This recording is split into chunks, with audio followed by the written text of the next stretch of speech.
'cause every day is like a holiday with you. So we gon' celebrate, yeah, we gon' celebrate.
let them lose now.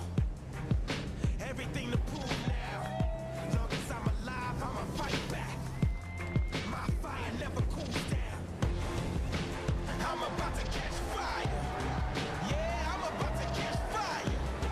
Get ready for the new me. Get ready for the new me. Try to hold me down and I go wild. Try to put me out and I go wild. I'm a fighter, a survivor. Stand back while I catch fire.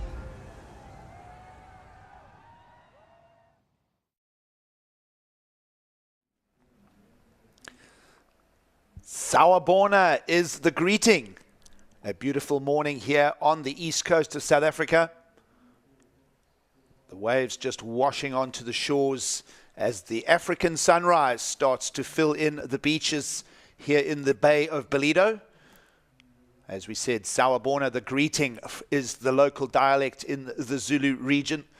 And it is a good morning from myself, Gig Saliers, alongside former championship tour surfer, the man from O'Neill, Paul Canning. Welcome to the show, Paul. And, well, it is finals day here in South Africa. Yeah, morning, Gigs, and morning to all the viewers. Got an exciting day lined up. Can't wait to get stuck into it. It's been an incredible week of surfing, and we're coming to the end of it now. Yeah, you mentioned an incredible week of surfing. Of course, this all got underway back on June 29th already. The Ilembe surf riders, it's the host people in the region, getting all of that other activation going. It has included the inter-schools. You've had fundraising. You've had the O'Neill Smith Shapes Pro Junior. There's been so many things in the build-up, and the beaches have been packed, and, well, finals day is not going to disappoint. Nah, definitely not. Yeah, it's been an incredible festival of surfing and everything that goes on around the event. And yeah, then the waves look really good today. It's probably one of the best days in the waiting period. We've still got a little bit of that east left over from last night, but nice land breeze conditions this morning, a little light offshore predicted for most of the day. So yeah, looking forward to a great day. Well, the theme for the week has been Umkhosi. It is to celebrate, and let's see if we are going to celebrate. It is a matter of when we get finals day underway. Let's go down and get to Brad Bricknell. He'll be there with Travis Logie at the beach. Travis Logie from Tours and Competition. We've made it to finals day. It's been a big week, and we got through a lot of heats yesterday. And now we're looking at a move to the Bathers Bank again. Talk us through the process. Yeah, a massive day yesterday. Some insane waves, some insane surfing. A lot of wind, but it just made the waves more rippable, and it was a great day. And today we made the call to move back over to Bathers. It's substantially better than the main site. Lots of opportunity out there, so we'll run all day and finish there. Well, it's been a big week of competition. Just your impressions of how the week's gone and how we are placed now in the 8-event Challenger Series. Yeah, it's been a great week. We've had tough conditions, that's for sure, but the level of the surfers these days is just incredible. You can throw them out in pretty much anything, and it's going to be a show. So, great week, and yeah, I mean, it's hotting up. Looking forward to the US Open already, and the rankings are shaking up a lot. We got Rio and Leo who are already right up there on the ranking, so let's see if they can confirm their qualification really early in the year, and it'll be great for the tour. Well, great job on the calls, and you can sit back and relax and watch all the entertainment now. Thanks, Brickers. What a great week. Have a good day, guys. Gigs, back to you guys. Well, Travis Logie's going to sit back. We trust that surf fans around the world will do the same. There we get the call, Paul. We're going to get surfing underway shortly, and we will open up today's proceedings with women's quarterfinals. Just to talk back to that theme of Umkhosi, the Zulu dialect for the word celebrate. There has been so much to celebrate this week. The elevated status of the Challenger Series coming back here after, well, 3 years of no international participation. The South Africans have absolutely embraced it. The international surfers have loved their time here. And, of course, a celebration with Jack O'Neill yesterday, 70 years with the O'Neill brand and, well, the long association with the event itself. Yeah, I know it's a great tagline for the event this year, Umkhosi, as you said, the Zulu word for celebration. It's also the celebration of the Quarterfinal municipality, 150 years old this year. So, yeah, lots to celebrate, and great to see that elevation to challenger status and seeing the best surfers in the world here at Ballito. Well, we're looking forward to getting competition underway. Paul, you made reference to conditions out in the lineup here. A Sunday morning in beautiful Ballito. We're just seeing a lightly brushed offshore starting to fan what is an ocean that took quite a beating with the onshore yesterday afternoon, but We had that successful run of heats. We got the round of 16 women's done yesterday to bring it to this point of competition. The women's quarterfinals, the horn has just gone and we are underway with competition here. As we mentioned, still some swell in the water and it will frame up the opening heat of the morning. It is a good morning from the competition lineup. It is 30-minute heats on offer. We will crown champions on both the women's and men's draws as we get quarterfinal number 1 underway. Gixeliers and Paul Canning in for the call for a heat that, well, names that are slowly not needing much introduction anymore. Bronte McCauley, the Australian, will get going in her encounter against Zoe McDougall. And lovely pace to the first wave of finals day. And Bronte, the 28-year-old out of Western Australia, will set the pace early. She's surfed consistently through her visit here to Ballito, and well, she finds herself in the quarters and a chance to fetch a really meaningful result as far as Challenger Series points go. Zoe McDougall, on the other hand, now has priority, the young Hawaiian out of Sunset Beach in Hawaii. We look forward to this one, Paul. Yeah, I've been very impressed with both Bronte and Zoe's performances right throughout the event. Very strong surfers, great competitors. So this is going to be a very good matchup. And yeah, interesting. We've made the move over to Bathers. There's so much more sand on that part of the beach. You know, maybe it's from all the onshore winds we've been having. It's just keeping the sand around that outcrop of rocks. And it just really makes it a lot easier getting through the high tide conditions. You know, it stays a bit shallower and there's much more opportunity for the surfers. Well, local time 7:40 a.m. here. It's about 40 minutes after the sunrise. And a quick look at the tides and the water movement that we will go through here today for finals day. Low tide was 7:08, so about half an hour back was the low. So essentially really shallow on the sandbar. There'll be a couple of cupping waves there. We may even see, as you mentioned, Paul, a few lefts run through the lineup. But certainly for now, judges will ponder that first ride of Bronte McCauley, who went to the right. So it's going to be interesting as the water comes in over the bank. High tide around 1:17 this afternoon, and that will coincide perhaps with just wrapping up the finals here. Yeah, and it's not I mean, it's just a little crop of rocks just on the other side. So the judges don't need to move over. You know, a few of the webcast cameras had to make the move, but it's not a very big move, and it's great to have that option to move over to Bathers. Yes, a few hundred yards over in the next cove. The sandbar is lying more packed and more flat, and it's allowing quality waves through the lineup. So we will crown champions here on this bank. And of course, we will hand out to those top points for the third stop on the World Surf League's Challenger Series. Relatively sort of cruisy start to the heat here, just a single ride in, and the judges will perhaps just take their time with that score. They've seen a lot of surfing over the last week. They know what to look for in the lineup. They've seen all sorts of types of rides put together, from backhand snaps to forehand aerials and everything in between. And well, we do have a score in. Panel took their time, but they feel that that is a fair reflection of the 2 backhand turns. Well, there's actually 3 backhand turns for Bronte McCauley. We'll try and have a look at it. But for now, a 5.17, so mid-range. Judges using the scale 1 through 10. And they feel a 5.17 is a fair score. Yeah, and great bottom turn, nice top turn. Looking nice and alight and alive. And I think that's a great start for Bronte. Get a good mid-range score on the board. Beautiful bottom turn. Throwing lots of spray off the top turn. Nice and confident surfing. Very powerful. And yeah, really, really good on her backhand. I've been enjoying her backhand surfing. So I think she'll be happy with that start. The first turn out of the lip area. The second one, a tight redirection on the shoulder. Judges just appreciating the flow. There was just a steady pace to that wave. You know that she has a little more in the bag than that, but she's set the scorecard rolling. And well, with that, hands the priority to Zoe McDougall. Of course, Bronte out of Gracetown, a second generation surfer. Father Dave McCauley campaigned through the 80s and into the early 90s. Paul, you spoke about a time where you were pretty much just coming onto tour when Dave was stepping off. And talking of stepping off, Zoe McDougall will just let her first ride go. So she'll go back to the drawing board. Plenty of time. 30-minute heats on offer here for finals day.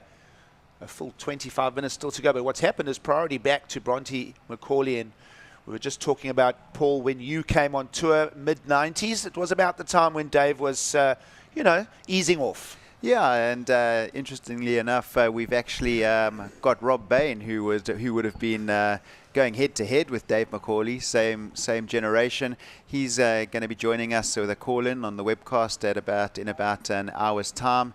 And so it'll be great to get some insights from Rob on how the Ballito Pro was back in the day. I think he got a few semi-final finishes, and he actually is very involved in the O'Neill brand in Australia now. So that'll be an interesting call-in just now. Yeah, looking forward to that chat.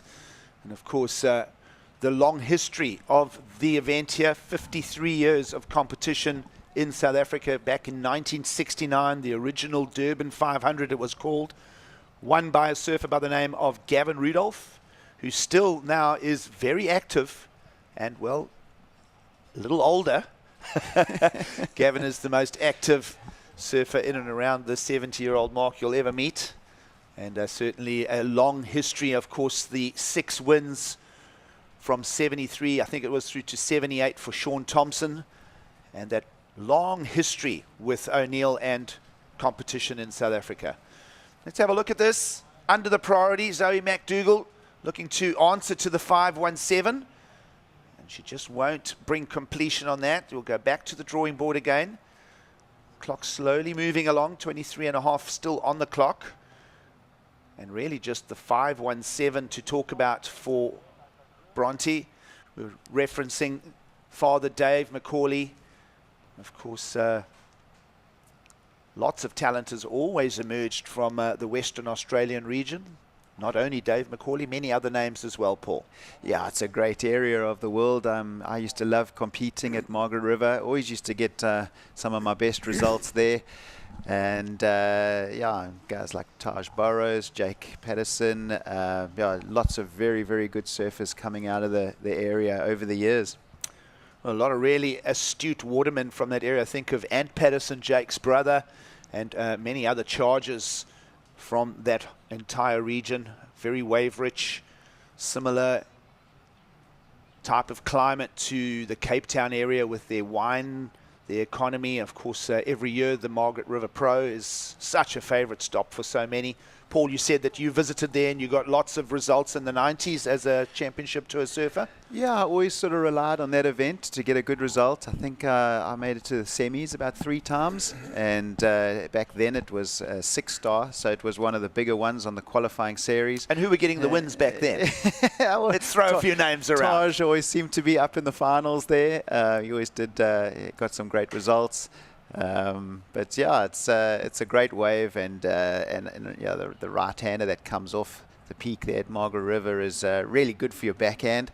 And then you can see Bronte McCauley, she's got a very, very strong backhand, so I'm sure that's been built through lots of sessions out at Margaret River on the rights. Well, the voice of Paul Canning, former championship tour surfer, in the booth with us for the first call of the morning. And Paul, your visits to Margaret River as a campaigner back then, mid-90s, were you guys using the rights, or were you mostly on those sort of 7-footers going left?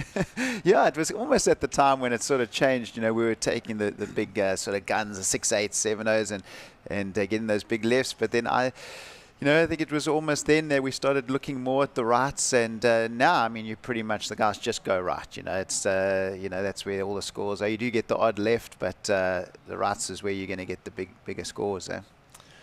Well, we're talking all things surf related, particularly in this thread of conversation, surfing in Western Australia, the home for Bronte McCauley, Gracetown. Of course, everybody at the board riders there will perhaps be having a late Sunday get together and watching the progress of Bronte, the 28-year-old, her campaign on the Challenger Series, finding a 5th on the Gold Coast. So good result there, falling in the quarterfinals to Betty Lou Sakura Johnson, who is coming up in the draw. And, well, not a great result from Sydney. She fell in the beach breaks there for an early round loss, equal 33rd, so that will be a throwaway. There are 8 Challenger Series stops in total. And, well, the worst that Bronte McCauley can do now is an equal 5th. She'll want to go better than that. She's already put a 517 on the board in her campaign. to perhaps finish in Ballito with a third or a first, and that would then be her. Right now she's matching her best result thus far, that quarterfinal from the Gold Coast. Yeah, she's had a great run so far this year, and as we were saying, you know, these girls are really looking for that semi-final finish. To make that top 5, you know, you pretty much got to be making semis and higher, possibly winning one along the way. And yeah, so this is an important heat, very important heat to get it through into that semis. Well, 19.5 minutes to go. Not much on the scorecard for Zoe McDougall at this stage. She is in that second priority situation, perhaps having a look at a little right-hander here. And she'll turn her nose up at that. Of course, the beach starting to warm up. Let's go down and find Brad Bricknell. He'll be down there amongst it somewhere. Where are you, Brad? I've just taken a walk down to the bathers location, guys, to just get a front-on view of the conditions down here. It's about a 300-meter walk south of the main event site, and you can see over my shoulder here there's some super picky conditions this morning. We've just come off that low tide, so the sandbank out there is really shallow, which means the waves are standing up nice and tall, nice and steep, so we are going to see some big sections on offer. There's a bunch of left and rights out here today, and the good news is the wind's meant to be light and variable all day long. Coming up to that high tide around lunchtime today, we should be over by about 12:45. So using the prime swell, wind and tide window this morning. And incidentally too, we've got a whole bunch of the competitors who have moved out of the contest site down to bathers behind us. We've got umbrellas set up behind us here. I can see Alyssa Spencer set up camp. So a lot of surfers are preferring to come down and watch the wave from the front on angle. So all in all, I think it's going to be a good day's competition, and we'll throw it back to you guys. Well, thanks, Brad. True beach vibes. As we have a relocation, you see the slightly oblique camera angle. Well, we are over in the next cove. Better sandbars there to use for the swell available for finals day. And Umkhosi, we will celebrate winners here in both men's and women's draws at the third Challenger Series stop. Not a lot of action unfolding. The priority does belong to heat leader, and Bronte will just go back to selecting that wave, using the priority. 2 snaps already. She makes the link. As we heard from Brad Bricknell there, low tide conditions. There's a couple of pockets. It is very shallow on the bank there.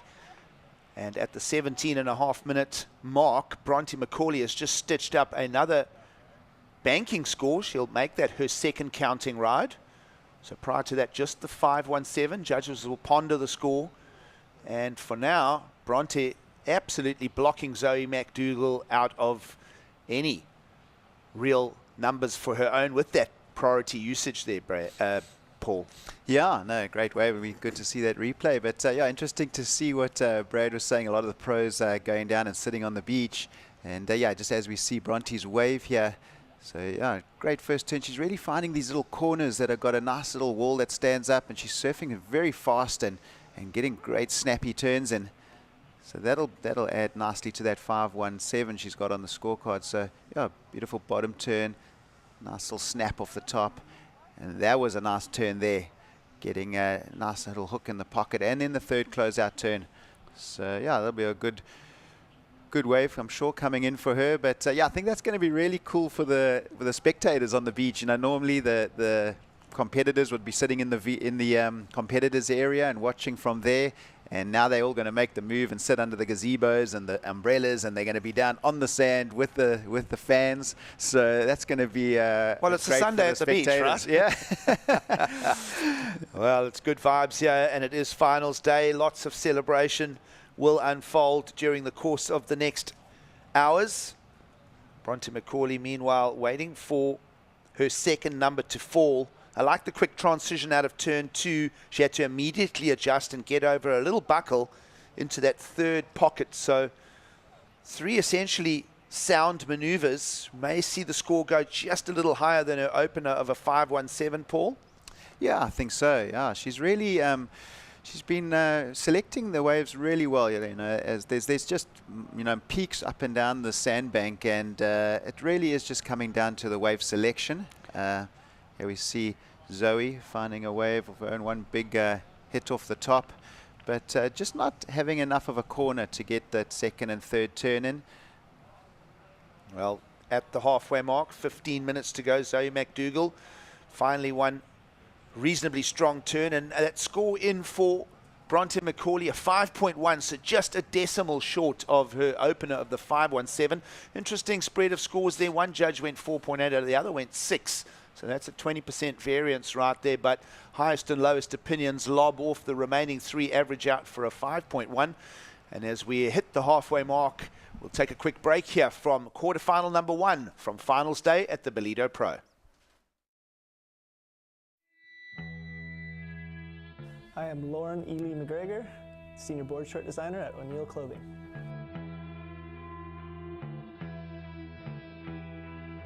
The Hyperfreak board short features Hyperfreak Pro Stretch, a premium high-density 4-way stretch fabrication engineered to be rash and cling resistant. The Hyperfreak features our Flex Tie Draw Cord, a super secure and comfortable stretch draw cord specially designed to stay tied while surfing and swimming.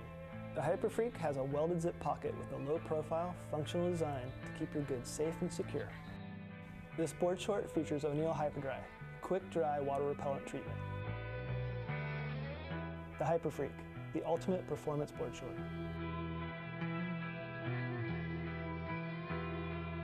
O'Neill, first name in the water.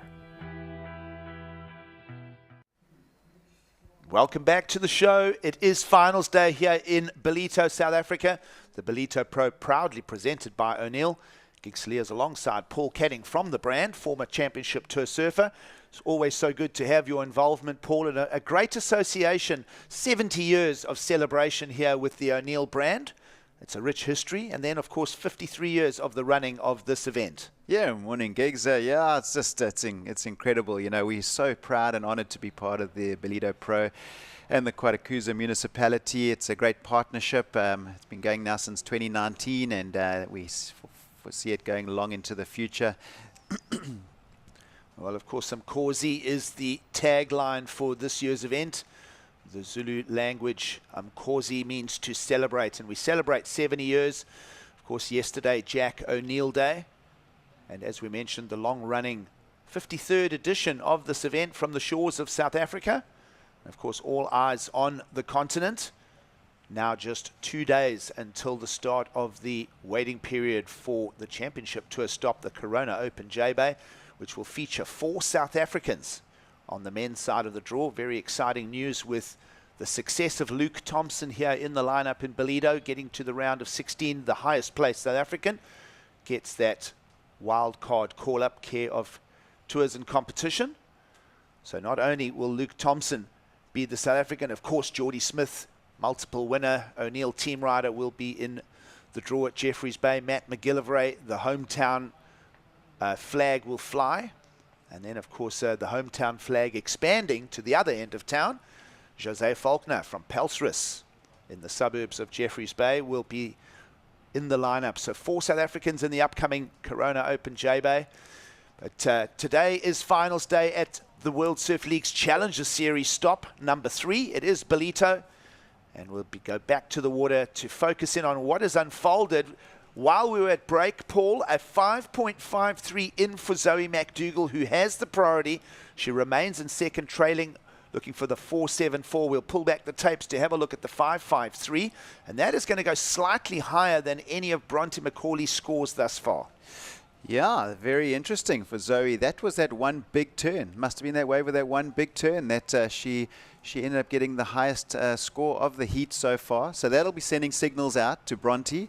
You know, she's found really nice little running waves and actually got 3 turns on her waves, but obviously a little bit smaller and more face turns where Zoe got the big hit off the lip. But here's Bronte, another great snap off the top.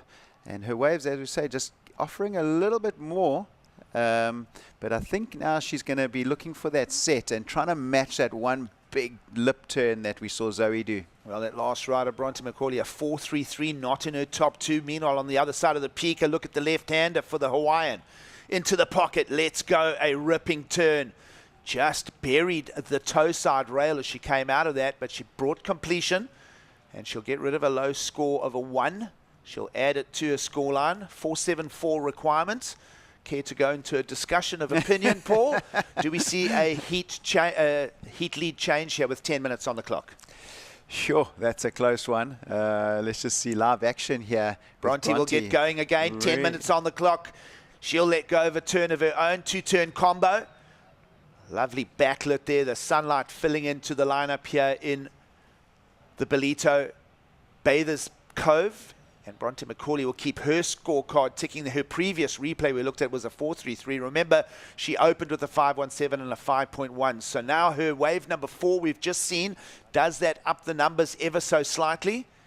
And judges still having a ponder on the single backhand turn for Zoe. And we'll still want to have a look at the replay of the forehand smash for the Hawaiian for the 5.53. So a couple of stories to tell here with 9.5 on the clock, Paul. Yeah, the last 3 minutes have been pretty busy, and I think that was a crucial wave for Bronte. You know, I think Zoe was going to get very close to turning the heat with that left she caught, but I really do think that last wave of Bronte's will be the highest heat wave of score of the heat. 9 minutes on the clock. Judges bringing us numbers now. 4.87 was the single backhand turn. So we didn't quite dig into a full debate about it, but we did ask the question, do we see a lead change? Here is that single turn, Paul, for the 5.53. Yeah, and that was important for her. You know, that got her in fighting distance. Really nice bomb swing, great off the lip, really throws the tail out, pivots off the top. And that put her in a situation to get to the lead after that left, but then Bronte turned it straight away on that right. That score coming in at a 6.5. So that was a very crucial, very critical part of the heat, critical wave for Bronte. Well, backwards and forwards here in the back third of the first quarterfinal of the morning. A 4.87 for a single backhand turn on the left for Zoe McDougall. Now a 6.5 comes in for Bronte McCauley. So Bronte takes her numbers, she lifts it up, and she steals the lead back. So that lead's starting to change hands. McCauley back in the lead with 8 minutes to go and putting a 6.15 requirement on the 22-year-old from Sunset Beach. Zoe McDougall comes here to South Africa ranked 16th on the Challenger Series, a 17th on the Gold Coast, and 9th in Sydney. And, well, she's already fetching her best results here at the Challenger Series level. And she'll see if she can go better than that. She will be climbing up from 16th perhaps into the top 10. We will have a look at those rankings come end of today when we wrap up the show. But Bronte slightly higher at 14th, arriving in Ballito. So this is a good duke out. Either way, both of them, the worst that they can do is 5th here. And so they'll both continue to climb the Challenger Series rankings respectively. Yeah, no, for sure. And I think Zoe would still be feeling very confident, you know, sitting with priority, still 7 minutes on the clock. She knows she got a 5.33 for just one turn. So if she can just find a wave that allows a little bit more, she can easily get up into that 6.57 range. Well, Bronte's going to have a look at her left here, switching it up, in and out. No points for that. So all her scores that are counting are all on the right-handers, Paul. A 6.5 and a 5.17. We might want to have another look at that 6.5. It was very sort of backlit, that camera angle. We saw the live action. And, well, she did up her numbers. Yeah, here we see it. She pedals in hard. Really does have that nice little hollow corner to it. Beautiful top turn. I like the snappy fast turn off the whitewater. It had a little exclamation mark at the end there. And for this front angle actually shows a lot better how critical that bottom turn was. And straight off the top. And then beautiful snap off the whitewater. They're throwing lots of spray. Composure and pace, something that Dad Dave McCauley was very famous for. Smooth and efficient in the DNA of Bronte McCauley's 6.5. So she has stretched that lead just slightly. She's not only stealing the lead back, but the 6.15 requirement for the Hawaiian. And here she goes, uses the priority. Also a slightly bigger wall for her. 2-turn combo this time. A little bit stuck on the first turn, but end section maneuver clean, pretty efficient. And we'll wait and see if the numbers improve. A 4.87 is the lowest counting ride of Zoe, and a 5.53 the highest. So if she can perhaps nudge the 5.53 up a bit to bring the requirement down, could be a two-stage approach to fetching requirements in the lineup here with 5.5 minutes to go. Yeah, I think that last wave of Zoe, she tried to seemed like she just tried to rush it a little bit, tried to get the 2 turns in there. Yeah, we have been seeing, you know, rather just focus all your energy and all your power into one big turn has been getting good scores. And yeah, I think she tried to get the first turn in quickly there and then go for the big turn, but just to have a replay here, I'll have a look at it. So she eyes down the line, she gets the fast turn in there, and then it kind of takes a little bit off the closeout turn, you know. Well, she's bringing 2 turns to the wave, Paul. There's the link. So there is the element of combination of turn. 5.3 is going to land in the scorecard for Zoe McDougall. Not enough to steal the lead. She still is looking for the 6.15. She did replace the score, but as I said, she probably needed to replace the higher score to lower the requirement. So she hasn't done that. 6.15 is the task still at hand for the young surfer in blue. And, well, plenty of time. A little over 4 minutes on the clock. Of course, Zoe McDougall out of Sunset Beach, Hawaii, fared fairly well in the Challenger Series in 2021. Her best results was the 17th in Haleiwa. But this year going better than that. As we say, a 5th place finish is the worst that the young Hawaiian can do. And it's 1 round better than her stop in Sydney. So Zoe McDougall either way will hold on to the 9th. Everybody gets 3 throwaways. So perhaps a throwaway from the Gold Coast to talk about for Zoe McDougall. Of course, it is only stop 3. Coming up in a few weeks' time, the US Open of Surfing continues the Challenger Series tour around the globe. Off to Ericeira in Portugal come the end of September. And then October to Hossegor in France, Brazil, and then Haleiwa. And always so tight. And the reason why I mention Haleiwa 17th, you think that Zoe McDougall would want a better finish there. It is home territory for her. And as is always, the Hawaiian push in Haleiwa always turns every rankings at the end of the year upside down. Yeah, I know, and I know that very well. It's not over until it's over at Haleiwa. And yeah, as you said, we're not even halfway through the Challenger Series, so still lots of events to get through. And but yeah, for these ladies in this quarterfinal, great result. And especially to move on to the semis, that'll definitely be a counting result. And but still lots of events and surfing to get through. Yep, 2.5 minutes on the clock in the first quarterfinal of finals day of the Ballito Pro. And a little look there under the priority. Zoe McDougall perhaps starting to feel a little bit of pressure now. The clock is down. It's winding down quickly now. 6.5 requirement for Zoe McDougall. Just looking at, well, the highest score is a 6.5 from Bronte. She's found that on a right-hander, and she did it with getting that backhand leverage in her turns. A single maneuver for a 5.53 was Zoe McDougall's story. So what are we thinking is going to be the requirement unlock? A 6.15, and then also the problem is Bronte McCauley now sitting next to Zoe with that priority. So things getting a little tougher here for Zoe. Yeah, the window of opportunity just gets less and less as that clock counts down. You know, it ends up going from possibly trying to do get it in 2 waves down to 1 wave. And then as you just count down, especially with Bronte having priority here and the opportunities that are around, she'll just get into that 1 minute mark and stay very close to her and shut it down. It would really, Zoe would be hoping for a 2-wave set to come through now, or 1 set with 2 waves in it. That would really be her only sort of options at the moment. Well, just to talk to that point, Paul, I haven't seen 2-wave sets come through the lineup. You think of Bronte's fetched her waves, kind of, in a clean rhythm with the ocean.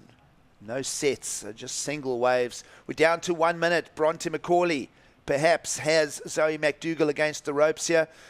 And proverbially, she'll want to just choke her out now and get rid of her and move on to the semi-finals. As we mentioned, Bronte McCauley, a 5th on the Gold Coast to get her Challenger Series campaign underway this year. Quarterfinal finish to Betty Lou Sakura Johnson. And this will easily improve on the 33rd that she fetched in Sydney in the beach break conditions there. So the worst that Bronte can do is a 5th of her own, and it looks like she's on her way to the worst she could do speculatively is a 3rd place finish. Semi-finals perhaps could be the reality. Here's a roll of the dice, 15 seconds on the clock. It would take something really progressive, and we're not going to see the solution found there for Zoe McDougall. The young Hawaiian, the 22-year-old out of Sunset Beach, is going to finish with a quarterfinal here in Ballito, and that means 5th place. That's her best result, a 9th out of Sydney and now a 5th out of Ballito. Zoe McDougall will climb the Challenger Series rankings of her own, and it will be a relatively successful 3rd stop for the Hawaiian. And with that, it will be Bronte McCauley moving through to the semi-finals. We'll take a quick break and we'll continue the action here. Quarterfinal number 2 on the women's draw coming up next.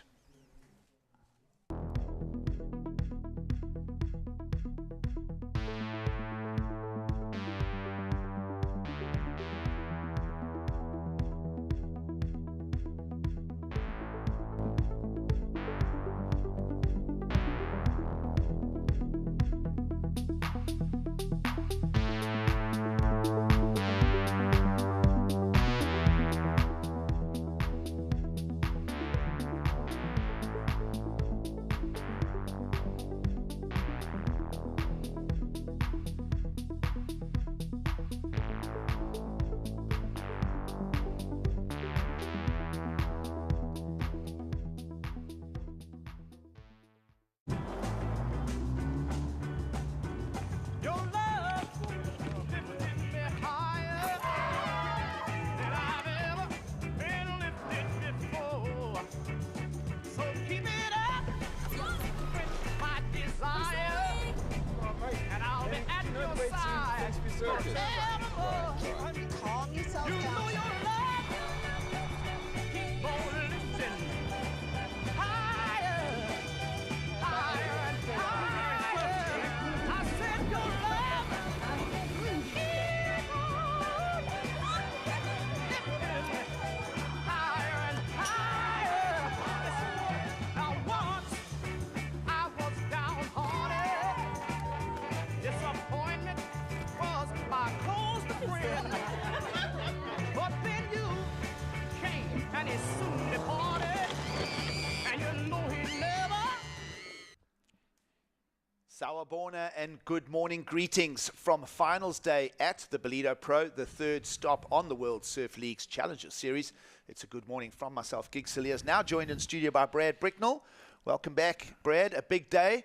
It is finals day here in South Africa. Yeah, morning gigs. I'm fired up for finals day. Great little move by Travis Logie to move the event back over to the Bathers Bank. I took a walk down there a little bit earlier. The bank is so shallow. There's these little teepee peaks happening all over the beach, and yeah, we're going to have a great day.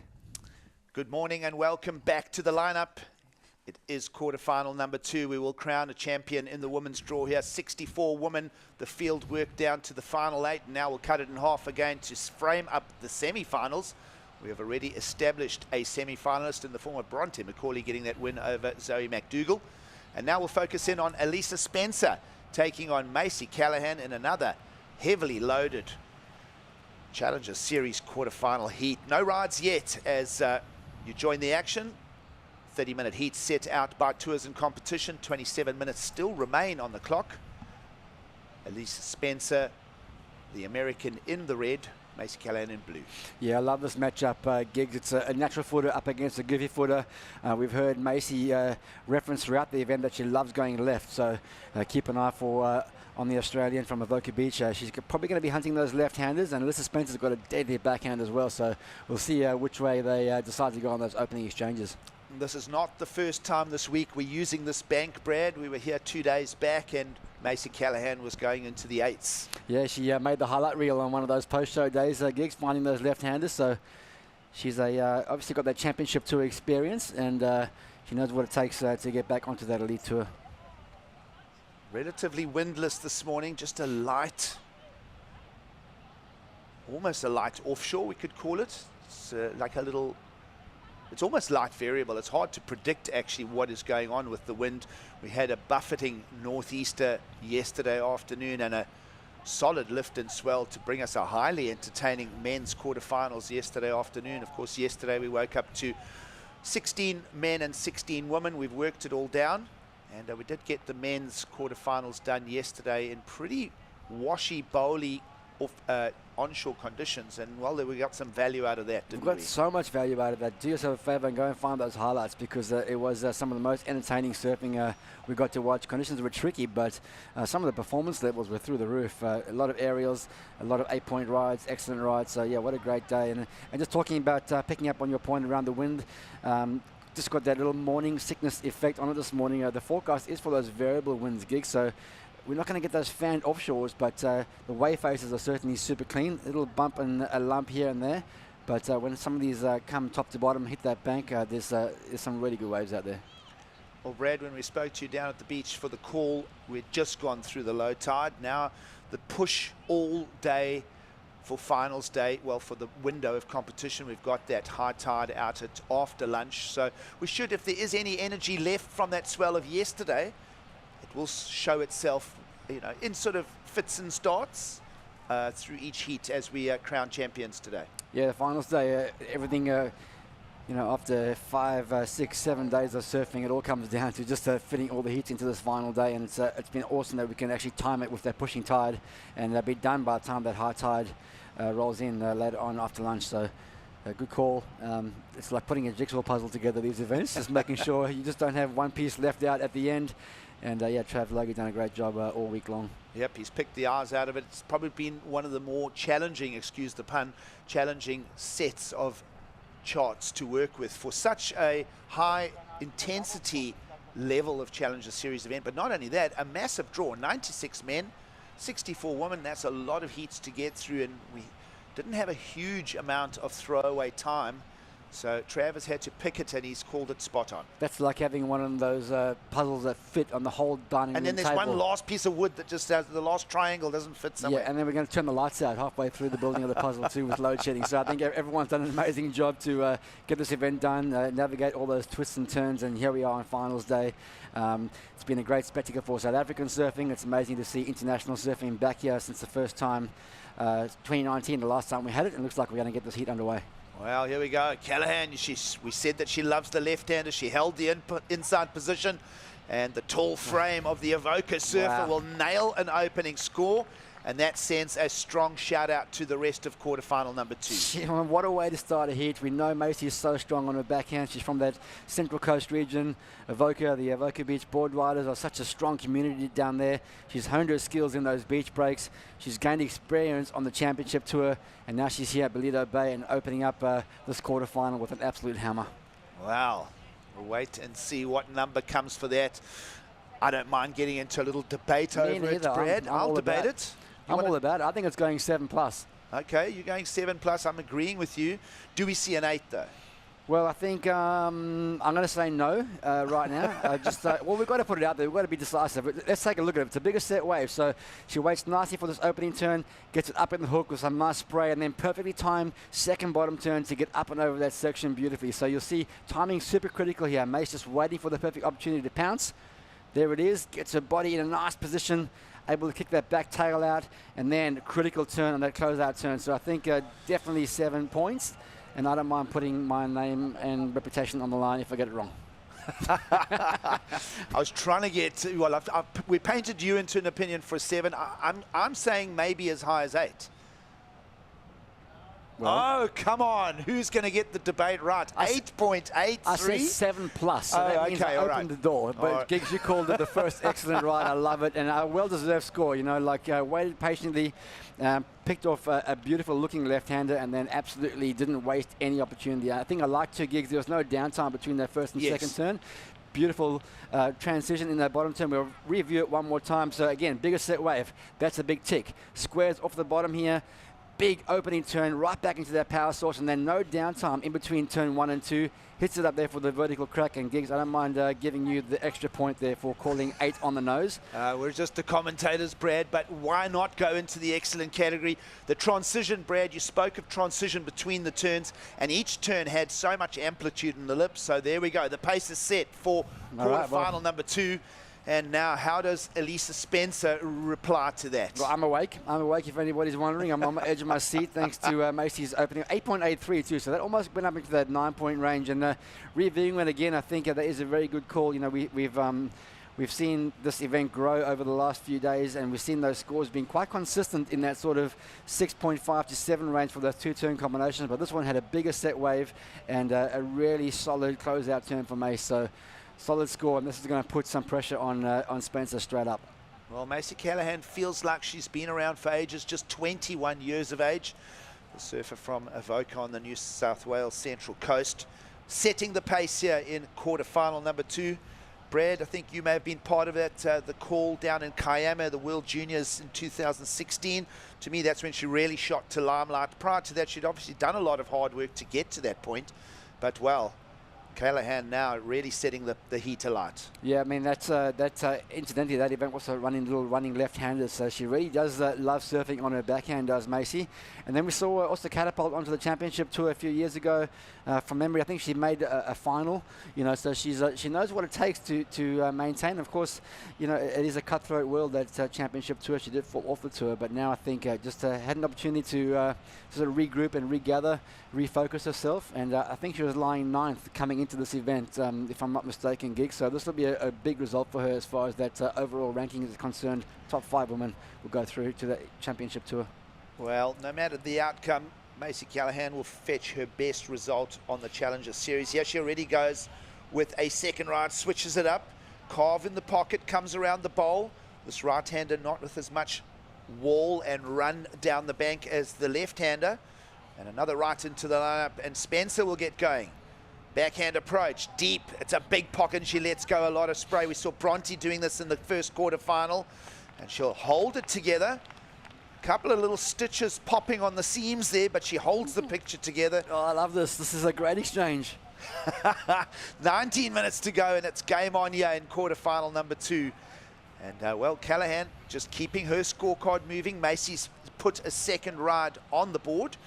And, well, Spencer, backhand attack, stings that first turn. Yeah, well, I think that if we're going to compare those two waves of Macy's and Alyssa's, the 8.83 versus Alyssa's opening wave, I'm going to say they're pretty even on that opening turn, and maybe even slightly in Alyssa's favor in terms of how big that wave was, how big the section was.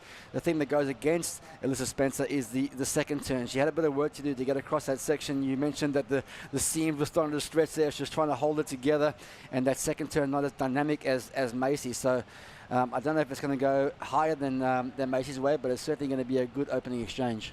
Well, high value here in the second quarterfinal of the morning. That backup score for Callahan in at a 3.33. Yeah, this wave a little bit slower in pace for Macy, but she did well on this opening turn. Nice front side arc to get things going, but you can see the wave running out of energy really quickly, and Mace just trying to force the issue on that second turn. But this first turn was nice. Got the rail nice in the water. But you can see this pace of the wave really slow, but she digs that rail all the way around for a beautiful frontside carve, and then just trying to force the issue on that second turn. But this is that turn from Spencer. Squares off the bottom.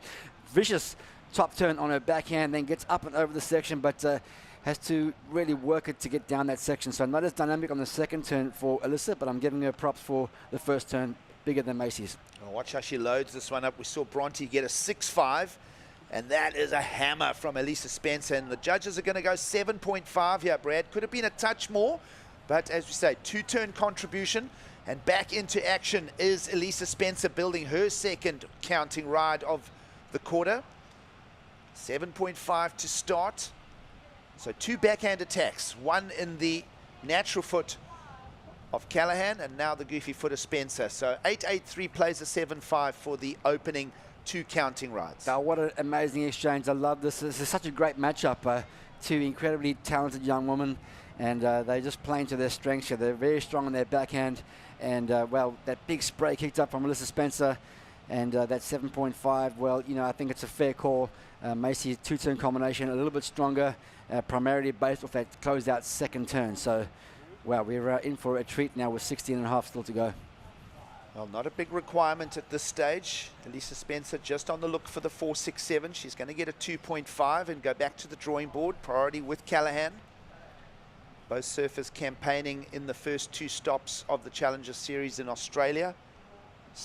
2 9ths for Macy Callahan, so she comes here already improving on her best result thus far. We are in the quarterfinals, so worst that anyone can do is a 5th. And well, it was a quarterfinal finish for Elisa Spencer in Sydney, yes, quarterfinal against Nikki Van Dyke. And she actually lost in the round, well, she beat Macy in the round of 16, so interesting stuff there. Little rematch going on here from Sydney. You know, and surfers say, you know, some of them say they don't really keep tally about, you know, who's won who. I mean, I reckon they know exactly who beat them and when, and this might be a little grudge match here for Macy. Well, right now, the Australian with that massive 8.83.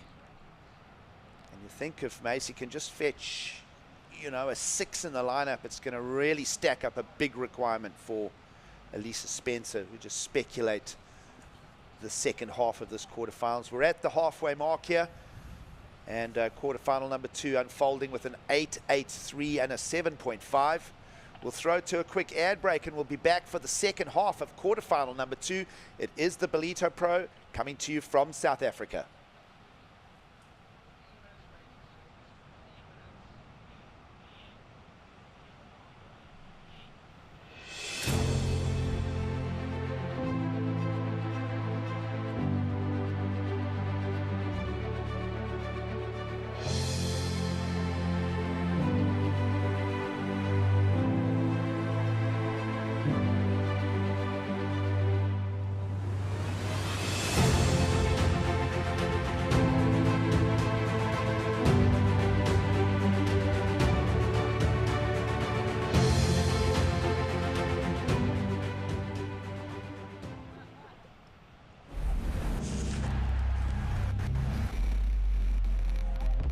You can never determine who you are by what you do, because if it gets taken away, then who are you?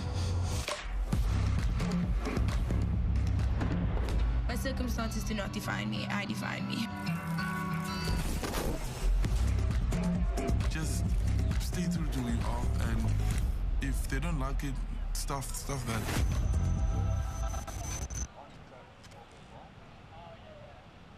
Welcome back to Ballito in South Africa. Straight into picture. The Australian Macy Callahan in quarterfinal number 2 is having a run against Elisa Spencer here. As you join us in the lineup, Gig Saliers alongside Brad Bricknell for the call. It's welcome to finals day, and we're narrowing down the field here on the women's side of the draw. Macy Callahan in that lead. She opened with an 8.83. She's now looking at dropping that 3.33, Brad. Yeah, looking like she found another little running left-handed down the beach, so we'll analyse that one in a second, but really favouring that backhand as a strong point of Callahan's, and it looks like she got a couple of little turns in, not as dynamic as her opening, right, but it's certainly probably going to be her best second score here, and often these heats do become the battle of the backup score. You know, one really good wave posted by each of these surfers. Callahan got the nod on that opening exchange, and she's looking to really put the foot down here.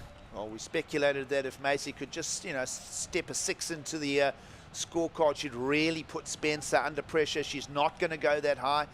A 3.73 only brings a marginal replacement score improvement, and for now, a very, very sober and reachable requirement of a 5.07 for Elisa Spencer, who holds the priority. Yeah, just sitting out there, there is one sandbar, particularly in the middle of that bank, that stands up nice and solid, and Macy's found it. She's gone left on this occasion. This is the 3.73. You can see just a little check turn to get things going there, and then just a fairly soft, you have to say, up and over that section, but bagging her second wave here, and she's only just done a small turn here because she knows there's an opportunity down the line. She doesn't want to waste the opportunity to hit the section over here. Doesn't quite go vertical on that one, but finishes on her feet, which always is the thing that pleases the judges. So that 3.73, you know, from Macy's point of view, might be a throwaway, but she's building momentum now with 12 to go. Well, that end section letting Macy Callahan down. We know that she can slam into those sections. Her opening ride had a much heavier, thicker lip, and she absolutely lambasted it for the 8.83. But that one just sort of tapering at the end, just that wave almost ran out of energy, Brad, and just not really giving Callahan a chance to gear up and slam into it. Yeah, it's one of those things when you take off on a wave and you know in your mind what you want to do, but you have to let the wave dictate the turns you select. You know, you can't just go out there and go, I'm going to do this, and then the opportunity doesn't come up. So she had to make a call on the read of that wave, and you're right, that end section didn't quite stand up, so she just tagged it as best she could, and well, she's still in the lead, but that's a requirement from Spencer. And you've got to say, Elisa playing a real patient game here. We haven't seen a lot of waves come through, so for her now with 11 minutes to go. It's really about making sure this next decision she makes is a really good one. Well, this quarterfinal so far, 2 lefts for Macy Callahan's scores and the right-hander for Spencer. So it'll be interesting to see if Elisa fetches her next score and goes over the requirement to the 507, if she builds it on another backhand attack, or if she goes forehand, because we know that both she's able to go way over requirement. Yeah, that's right. Of course, just funny enough, looking at those 2 drop-away scores, they were from the surface front side. So they've got low scores on their front side, high scores on their back sides, and it's obviously talking to the quality of the wave they've been paddling into. And here goes Macy now. A little look, an inquiry, why not? She's in that second priority. She'll question now everything. She'll know that the 3.73 backup score has got to go. She's got to get rid of it, and that'll remain a focus for her if she holds or doesn't hold the priority. And so an interesting 10 minutes to play out here, 30-minute heats, the final third upon us here. And just thinking of Elisa Spencer in the Challenger Series in 2021, she was pretty consistent, 9ths and 5ths regularly through the campaign, and well, finished the year-end Challenger Series rankings 10th. So she wants to finish top 5 this year and become the full-time championship tour surfer. Yeah, of course, it's pretty tough with those 5 slots with 64 women in the mix. Another little look for Callahan, just inquiring. Macy Callahan's scores have both come on the left-handers. Particularly that 883, she'll be wanting to just cut, copy, paste that again. We're not sure if she'll find another one, but as we mentioned, you know, speculating if she just puts a 6 on the board now, she'll really up the requirement. If Macy Callahan was to replace with a mid-range 6, Brad, you do the math, the requirements would go up to an 8 for Elisa Spencer. And I just say that based on hinging that topic on the strength of the 883, we haven't seen a lot of scores through the week that high. We've only had a couple of them peppered up in the top part of the charts, but an 883 is a hefty number. Yeah, it's a solid number. It requires a good wave to start off with, and then, of course, converting every section you can find. So excellent surfing required to get up to those excellent scores. And this is where heat management comes into play. A lot of strategy comes into play in these final 8 minutes with priority, particularly in these 2-person heats. And then you throw in the variable of the ocean, and all those best laid plans can go out the window, and you've got to make those decisions under pressure on the fly, and that makes pro surfing so exciting. Let's have a look here. Another backhand snap for Macy, just trying to up her numbers, doing what she can to get rid of the 373. She'll just keep the work rate going. She's not going to sit it out too much. She's going to just keep that pressure, psychologically just upping the requirement on Elisa. We'll just add that little bit of pressure now as we're down to 8 minutes to go. Yeah, I don't mind that move from Macy under priority.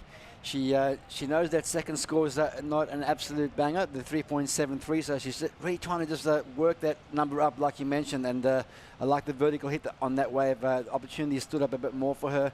Didn't quite have the big second turn, but you know, my first impression is that 3.73 will be replaced by that score.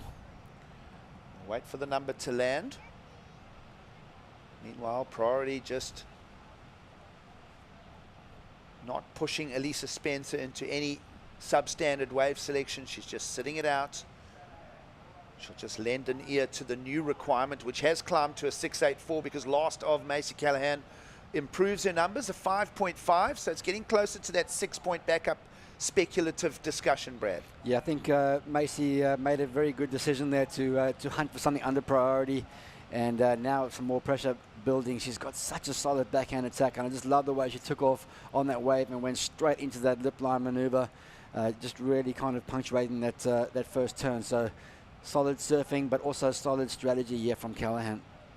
Well, women's surfing in Australia always been an incredibly strong topic. A country and a community that celebrates surfing equally across both genders. Of course, the great fetch of numbers of world titles belongs to Australia. And well, certainly Macy Callahan doing a good job to continue representing. Yeah, and 3 Australians, sorry, in the quarterfinals. Sorry to interrupt. 3 Australians in the 4 quarterfinals. So just backing up your stats there. Yeah, indicative of how strong the women's side of surfing is in Australia. We're not seeing that change. It's cemented. It's a way of life in Australia. And of course, just 21 years of age, Macy Callahan, perhaps looking at moving through to the semis. Again, this is best result thus far for the year for Macy. So she'll be very happy with her visit to Ballito. She's been here a number of times. She's visited the region before, and perhaps even sneak a few surfs up and down the coast. Of course, you can't come to South Africa just surfing heats. You've got to go find and explore the culture, of course, the rich culture of South Africa. I'm sure she's had a braai or two while she's been here. Looks like it might be Spencer pulling the trigger here, Giggs. Well, here we go.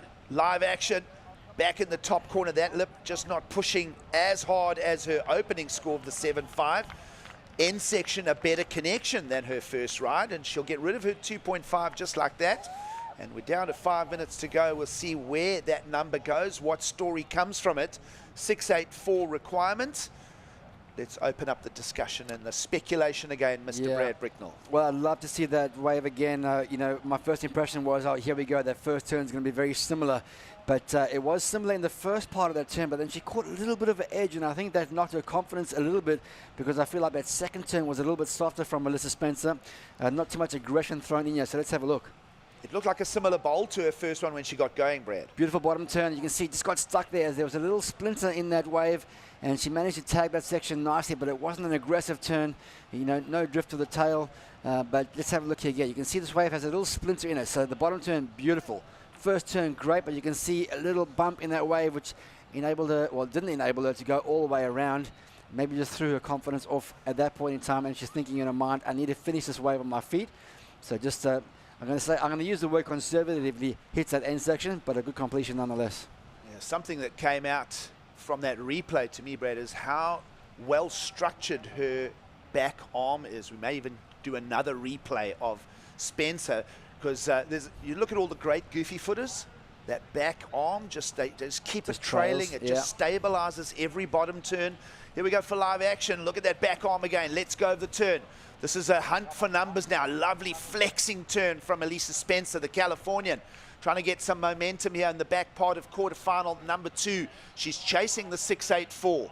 Judges gave her a 5.33 for the previous, Brad, so it was short of requirements. She's going to go straight back to work in 3.5 minutes to go.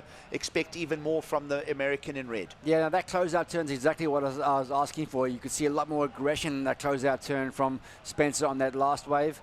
And yeah, I think the judges, you know, just penalizing that slight little bobble on that opening turn and the softer closeout turn. So she surfed well given the challenges she had through that ride, but it's not going to get up there and give her that score. And then a bit more aggression shown on the closeout turn. And we'll have to have a look at that first turn again. My first recollection, the first turn was a little a setup turn, more so than a big opening display. So we'll wait and see what the judges thought of that one, and we'll check that replay when it's available.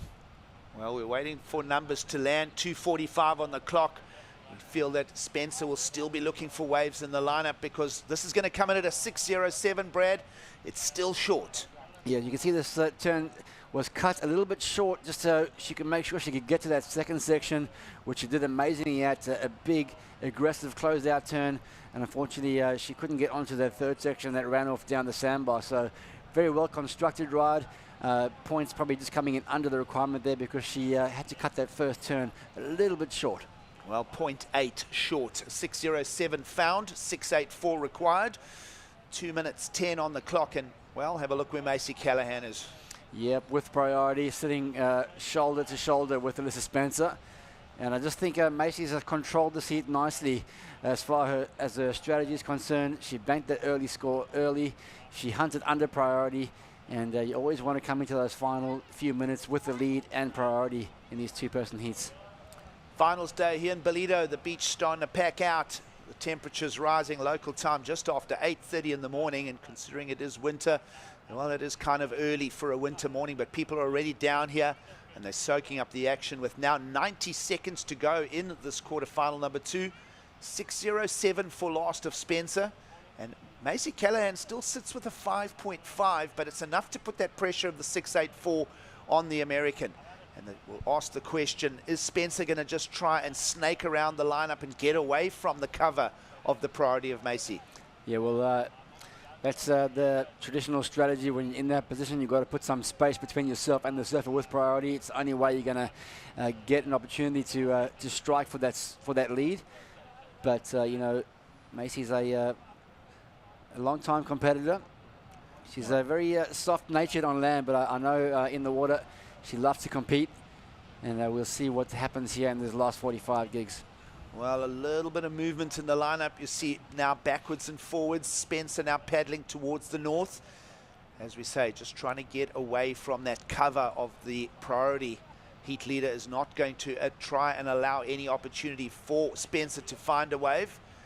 We're not seeing a particularly urgent paddle from Elisa either, Brad. She's just kind of looking, scanning, and you know, at some stage if she could try and even sell Macy Callahan a wave and just get that cover away from her.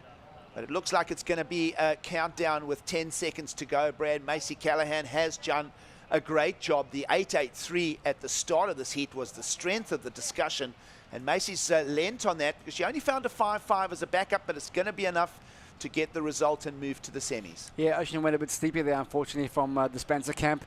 Not many opportunities popped up, even under priority there. So really well controlled heat there from Macy, and this will be her best result of the year so far. So she'll be looking towards a big result here at Ballito. A 5th place for Elisa Spencer. She'll equal her stop in Sydney, and she will fall out of the draw. On the way to the semi-finals, we'll call in Tash Mentasti and Kai Linda for the call as we tee up for quarterfinal number 3 from Ballito.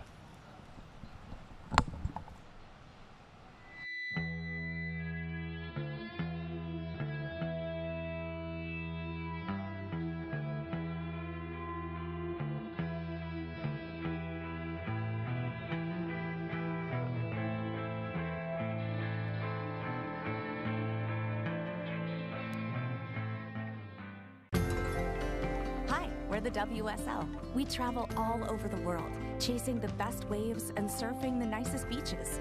But we don't just surf. We're also doing our best to protect the thing we love most by restoring coasts, stopping plastic pollution, and reducing climate impacts. We know we're not the only ones trying to save the ocean, so we want to hear what you're up to.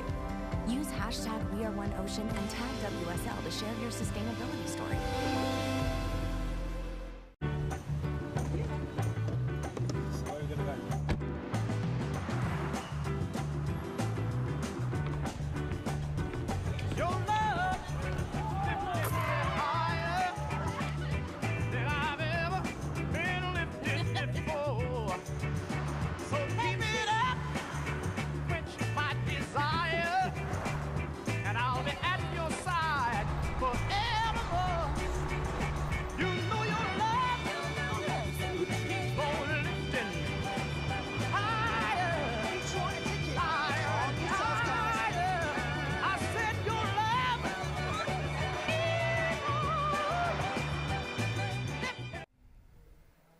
And welcome back. If you have just logged on and tuned in, it is finals day here for the Ballito Pro presented by O'Neill, Tasha Mentasti alongside Kai Linda, and we are already into quarterfinal number 3. Exciting surfing to kick things off here on Sunday, the 10th of July. It is early morning starts. We started at 7:35 a.m. SAST, South African time, but straight into quarterfinal number 3. It's an exciting heat. Molly Picklum representing Australia in the red singlets, and then Betty Lou Sakura Johnson in the blue representing Hawaii. And Kai, my goodness, these ladies have been impressing me over the week, and I've been looking forward to this quarterfinal matchup. Yeah, I think Betty Lou Sakura, you know, rolling off the JQS victory. She came early just to get some time in the waves in Ballito, and pretty much hasn't lost a heat for 2 weeks. She's just been on an absolute roll. And Molly Picklum, also one of the picks of the event. She's had a really good run through to the quarters. 2 of the top young women on the tour right now. It's going to be a hell battle. Yeah, you know, just talking about where they've come from, and Molly Picklum, only 19 years of age. She had a runner-up finish on the Gold Coast for Challenger Series number 1. She comes into this heat ranked 4th on the Challenger Series, but this lady up and riding now, the Hawaiian, strong maneuver there to kick things off, and that's all that wave had on offer, just a one-hit wonder. Betty Lou coming in as 7th ranked surfer, so not much difference between these two ladies. The big one though is that runner-up finish for Molly Picklum, and then just Betty Lou. She's been impressing me so much. You know, she was on that championship tour, got relegated down to the Challenger Series, but still very young and lots of surfing ahead of her. Talking about good surfing, it was Molly Picklum, unable to ride out of that. But that previous quarterfinal, it was exciting. It's showcasing that it was a good move to bathers. We saw an 8.83 come out of Macy Callahan. She now holds the highest single wave score in the women's division, and really just showing that she wants a good result out here at Ballito. And then, yeah, Betty Lou, like you said, taking a win at the JQS. So she spent easily 12 days here in Ballito. The difference is a lot more time on the main podium. We now move across to our second venue, and just a great decision by Travis Logie from Tours and Competition. I've been watching what the main podium is doing today, and there's no wave at all. There's just lots of rip currents, lots of water movement, and just no quality waves on offer to be able to showcase what these ladies are all about. And just that first score, so one hit from the Hawaiian, a 5.67. That comes through as her first score, and then Molly Picklum, just a 1-point ride. So, you know, judges have been very critical. We've been watching it throughout the event. Big scores. So when I say a big score, a good score being placed on the scoreboard, even just for one strong maneuver, and then the two-turn combo getting up into that good range, and then the excellent scores coming yesterday from the guys in that crazy northeast wind and bigger swell. We actually thought the swell would stick around a bit, and it hasn't. It literally picked up yesterday afternoon, and the northeast onshore wind blew till about midnight last night. I was very nervous about what would happen this morning. But thank goodness we are in KZN, KwaZulu-Natal, on the Dolphin Coast, and under the Quarterfinal municipality, and we get beautiful northwest land breezes in winter, Kai. Yeah, the land breeze comes through, and saw it pick up a little bit once the sun crested the horizon, so it has cleaned up conditions a little bit. We're looking at a very marginal wind call today. There's little to no wind, and here's that first wave from Betty Lou. Nice big bottom turn, and just whips it off the lip. You can see how heavy that section is breaking right now. Still a pretty low tide.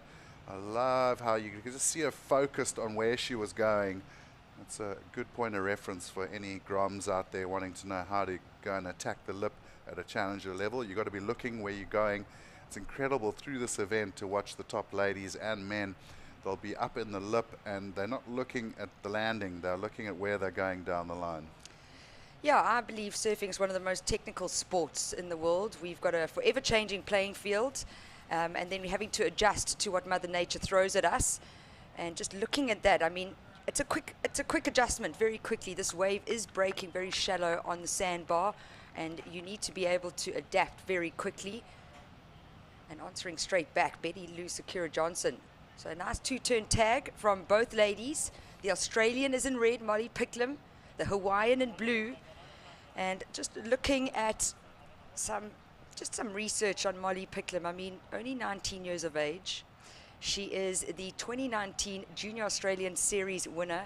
She was hailed into the Sports Australia Hall of Fame as a junior surfer, so touted to be the next big thing coming out of the Australian continent.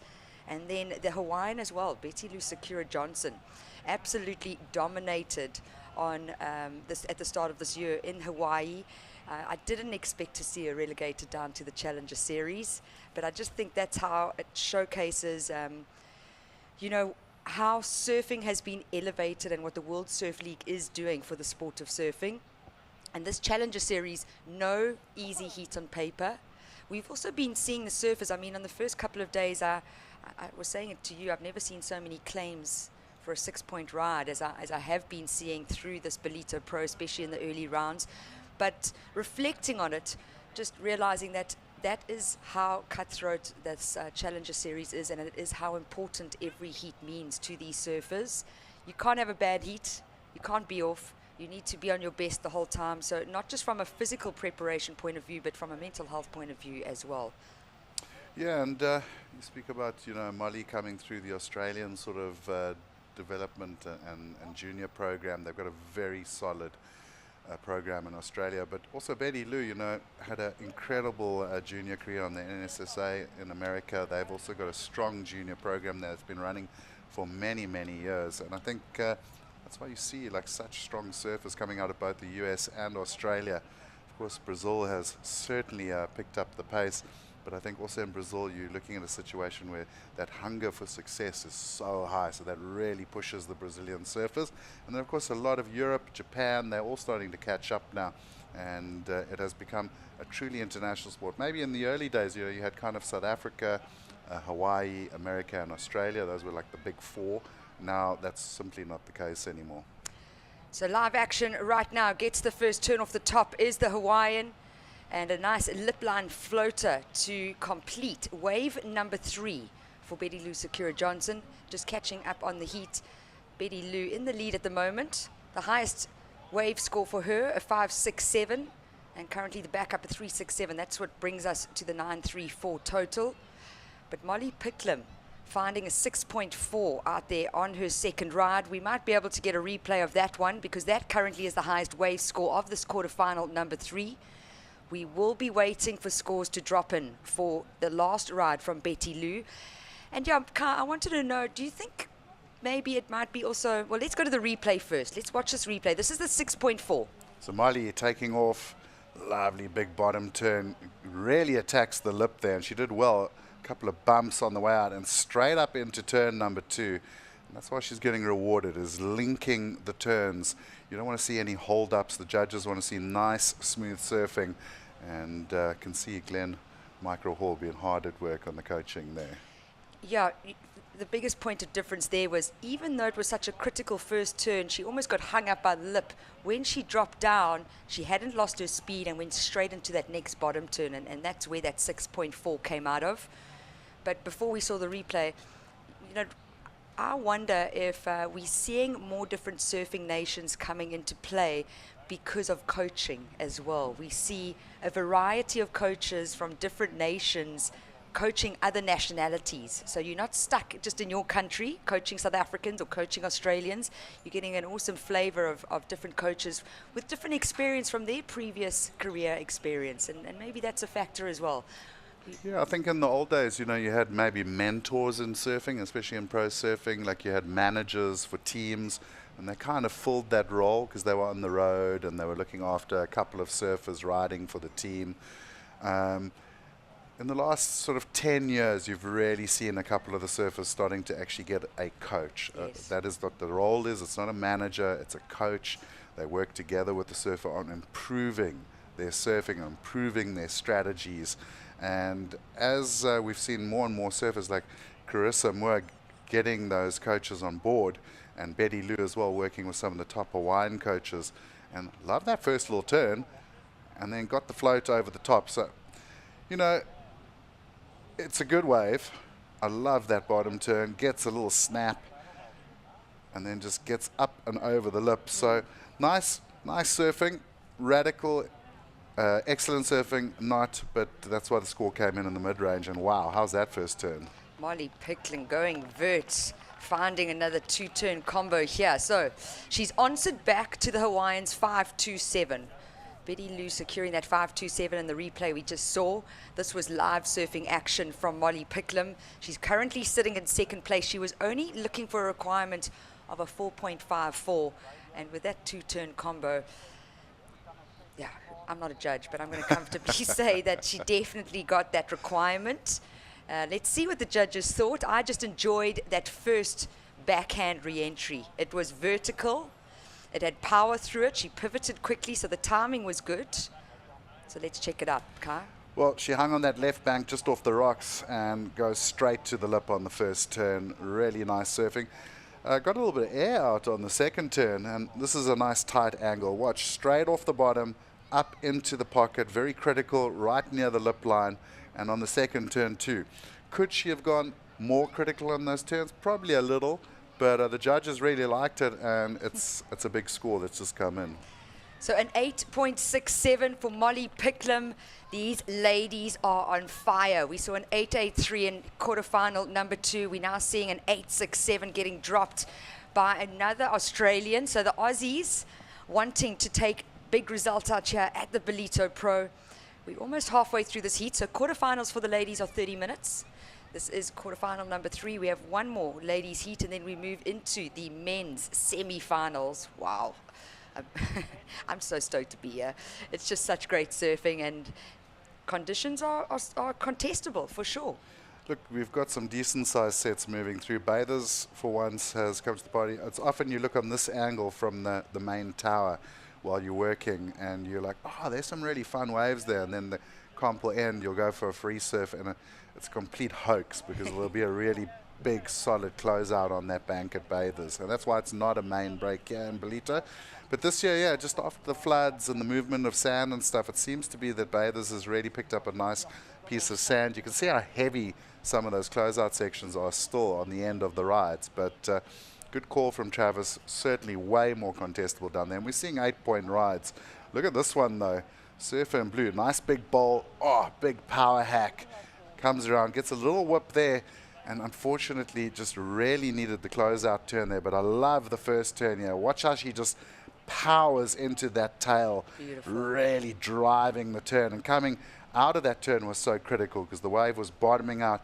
Unfortunately, just didn't get it. If she'd got the closer there, that would have been a mammoth score for Betty Lou. And what's interesting for me here, Tash, Betty Lou has had a really good run through this event. She hasn't ever, to me, really looked like she was under pressure. So true. She hasn't been put under pressure yet. And suddenly she's in a quarterfinal Challenger Series.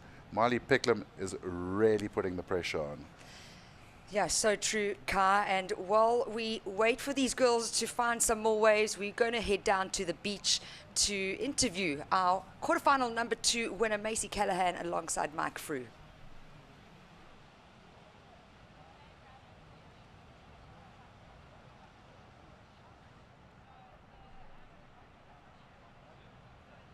Cool.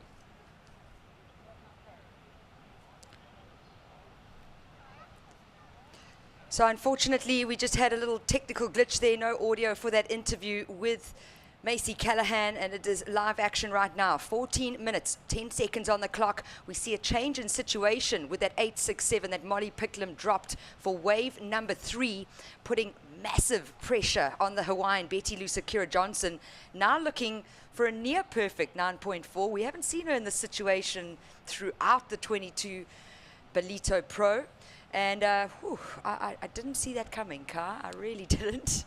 Yeah, I think on paper before this heat, we were really looking at Betty Lou as one of the dangers sort of ladies in this event because she has looked so solid. And we've seen her go near excellent in some of the heats. In the juniors, she went into that excellent range. So certainly capable of getting that kind of score. But in these conditions, you know, she's really going to have to find the right wave. That's going to be the question. It's not about the ability, but it is about finding the wave. And I mean, that is always going to be that roll of the dice for pro surfers.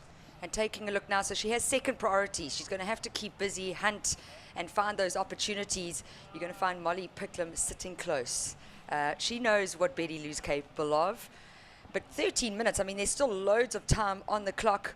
So if we look at our top left of the screen, you can see the heat total and the point of difference. On the screen, it looks like there's only a 5-point difference. But what it really is Molly Picklum in the red singlet, the Australian, holding down an excellent 8.67. She's backed it up with a 6.4, and that's how you get to the heat total with a 15.07. Betty Lou Sakura Johnson in second with a pair of 5s, and needing to replace one of those 5-point rides with a 9.4. When we get back, we're going to cut to ads. We will be following through the second half of quarterfinal number 3 here at the Ballito Pro, presented by O'Neill. I am Lauren Ely McGregor, Senior Board Shirt Designer at O'Neill Clothing.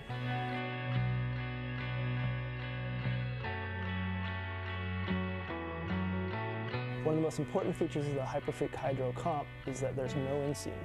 When there's no inseam, there's no rash. The no-tie fly is slim and secure, and it stays flush and flat when you're laying on your stomach. More security, no distractions. The mini welded zip pocket is less bulky and perfect for wax, wax comb, or your keys. The Comp also features our O'Neill Hyperdry Plus, which is our premium water repellency, which dries faster and lasts longer. The laser cut hem allows for greater freedom of movement and less rash by eliminating the restrictive stitching or welding that you see in common board shorts. Hyperfreak Pro Stretch is our premium 4-way stretch fabrication that is engineered to be cling and rash resistant.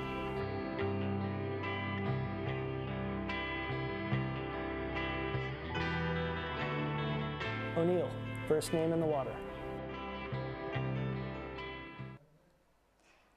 Welcome back. This is the finals day of the Ballito Pro, and we are into quarterfinal number 3, up and riding now. This is our current heat leader, Molly Picklum, the Australian, holding down the lead with an 8.67 and a 6.4, putting a lot of pressure onto the Hawaiian Betty Lou Sakura Johnson, who is needing a 9.4 to move out of that second place. So as we know, first advancing through to semifinals, and a second place getting an equal 5th result on stop number 3 of the Challenger Series. It's definitely a keeper result, Kai, an equal 5th. You can't be unhappy with it, but I know Betty Lou wanting to go for the big one and take the win. Yeah, look, everyone's going to be happy with the 5th because you've got 8 events, your top 6 count. So you've got those 2 throwaways, but 5th is definitely a keeper. Only, I think, 6 girls going through to, or 5 girls going through the championship tour. So your percentage is narrow there. So certainly 10,000 points is the goal. You want to get to the top. You want to walk away with 10,000 points. You get 2 of those, you're looking pretty solid for making that top 5. So it's interesting. In the old QS, you know, you talked about like getting to about that 15 to 16,000 point range to get a qualification. Now with the Challenger Series, that's gone way up. You need to be in the 20s and 30s if you want to be anywhere near it. Yeah, I mean, I think 20,000 is kind of like, it's not at the top, you know, and with just 5 out of 64 women getting that opportunity to get to that elite championship tour, it is a lot of hard work. It's a big year, and 8 different stops around the world, 2 in Australia, we're now in South Africa. Then when you move across to the USA, to the US Open for stop number 5, and then we head to Brazil, Europe, and ending off in the magic land of Hawaii, and we know that that can change careers. Magic until you get to the toilet bowl. Yeah, and even not being easy at all. I did have some time spent there. I was very fortunate to live on Oahu when I was a touring surfer, and many years ago, I'm going to give away my age, but 2001, 2002, really blessed to stay in Makaha and then hang out and surf the North Shore. And Haleiwa is not easy. The surfers that can get a great result there really showcase how they adapt, and it really showcases their ability. But into live action right now, 8 minutes 30 left on the clock. This is quarterfinal number 3. At the moment, it is Australia in the lead ahead of Hawaii, and Betty Lou Sakura Johnson looking for a near-perfect 9.4. And we've had quite a break. We've been chatting a lot, Kai, and we really haven't seen anything else on offer. I know that high tide is at 1 p.m., so, you know, maybe the tide playing a little factor out here. You know, Betty Lou's got priority, but what she's got to do now over the next 8 minutes is find, in my book, she needs to find 2 waves. Yeah. Because a 9.4, you know, she's well capable of doing it, but I think she's going to do herself big favors by getting, you know, she needs to drop the 5s and get up into those 6s and 7s. And it's going to be an easier way of getting onto the top of this heat. Molly Picklum, of course, looking to drop a 6.4. Easier said than done. That's a really good score in these conditions. So she's also going to have to find a good wave. Betty Lou, we look at that sort of last scoring ride of hers. She got the 4.83. That was pretty much all on that first turn. And that's giving her an indication of what she needs to do. She needs to find one of those nice-looking right-hand bowls that has the finish for her. Because that wave, unfortunately, that cross wave came along and she just couldn't get to the closeout turn. My feeling is if she had got a big tail blast on the second turn, she would have been right up there in that requirement. Oh, yeah, for sure. Definitely would have gone into that excellent scoring range. I'm just looking at the current rankings for the Challenger Series. It is Caity Simmers, the young American, coming up next in quarterfinal number 4. She is sitting with 14,745 points. She already has 10,000 points bagged at the Gold Coast. Nikki van Dijk, who has been eliminated, sitting in second. Teresa Bonvalot sitting in third, also eliminated. Molly Picklum in fourth at the moment on the Challenger Series. So this is a keeper result for the young lady. Luana Silva in fifth. We had a bit of a shocker She here. had an absolute shocker here in that first round. Sophie McCulloch out as well, and then Betty Lou Sakura Johnson. So we're going to see a big change up in the Challenger Series rankings once we conclude Ballito Pro.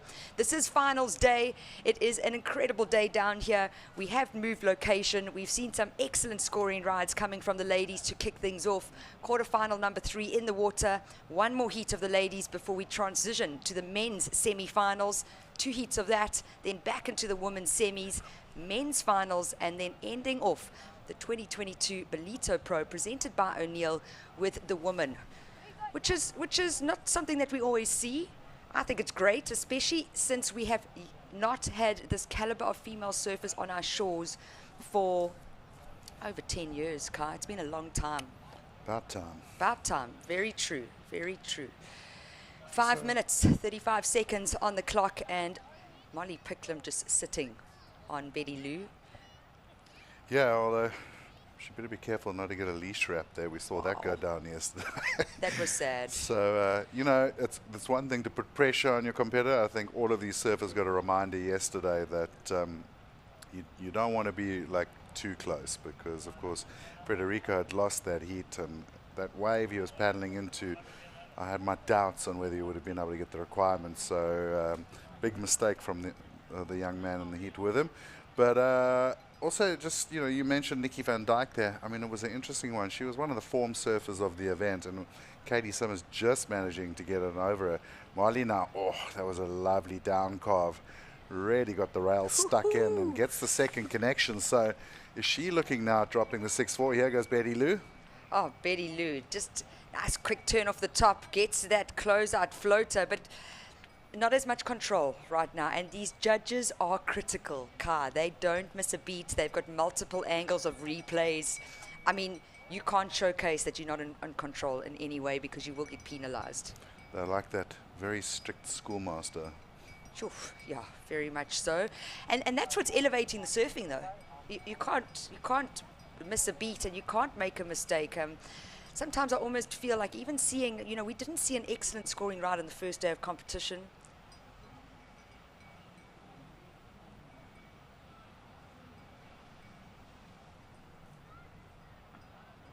So good morning and welcome to our viewers watching People's Weather, OpenView Channel 50, Channel 115, my apologies, and DSTV Channel 180. It is another beautiful day down here in Ballito. We've been greeted with an incredible sunrise, averaging at around 20 degrees Celsius to start, and only getting hotter throughout the day, not just with temperatures, but with the surfing as well. It is the finals day here at the Ballito Pro. We're into quarterfinals, number 3 of the women's. 4 heats of that, moving into men's semis, then women's semis, and we will be crowning champions around 12:30 p.m. South African time today for both the men's and women's divisions here at the Challenger Series. A very warm welcome to everyone. Please stay tuned, stick around. There's exciting surfing going on. We've got 3 minutes left in this quarterfinal at the moment, and we move into a really exciting final coming up next. Caity Simmers, our highest ranked female surfer here at the Ballito Pro, and she will be coming up against an informed Rachel Presti. But live action right now, Kai. Yeah, Betty Lou chasing the score, and of course the requirement is pretty massive now. A perfect 10 required, because Molly Picklum dropped the 7.0, dropped the 6.4, and now Betty's going to have to get that magical number of a perfect 10. And a perfect 10 is not easy to get at all. I've been competing for 30 years. I only got my perfect 10 last year. Wow, you've got one at least. You entered a pretty exclusive club there. Yeah, it's really difficult. I mean, and also to get a perfect 10, there's nothing perfect and stagnant about our playing field. It's constantly changing. Every wave is different. We might see the same waves breaking and at the same spot along a surf zone or along a sandbar, but every single wave has a different nuance to it than others. And these ladies putting on a fine display. Our current heat leader with just under 2 minutes remaining, it is the Australian Molly Picklum. If you can see top left of your screen, That showcases your competitors out in the water. You can see the time winding down. We're going to get a replay of Last of Red. This is a 7.0, and it was a nice looking ball. Really just laid into that first turn, and then coming around for the close, getting the fins out the back. It's this first turn I love, though. Big, deep bottom turn, and then just powers the tail down. Doing really well on the out there as well, and then cracking it up for the second turn. Molly Picklum is really peaking at the right time, and I think that's an important note. We said Betty Lou's been surfing a lot through the juniors and everything else. She could have just peaked a little bit earlier in the event, and Molly has really timed it for the final day. Yeah, she's definitely looking in form at the moment, and you always want to build scores, you know, but coming out with wave number 3 and 8.67, now her 6th wave only, a 7-point ride, and if we compare it to 9 waves ridden by the Hawaiian in blue, her highest wave score was her first wave of the heat. It was just one big maneuver, big critical closeout maneuver, awarded a 5.67. Third wave a 5.27, but she's had 6 waves since then and just hasn't been able to find the requirement, and it's just slowly but surely increasing. And at the moment now, Betty Lou Sakura Johnson looking for a perfect 10-point ride, Kai. Yeah, and what she gets from the Bathers Bank is a nice elevator drop to Sandbank. So 16 seconds on the clock, that's pretty much done. This is the swan song, the closer for your heat leader. Oh, she's looking for a little ramp. There you go. Oh, Molly hello. Picklum. She did say if she's sitting comfortably in a heat, she's going to start going to the air, and we can see it, her showcasing that there. She's going to want to land something like that. Quarterfinals has concluded for heat number 3. We will be seeing Molly Picklum, the Australian, advancing through to semifinals coming up later today. We will be moving directly into quarterfinals number 4. And we will be seeing the phenomenon, Caity Simmers from America in the red singlet. And then coming up against Rachel Presti, representing Germany. It's going to be a good heat. You know, everyone's expecting Caity to take this win, but we're going to go across to ad break. And when we come back, quarterfinal number 4 of the women's division at the Ballito Pro, presented by O'Neill.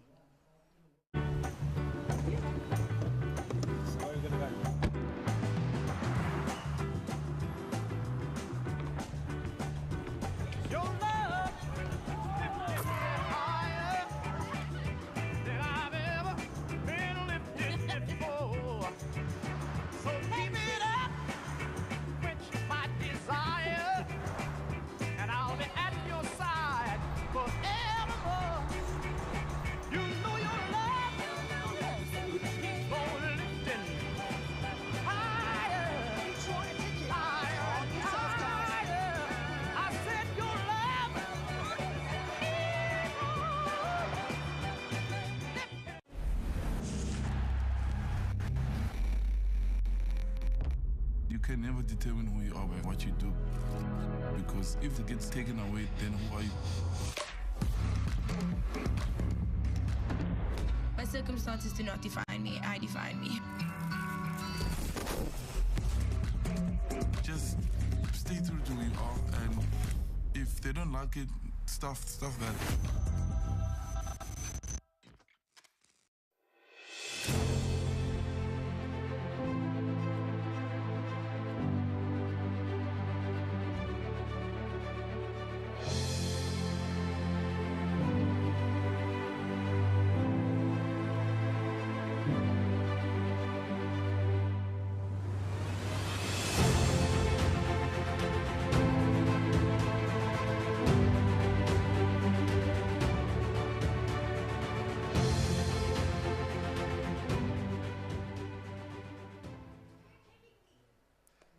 Welcome back. It is finals day here for the Ballito Pro. We are into quarterfinals, number 4 for the women's division. On your screen there, you can see the young Caity Simmers representing USA in the red singlet, and she will be up against the German surfer, Rachel Presti.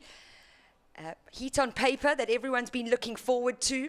Rachel Presti, for me, you know, this is her biggest result so far, Kai, and just doing a bit of research, She said she's been on the qualifying series for a long time, just hasn't had those big results needed to move up into those bigger ranks. Her best result on the QS this year was an equal 9th in Israel at the Caity Pro, and currently being in the water right now in this quarterfinal, this is her best results in the Challenger Series 2022. She got an equal 33rd on the Gold Coast for CS number 1, and then an equal 17th. So she's actually improving her results as she flows through the Challenger Series. I've been watching her, I've been having chats with her. She is a great girl on the beach, but very focused and wanting to really start stamping her dominance here on the Challenger Series. But coming up with such an informed young surfer of Caity Simmers, it's not going to be an easy task. Yeah, I mean, Rachel, we've seen her here in Ballito before in the junior event. She's been coming for a few years, so I've always been impressed with her surfing. She's nice and aggressive. She's got a really nice flow, and she's had good form throughout this event. And she's taken out some big names on her way to the quarterfinals too. The informal surfer of the event up until the previous round was Nikki van Dijk. She was really looking good, the old championship tour surfer. I mean, I call her old, but she's still pretty young as well. But Caity Simmers just shut her down. Absolutely dominated that previous round heat. So, you know, Rachel's coming up against the #1 seed. She's already qualified for the championship tour once before, decided to spend some more time at home being 16 and deciding to do another year on the Challenger Series. So Rachel's the underdog here, there's no doubt about it. And of course we saw Molly launching that little frontside air at the end of the last quarterfinal. Caity Simmers came on the scene on the stab high. She is a phenomenon in the air for a young female surfer. And she's got that bag of tricks, and we saw her go for one little alley-oop the other day, but she hasn't so far done it in a heat. And of course, if she wins this heat, we're going to see a semi-final between the two young guns, Molly and her, and maybe we get a bit of an air show. I think we can get an air show. You just got me even more excited, Kai. It is just such an incredible opportunity to have these ladies here in South Africa. Stop number 3 of 8 of the Challenger Series 2022 finals day for the Ballito Pro. This is quarterfinal number 4. Coming up next, we will be seeing the men's first semi, Keanu Asing and Rio Waida. You know, we were talking about it earlier, the nationalities that are coming through. I got some stats. 23 different countries represented at this Challenger Series. It is very unique. It's not like it used to be. I do believe that because surfing is now an Olympic sport, we are seeing surfers changing their nationalities to try and get that opportunity to call themselves an Olympian. And you know, I've been surfing for 30 years, I'm sure you a little bit longer. Did you ever think we could call ourselves Olympians? I never saw it coming, and there was a bit of blowback in skating and surfing. Obviously, you know, the rebel sports. We're rebels, but it's a professional sport now, and as is skating. And I think it was gonna happen. So let's embrace it. It's grown surfing. I mean, you were just down at the ISA World Juniors in El Salvador. Hot on the heels of the CT there as well. And I mean, just look at that. A Central American country. The government really like getting involved and saying, hey, we've got waves, we need tourism, let's get surfing in here. The surfers love to travel, surfers love to explore new places, and that's really great foresight by that government to do that. And similar story here, Quarterfinal. Hey, we've got beautiful coastline, great waves, surfers around the world love to go to new places and places with good waves and good times. Let's get involved, let's back this event. Yeah, and back the sport of surfing, and that's what we need. And yeah, Ballito with an extended plan, well, Quarterfinal municipality with a really extended plan of what they want to do in the next 10 years. And supporting surfing. For me, the Ballito Pro has only grown year after year, and that comes from financial support. That's where it all comes from. And every surfer that we've interviewed over the last week, everyone says, I love Ballito, I love coming here, the people are friendly, South Africa's so beautiful, and we need to showcase that, we need to be proud of that, and we need to keep drawing them back. But if we've got support from municipalities, from government, you know, from big brands to create the stature that we need of these events, we will be seeing more of these surfers coming to our shores. So I cannot thank Quarterfinal Municipality enough for supporting surfing, to O'Neill South Africa, Paul Canning and his crew. They've really invested into the sport, and it's great to have the World Surf League here. It's great to have the top 96 men, top 64 women in the world on our shores, and we are now into the finals day. This is quarterfinal number 4. At the moment, 22 minutes on the clock, only one wave being ridden. It's a 3.5 coming from our German surfer Rachel Presti. So we say German, Deutschland, but living in Florida. Up and riding now, Rachel Presti. So gets the quick turn off the top, a slightly smaller wave. She kicks out, so just keeping busy, giving priority to Caity Simmers. And 30-minute heats for the quarterfinals, as well as the men's semifinals coming up next. Finds a 1.83 for wave number 2. Putting red, Caity Simmers, into that second place position and now needing a 5.33. We're going to cut across to Brad Bricknell, who is interviewing our heat winner from quarterfinal number 3. Molly Picklum, another amazing heat for you, another 15-plus point total.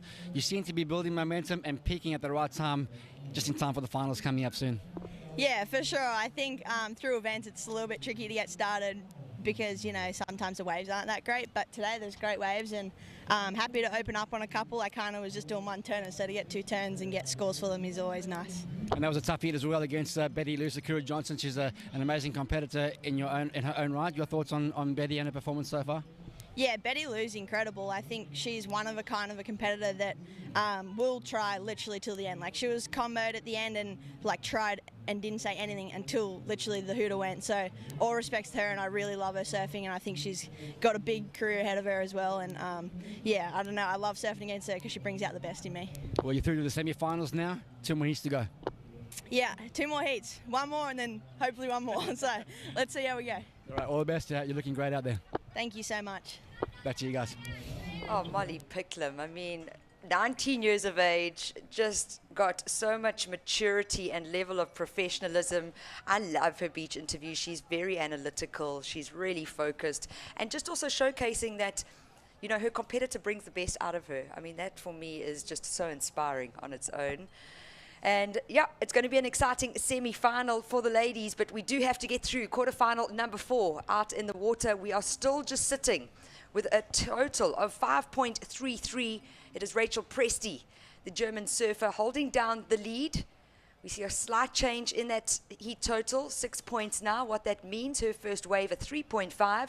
She's found a third score, 2.5. And while we were cutting across to those beach interviews, I do see on the judges' scoreboard that Caity Simmers did find a wave. Yeah, she definitely found a wave. You see her paddling through the mid-break there. We talk about the death bank at Willards. I tell you what, the whole of Bathers is a death bank, Tash. It is not a place you want to get caught by a set. It is really shallow, and I saw both surfers there getting a little bit of a pounding on the way back out. It's not a long paddle, but that short-looking paddle on the north coast can sometimes be the longest paddle of your life. And of course, Caity Simmers waiting almost 10 minutes for that first ride. Only came in at a 4.0, so we saw massive scores going down in the last quarterfinal. Yeah. Suddenly this heat looking like it's having a bit of a slow start. Yeah, you know, I've always kind of picked up over my years of competing is there are times where the ocean, it's 1 heat on, 1 heat off. And if you really start watching the ocean and you realize, oh gosh, I might be on the one that's a heat off, you know that you need to keep hunting and keep busy. What we've also been seeing as a trend throughout the Ballito Pro is sometimes sitting with that first priority. I know Gig Celiers was saying is like a priority coma. You know, sometimes holding that priority for too long and letting that result go from you because you're sitting waiting for a score. I chatted to Aidan Masonkamp, who bowed out in the round of 48. He wasn't stoked. He was looking for a good result, and he said to me, he said, Tash, I sat and waited I needed a 5.38, and I sat and waited too long, and I could definitely have got that score. So there are so many factors and tangents that come into play in this 30-minute intense heat dynamic. And you've got to have a plan A, a plan B, and sometimes even a plan C if it's not going your way. And then also you want to be in rhythm with the ocean. Yeah, and it's hard to maintain your rhythm if you're just going to sit for half the heat. So when you talk about that priority, I mean, the name that immediately as a South African jumped into my head was Aiden. You know, looking for a 5, he waited for a 9, and in the meantime, his competitors were catching waves underneath him and getting 6s. So sometimes, especially in these variable conditions, I don't think you should play the priority game. You should surf and get the scores, and it's an important lesson for all these young surfers. And I mean, obviously, when you're sitting here on the couch, it's easy to say that, because when you're in the water in the Challenger Series, I'm sure the pressure is immense. But you know, we do get to watch all the heats as well, so we get to notice those trends. And certainly, it is a trend we've picked up in this event, is that sometimes it's not a good idea to wait around. Rather get active, keep active. And I must say, a lot of surfers in this event have played that game to great success. But as we always have, there's one or two who do the opposite. Caity Simmers is one of them. She's very, very picky about the waves she takes. She never has mammoth wave wave numbers, and she's looking for those waves she knows she can really perform on. So she's kind of bucks that trend. Yeah, she does buck that trend. She is still young, and you know, she comes from a background of artificial wave pools. And you know, I've always wondered, I do believe that having a wave that never changes is something that you can really work on maneuvers, especially your air game.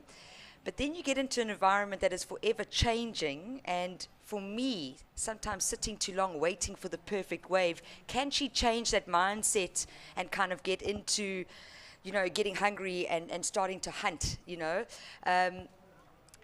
Let's see what happens here, because for the first time she's actually on the back foot in the Ballito Pro. She's always kind of been in the lead or holding down a commanding lead and not really sitting for so long. We're halfway through this quarterfinal and she's got a 4-point ride to her name.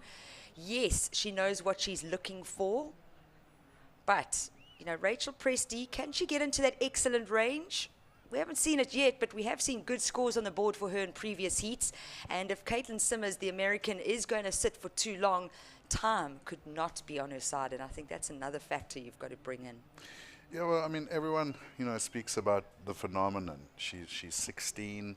She's been surfing for 3-4 years. It's incredible that she is here, #1 seed on the Challenger Series. The one thing I kind of find, well, let's watch this wave quickly because it's an important one. Gets a nice little wrap there. Now, hard off the bottom. That's what we like to see, is throwing that big power turn on a really heavy section. So that's a good one. But what I was going to say is, she is a phenomenon. She's come on the scene so fast, but the one thing she hasn't got in the experience, we see another great turn from Rachel.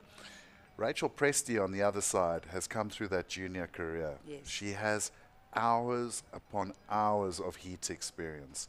And I just wonder sometimes if Caity, with such a quick move up the ranks, she doesn't have that experience. She doesn't have that knowledge of, like, what do you do in this situation, especially when the pressure is really piling on. And I think over the next couple of events, that, for me, is what I'm going to be keeping an eye on with Caity Simmers, is when she gets put into that corner, how is she going to respond? Yeah, what a great topic and what a great point, Kai. That is the difference, because sometimes it is about managing your time. I saw it at World Juniors. If you're not managing your time, you're losing heats, you know. And yeah, Caity Simmers, let's see where it goes, because like you were saying, I mean, which surfer, professional surfer, is going to say no to the championship tour? There's not many. She said no. But I think it was a great choice for her family to say no, so that she can get more experience, because we have seen a lot of surfers break over the years because of how cutthroat and how heavy competitive surfing is, and really that time management. Well, I think a great example there, and I mean, not taking away from his surfing at all, he's a phenomenal surfer, but Cologne and Dino, you know, came on the scene, everyone going mad for him, and it's taken him years to acclimatize to the championship tour. So you do need that experience. Let's watch this one though. Little check carve to start off, but this is where the score will come. Lovely bottom turn to top turn combo and a heaving section, and it got a 6-1-7 for Caity Simmers. That's one turn score right there, but really aggressive surfing, and you saw how that wave just bottomed out underneath her. Then Rachel going on the left straight behind. Nice looking section through the tail up, so also a really nice turn. Just the point of difference on the two turns there, just the heavy section that Caity had to deal with. Yeah. But really like how she threw the tail out there. You see that drift right at the end, and some solid surfing from the German too. Yeah, and blue was rewarded a 4.83 for that turn. Red rewarded the 6.17, and you're so right, Kai. Just more critical, tighter, having to quickly pivot was Caity Simmers in the red singlet. Rachel Presty pushed through it with a lot of power. I liked the way her tail drifted, but as you said, that section not as critical as what Caity Simmers was presented. And I also liked how Caity read that wave. I mean, it was almost like a double up with a little bit of a wonk in it, and she just kept her speed, got that little, you know, check turn kind of to set herself up for the deep bottom turn in the vert closeout re-entry. Yeah, and we were just, I was just saying, how will she respond when she's backed into a corner? Well, that's how she's going to respond today. 6.17 goes into the lead, and now putting the pressure on Rachel Presty, needing the 5.35. And speaking to Caity Simmers the other day, she was saying when Ballito's variable like this, like a bit onshore, a little bit wonky, not too big, but closey, you know, on the banks, she says it's super similar to her home break. Okay. So she's maybe, you said, like really clever surfing there. I think she's kind of approaching this like she's almost having a heat at home. Yeah, well, 11 minutes on the clock. It is now Caity Simmers, the young American, holding down the lead with a heat total of 10.17. How she got to that? One hit wonder, the 6.17 for wave number 2, and then adding a second scoring ride for wave number 1 coming through at 4 points. So, like you said, still sitting, not catching many waves. We're not ever seeing at 0.5s and 0.83s thrown into Caity Simmers' scorecard. Rachel Presty in the blue representing Germany. Her first score coming out on wave number 1, a 3.5. Backed it up with a wave number 5, a 4.83. This is her 7th ride. Rachel Presty having second priority, having to utilize it. Gets caught up the top and needed to ride out of that for it really to be a important score.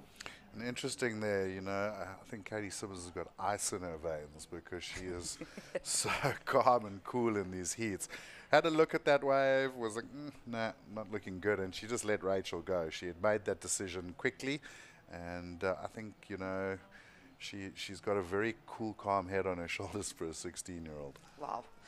And that last of blue, not even factoring in a 2.93. Judges very critical. If it's incomplete, we're not boxing ourselves, then we're just not rewarding you. So back to the drawing board for Rachel Presty. She needs a 5.35 to move into that first position and to advance to the semi-finals. We are into finals day here at the 2022 Ballito Pro, presented by O'Neill. The ladies kicking things off to start the day. This is quarterfinal number 4. We will be moving directly into men's semi-finals, and wow, what an exciting afternoon we had yesterday. I was on the edge of my seat. If I could have stood in the studio, I would have. You know me, talk with my hands. I love a little dance, but it was just such exciting surfing, totally different conditions today. None of that northeast wind, really light bearable winds and clean conditions, but still excellent scoring rides that we've seen from the ladies. And only a good score coming out in this quarterfinal number 4, but in quarterfinal number 2, we saw Macy Callahan drop the highest single wave score of the women's division, an 8.83. We also saw Molly Picklum drop a big score in quarterfinal number 3. We are into the last 8 minutes, 30 seconds on the clock here for the women's quarterfinals, advancing through to the semis, and they'll be coming up a little later today. But coming up next, it is the Hawaiian Keanu Asing, who is very in form, I must say, but he is coming up against another in-form surfer and sitting at number 2 on the Challenger Series, the Indonesian Rio Waida, coming up next. Yeah, look out for that one. Rio is really looking good this year, and I did a couple of interviews with him yesterday, and he's just really focused. He wants on that championship tour. He wants to take the Indonesian flag onto that roster. Yeah, I think it's going to be really great to see a new country represented. But we are going to take a walk down to the beach and catch up with Brad Bricknell. surfer on the grassy hill just down to the right of the contest tower, guys, and I can tell you there's a real family atmosphere going on here this morning. The hill is the perfect place for the family to set up for the day. We've got picnic rugs, we've got drinks, and we've got a nice elevation here overlooking over the contest. I can tell you what, from a family point of view, if you're a grommet, this is the place you want to be. The Ballito Pro presented by O'Neill. The Groms are having the best day ever. I think Brad's having the best day ever. He's parking cheesy on the bank there. A couple of photo bombers in that one too. Yeah, but you know, that's what it is about, like sitting on the bank, watching the surfing. You know, everyone flocks down. It's a Sunday here in South Africa. It is winter school holidays. There is no better place to be in South Africa right now than KZN. We usually have our coolest temperatures once the sun rises, looking at about 16 degrees Celsius. Yes, a little cooler before the sun rises, but the average temperatures in winter in KZN between 22 and 30 degrees. I've been living in Cape Town for a couple of years, and the winter scares me. I try and head back home as often as possible. We've also got those beautiful land breezes that really clean up ocean conditions. We haven't had the best surf forecast for the Ballito Pro, unfortunately, this year. Big deep bottom turn, quick in and out from Rachel Presty. So, as I was saying, we haven't had the best swell forecast for the Ballito this year, which is unfortunate. We were expecting big barrels. We've only seen one so far in the contest, but we are looking forward to an exciting day of surfing here. It is finals day, 6 minutes on the clock, quarterfinal number 4 for the women, and it is going to be the men coming up next. This is our current heat leader. Wow, Caity Simmers found this big set wave, and as she's been doing really patient in the lineup, looking to see if she can maybe get a little finish down in front of the rocks there. But she got almost all her scores off single maneuvers, and it's been working for her. That's probably the biggest wave we've seen in this heat. Yeah, but what you can also see, you can see the backwash. That's definitely creating a little bit of a factor for the ladies. And what that means is when you're riding a wave, so this wave is fast. It stands up with quite an incline. It's quite cylindrical to the non-surfers out there and everyone watching people's weather. But what happens is because now you're watching the wave, you're looking where you need to hit, but then you've got this backwards flow of water coming from the shoreline out towards deep water. When you do a turn, sometimes you've got to react without any warning, really, and then still try and complete that maneuver. So very technical is the sport of surfing, very exciting is the sport of surfing, and sometimes coming down to being the luckiest surfer out there sometimes, just with the way the elements are thrown towards us. But at the moment on paper, we were always thinking Caity Simmers is going to take the lead. She has had only 3 waves. Her last score finally dropping in, and once again, Kai, just a 1 hit on that wave, and being rewarded with a good score, 6-point ride for Caity Simmers. What that does, Rachel Presty sitting with priority. That's the positive thing to take from here. Sitting in second place, that's not the good thing, and now needing a 7.34, which would be our highest single wave score out of this quarterfinal.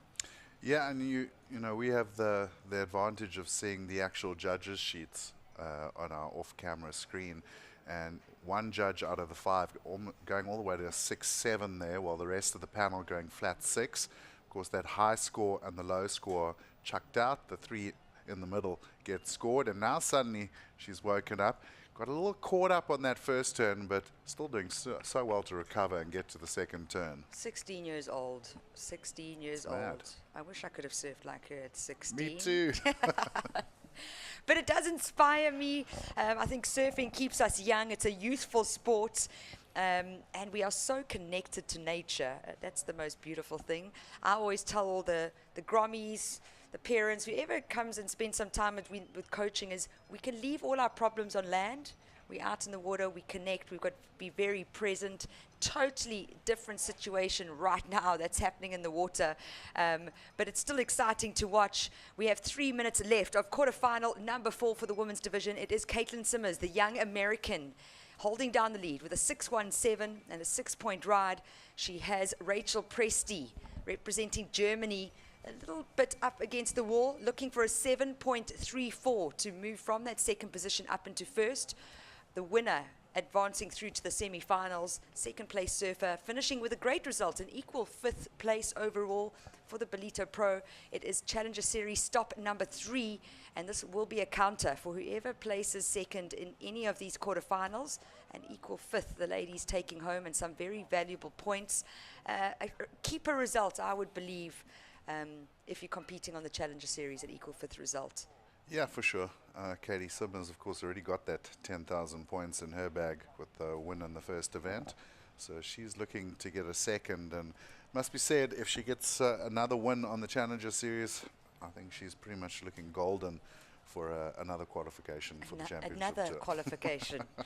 Yeah, and I'm just really amazed. Like 4 waves ridden, nothing under a 4.0. And she's just stuck to her game plan. She hasn't let Rachel dictate the heat at all for her, and that also makes me think like that would fluster Rachel a little bit. She's used to, like, you know, she's going for loads of waves, and you expect your competitor to almost respond to that, but not Caity Simmers. It's almost like she doesn't even exist out there. She's just surfing with herself. I love Rachel Presty's surfing. She really has got some incredible tricks in her bag. It is just about now connecting it and linking it, and that was wave number 9 for the German surfer.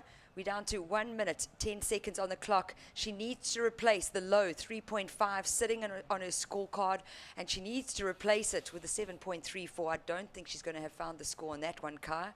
No, and Rachel So now, it is so shallow. Look at that cameraman. Rachel, minute to go, and her problem being she can't surf a wave like that last one with the shoulder. She can't be out on the shoulder. She needs to be in the critical section of the wave. She needs to be attacking the lip line, and it's going to be a very tough ask with 40 seconds on the clock. And the difference now is priority is with Caity Simmers in red. She's going to sit like Velcro and not allow Rachel Presty to get that opportunity to find the 7.34. We're down to the last 20 seconds. It is Caity Simmers in the lead with a pair of 6s. Rachel Presty in second, hunting down that 7.34. But what beautiful conditions. You can see the horizon there. Not a breath of wind anymore, so the land breeze is almost stopping. And we did have that predicted, like minimal wind for today. Yeah, the nice thing is like you said, it's going to be minimal. I don't think it goes much over 5-6 knots, so that's fine. These conditions with the light winds, you're going to see contestable conditions throughout. And yesterday, Kiana Singh went to the air. We don't see it every day. He said he needed to impress the judges. Rio Waida with the only big straight air of the event. So I think my money's on we're going to start seeing some above the lip action. Oh yes, it is going to be exciting. We just concluded women's quarterfinals. We will be moving directly into the men's semi-finals, and making that call will be Gigselliers alongside Brad Bricknell in the booth. And you can just see Caity Simmers happy with that through to the semis. Good sportsmanship between the two ladies. So we will be going to an ad break. Coming back next, it will be semi-finals for the men, and the call will be made by Gigselliers and Brad Bricknell.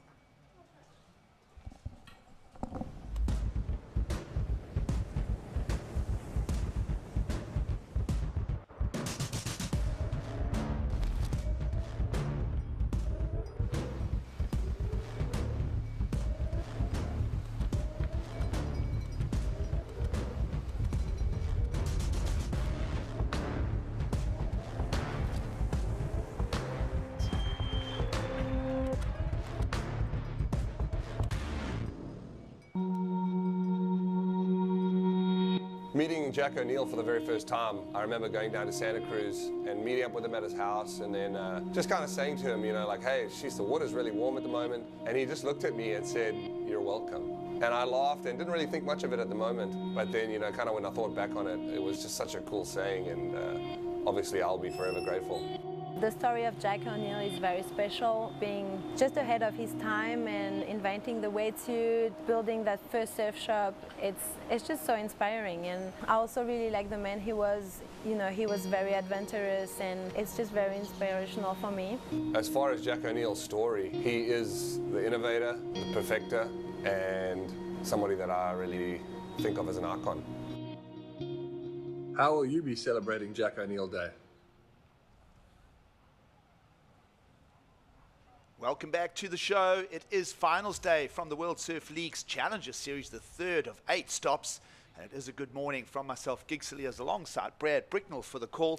We're having so much fun with it. We've narrowed the women's field down, Brad, and now it's time to swing it back to men's semi-final action. Yeah, still buzzing from yesterday's quarters of the men's. We had the opportunity to call a few heats together, Gigs, and the entertainment value was through the roof, and it's nicely poised now, the final 4 men, to book those last 2 places in the event. So it's going to be a great semi-final coming up. We trust that you're enjoying the show with us. We will crown champions here today in both men's and women's draws. Of course, the men's field of 96 narrowing down now to just 4 surfers left in the draw. And welcome to semi-final number 1, folks. 30-minute heats, this one with 27 on the clock. Not a lot in the lineup just yet. That could change any second. We have had an opening ride for Keanu Asing, a 4.67. He will be in the red singlet. Rio Waida, off the momentum of a win in Sydney, Australia at the Challenger Series level, will get his campaign underway. And it looks like lefts are going to play the part for the story as the tide starts to move in here at the Bathers Bank in Ballito. Gig Cilliers and Brad Bricknell for the call. We trust that you enjoy it with us. And 4.67 to start. Well, we know how effective Keanu Asing's backhand can be, Brad. Yeah, he's used it to good effect all event long, all career long, in fact. And it's going to be really interesting to see the 2 contrasting approaches here. We know that Rio Waida is so strong in the air, but also a very complete surfer. Got a rail game to boot. Keanu Asing, not really known for airs by his own admission. Even in yesterday's posted interview, he pulled out a crazy air reverse when he needed it most, though. So Keanu has got a little secret weapon in his back pocket if he needs it. Well, conditions here this morning for finals day. Pretty much windless, light variable winds, leftovers of quite a grunty swell that got us to frame up the quarterfinals yesterday afternoon. That wind has flattened it down a touch, but nothing wrong with that turn from Rio Waida as he comes back into picture. His second counting wave is going to go into his scorecard, and it's going to perhaps start heating this semi-final up. Prior to that, just a 1-pointer for the Indonesian, just the 22-year-old out of Uluwatu in Bali. Japanese and Indonesian to make up the DNA of this surfer on screen. Yeah, he's an amazing young talent out of Indonesia. He's made no bones about the fact that he wants to be the first Indonesian to qualify for the championship tour. He's had a taste of it now as a wildcard over at G-Land, and he's definitely been one of the standouts of the event so far. I think the surf really suits him. It's top to bottom beaches. Solid sandbar, you can see square off the bottom, closed out turn there, so 1 maneuver wave there for Rio, and we'll see a different angle there. You can see he leans in on that inside rail. There's no bog, there's a nice clean transition into that close-out re-entry, and he finishes on his feet, which the judges love to see. And back to live action, back into picture. Rio Waida on the way out from that big close-out slam. We'll just squeeze another tapered left wall in the lineup here. So 3 waves quickly for the judges to bring the numbers to us. Plenty of time still, 24.5 minutes to go. And just talking to the point of that second wave, Brad, he came from really deep and behind it. So I think judges are going to, as Rio climbed up onto that lip, I think there was a couple of quite detailed shifts in weight as well for that big closeout turn. And we're expecting a reasonable number for that. We don't have it yet, as Keanu Asing will inquire and see if he can get wave number 2 going. A little bit of a broken lip, and he'll sort of just wrestle into it. He'll slam into the end section. So 2 maneuvers to make up the second ride in the lineup for Keanu Asing here in semi-final number 1. So it's going to be this backwards and forwards, we feel. We always ask what would be the massive separating element in this heat. Yeah, I think the air is going to be the massive separating element if Rio decides to go that route. There are a few little wedges forming on that midsection of the bank. So Rio's got a really technical air game. His completion rate's really high. So if he decides to go that way, it will put Keanu under pressure. But like I said, yesterday, Keanu had some airs of his own. And we'll see what we're talking about here with Rio's second wave. You can see a nice stab to get things going. The wall tapers out, so a little bit slopey here. And unfortunately, really couldn't capitalize on a dramatic end turn a la Keanu Asing. Here's the first one for here. You can see leans into a body-shaped talking the power around there, and then this wave gets a little bit flat. So he digs a little bit of a rail there, tries to get the completion, and all the score will be in that first turn for Rio. Well, he really wound it up for that first turn. Brad, inside out, just turned that one inside out. It's not going to fetch a huge number. And then, well, of course, this first soft part of the wave, a better ending for Keanu. Yeah, that was just to get into that section over there. You can see that's what Keanu is seeing is so strong at. He just jumps over the section, a little bit of a dig, but now he's primed for the section. You can see he leans the body into it, and he puts all that pressure on the back foot, which allows the power to come around, the spray to go up, and there's a very strong finish there for the Hawaiian. Well, a fit and energized looking Keanu is seeing in 2022, looking for perhaps a slot in the final. Someone that's had a taste of finals is this man. And, well, lovely combo. And just as we start, that's greasing that one up, he'll just go down, Brad. So a little error there. He won't be happy with that. He'll want to stay in the focused zone. And Keanu is saying, looking for an update on scores. He will hear that his opening ride was the 4.67, and he's backed it up for now with a 4.63, Brad. Yeah, well, solid little platform for Keanu to build off now. You know, we have been speaking all the event long about those two-turn combinations fetching those higher scores. So one turn, we're seeing that sort of 4 to 4.8 mark. For those two-turn combinations, around that 6 to 6.5, and then something with a bit of flair, a bit of power, and a bit of innovation. We can see anything from that 7 to 8.59 sort of range. So it is about wave selection, and then you have to convert those sections when they come to you. Well, little look from the priority, but he'll let it go, and Rio Waida will get back to work. Came unstuck on his last roll of the dice, and there is the air element, an incomplete. So two incompletes in a row here as we move further into the first semi-final. Another wave in the set for Keanu to let go a turn. Swings it around, pivots the tail, now accelerates again, just carves it in front of his opponent. And just a little tapered wall in the bay here at Bathers.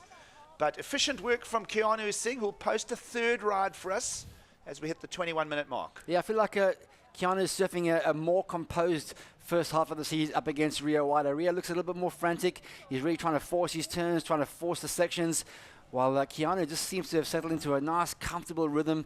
And you can see that really on display on that last right-hander. Found a beautiful running wall gigs, and the flow and the power from Keanu will certainly be something the judges will take note of when dissecting that score.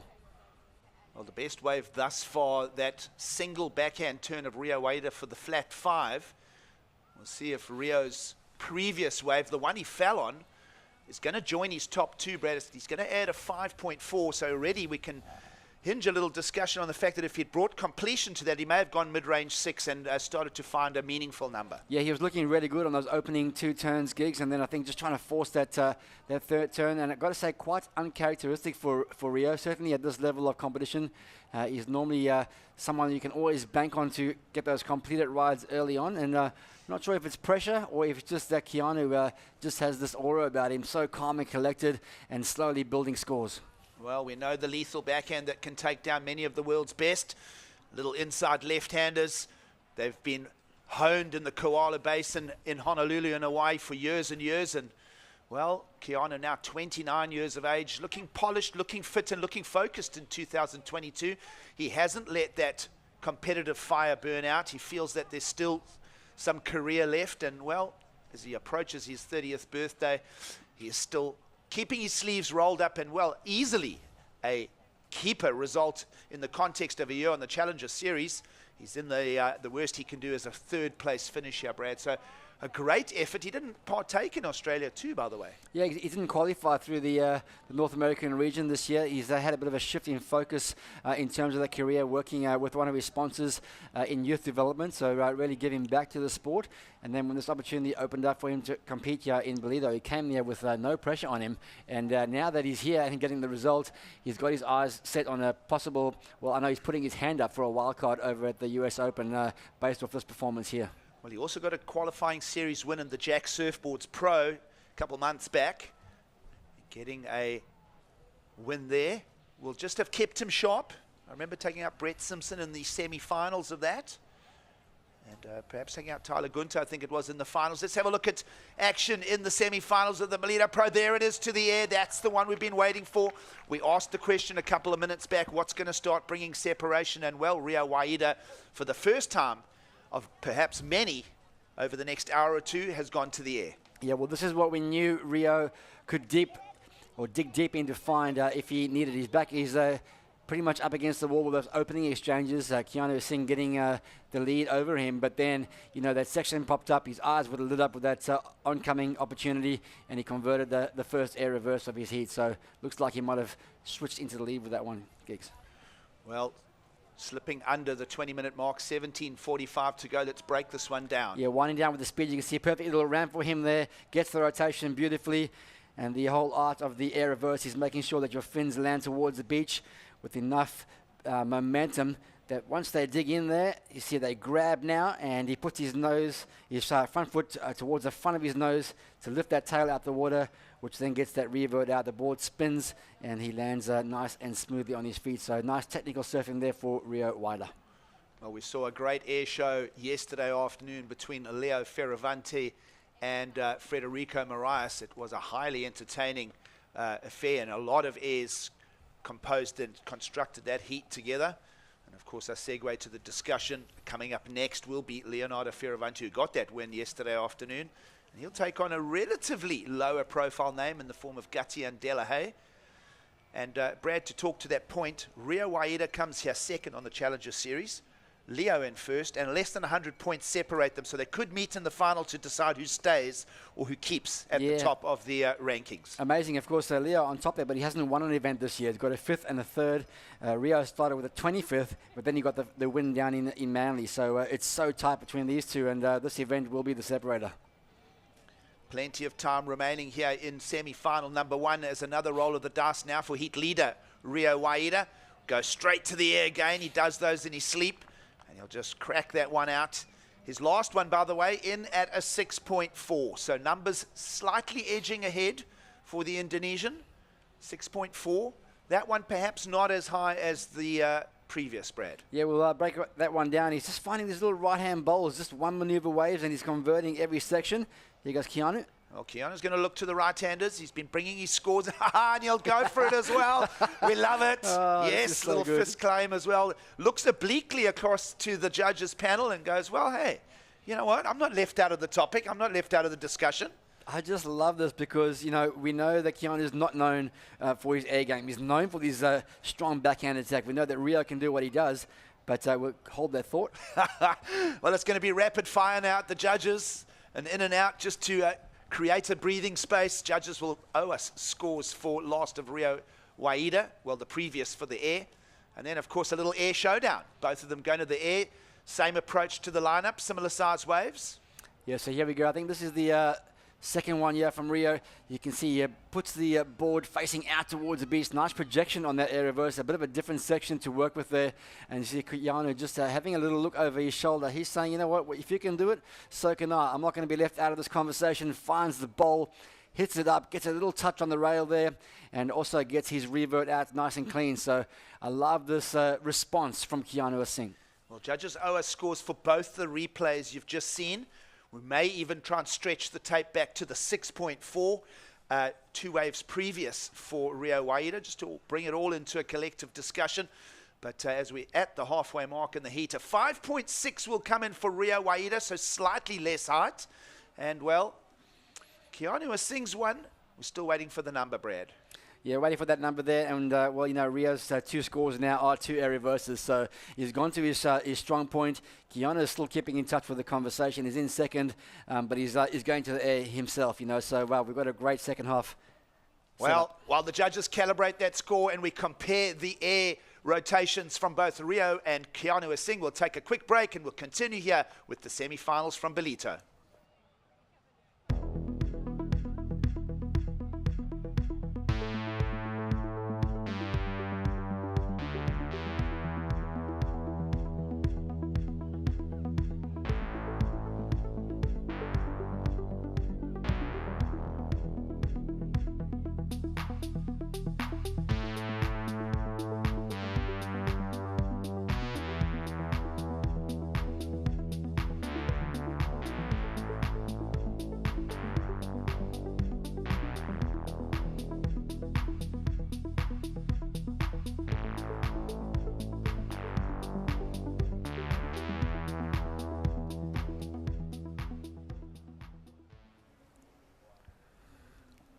Welcome back to Finals Day, the show coming to you from Ballito on the east coast of South Africa. Kik Cilliers and Brad Bricknell calling the scores. And of course, when we left you halfway through semi-final number 1, we were waiting for a score for Keanu to sing score to come back in, Brad.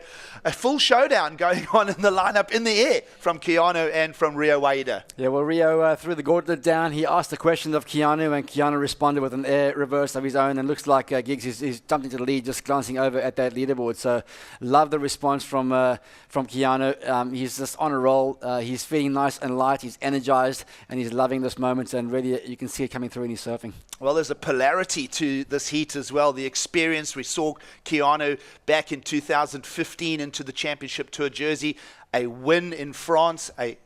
He's one of the surfers that can boast a Championship Tour win. A lot of surfers never get to say that, Brad. And so he hinges the one side of the discussion, and then, well, the younger, 7 years younger, 22-year-old Rio Waida, the Indonesian, as you mentioned, Brad, fresh off the win in Sydney, just one of the most exciting surfers we've seen. He got that win over Ryan Callanan. He went to the air regularly. So a great thread here and a great story for us to hang on to in semi-final number 1. Yeah, I love the youthful exuberance that Rio Waida brings. And I'm hearing, as we talking here, there's cheers in the background. Looks like the leaderboard's changed again. So this is high entertainment here on Finals Day. We're loving it, and we want to welcome a very special guest onto the show with us from Sydney, Australia. We're going to get joined by Rob Bain. It'll be a good evening to you, Rob, if you're with us.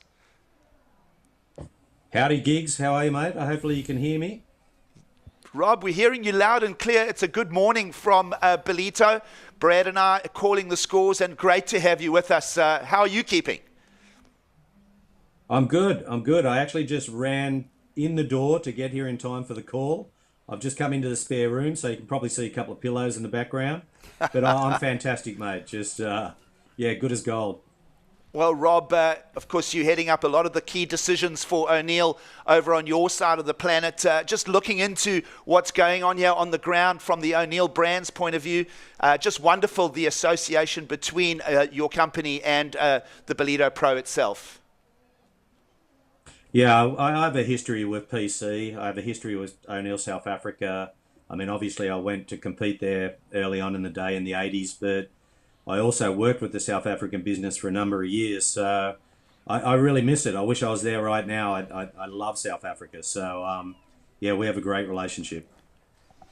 Well, Rob, great to hear from you, and we'll keep you on the line with us. So we're unfolding quite a very high entertainment semi-final number 1 here. For you, any opinions? You've been watching the action and that over the last couple of days. Some blistering performances coming out of the field here in Ballito this year with the elevation of the Challenger Series status. Yeah, I think it's been, it's been a pretty tricky event wave-wise. In some cases it's been a little bit of a lucky dip, but as they say, you always make your own luck. You've always got to have a plan A, a plan B, and a plan C. So often it comes down to that one maneuver or that one wave where you need to make it count, and that's where champions rise. That's where the guys, they find that element where they can pull that maneuver at the right time, and those are the guys that are going to end up making it through. I mean, this kid's amazing, the young kid from Indonesia, and he's a kid that can turn a wave that's a 4 into an 8. So that's the sort of exciting surfing that you're starting to see in these sort of conditions. Well, Rob, it's great to have you with us. We'll just track down to the action here. 9 minutes to go in the first semi-final. We saw perhaps, Brad, a equipment change taking place there for Rio Waida. Yeah, a quick little board swap. Fortunately for Rio, the paddle out's a very short one. It's just a quick run to the sand and, probably a 50-meter paddle out to the back line. And looking at those scores, Giggs, I'm not sure how he broke his board, but given the fact that he's been going to the air often, there might be some sort of issue there with a crease board, and he's found himself back in the lead against Keanu. Well, we also see a 7.67 has come into the scorecard for the Indonesian prior to that board swap. So I'll try and pull back the tape for that. We'll try and get Rob Bain's opinion on that as well. Great to have you with us, Rob. And of course, you campaigned out here in South Africa. We know that you've got a lot of fond memories. And, we'd love to have you back at some stage. Just a quick reflection back to your days. Of course, you were top 10 finisher, late 80s into the early 90s. You finaled at the Gunston 500 that year. What are a few of those memories that stand out from way then? I think, you know, my initial first memory of South Africa is Cape Town, to be honest. That's the first place I landed. That was in 1985. I went from Allentown, Pennsylvania at a wave pool that was a pretty horrible wave pool, to be honest. But my very next event, I landed in Cape Town and went to surf the crayfish factory about 8 to 10 foot. And it was like I'd landed on the moon. It was just such a different place. You know, and moving on from that, I think it was 1990. I came to the Gunston. I finished second, and I went to number one in the world at that point. So South Africa was kind to me in a lot of ways. We got up and riding out. Yeah, so really, gigs. You know, it's just one of those places really special for me. When my dad finished World War II, he was from England. He was in the English Navy. The first place he went to also was Cape Town.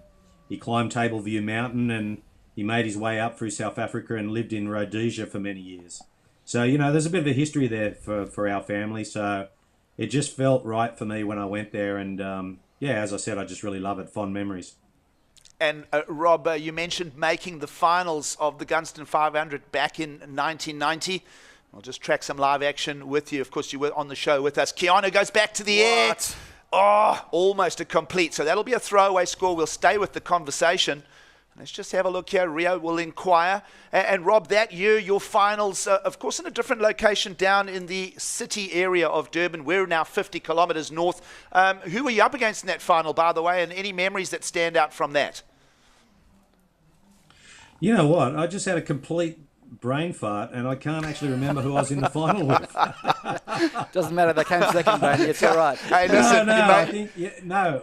You know, I think it was Damien Hardman. But anyway, we were really good mates. We used to stay together a lot, but we were always like, we used to battle that hard. And you know, as you know, like in the 80s, you know, it was very competitive. And I remember having a lot of heats with Martin Potter, who was, you know, a South African fella, and it got quite aggressive. It was yeah, it was pretty wild days. Well, we've got a couple more questions to throw at you, Rob. We'll just see Keanu Singh, who is down in that second place position and chasing now a bigger requirement, Brad, of a 7.51. He's going to obviously lean on that backhand skill. We know that it can beat some of the world's best. But still around 5.5 minutes to go for Keanu Singh as we just catch up with the current situation out in the lineup for semi-final number one. Yeah, Keanu unfortunately had a big fall on that massive air reverse. He got so tail high on that one. That would have been a one that really would have tested the judges in terms of that requirement. And then now going to his strong point on his back end, that three-turn combination. I'm not sure the size of the wave, you know, might come into the equation there on the negative side for him. So Rio looking pretty strong coming into this final five. Well, coming down to the final 5 minutes here, Rio Waida holds the priority. And we'll let the judges catch up the score sheet. We're not feeling that the threat is coming just yet on the scorecard for Keanu. And Rob, just to talk back to that point, you mentioned names like Damien Hardman. You mentioned Martin Potter, who would get his world title in '89, right around the time you were finishing top 10, late 80s into the early 90s. Who else did you have? You must have had some huge tussles with names like Tom Curran, Tom Carroll at that stage, Gary Elkerton and such. Yeah, I mean, all of those guys, obviously, they were the legends of the sport. And, you know, I probably always consider myself more of a battler.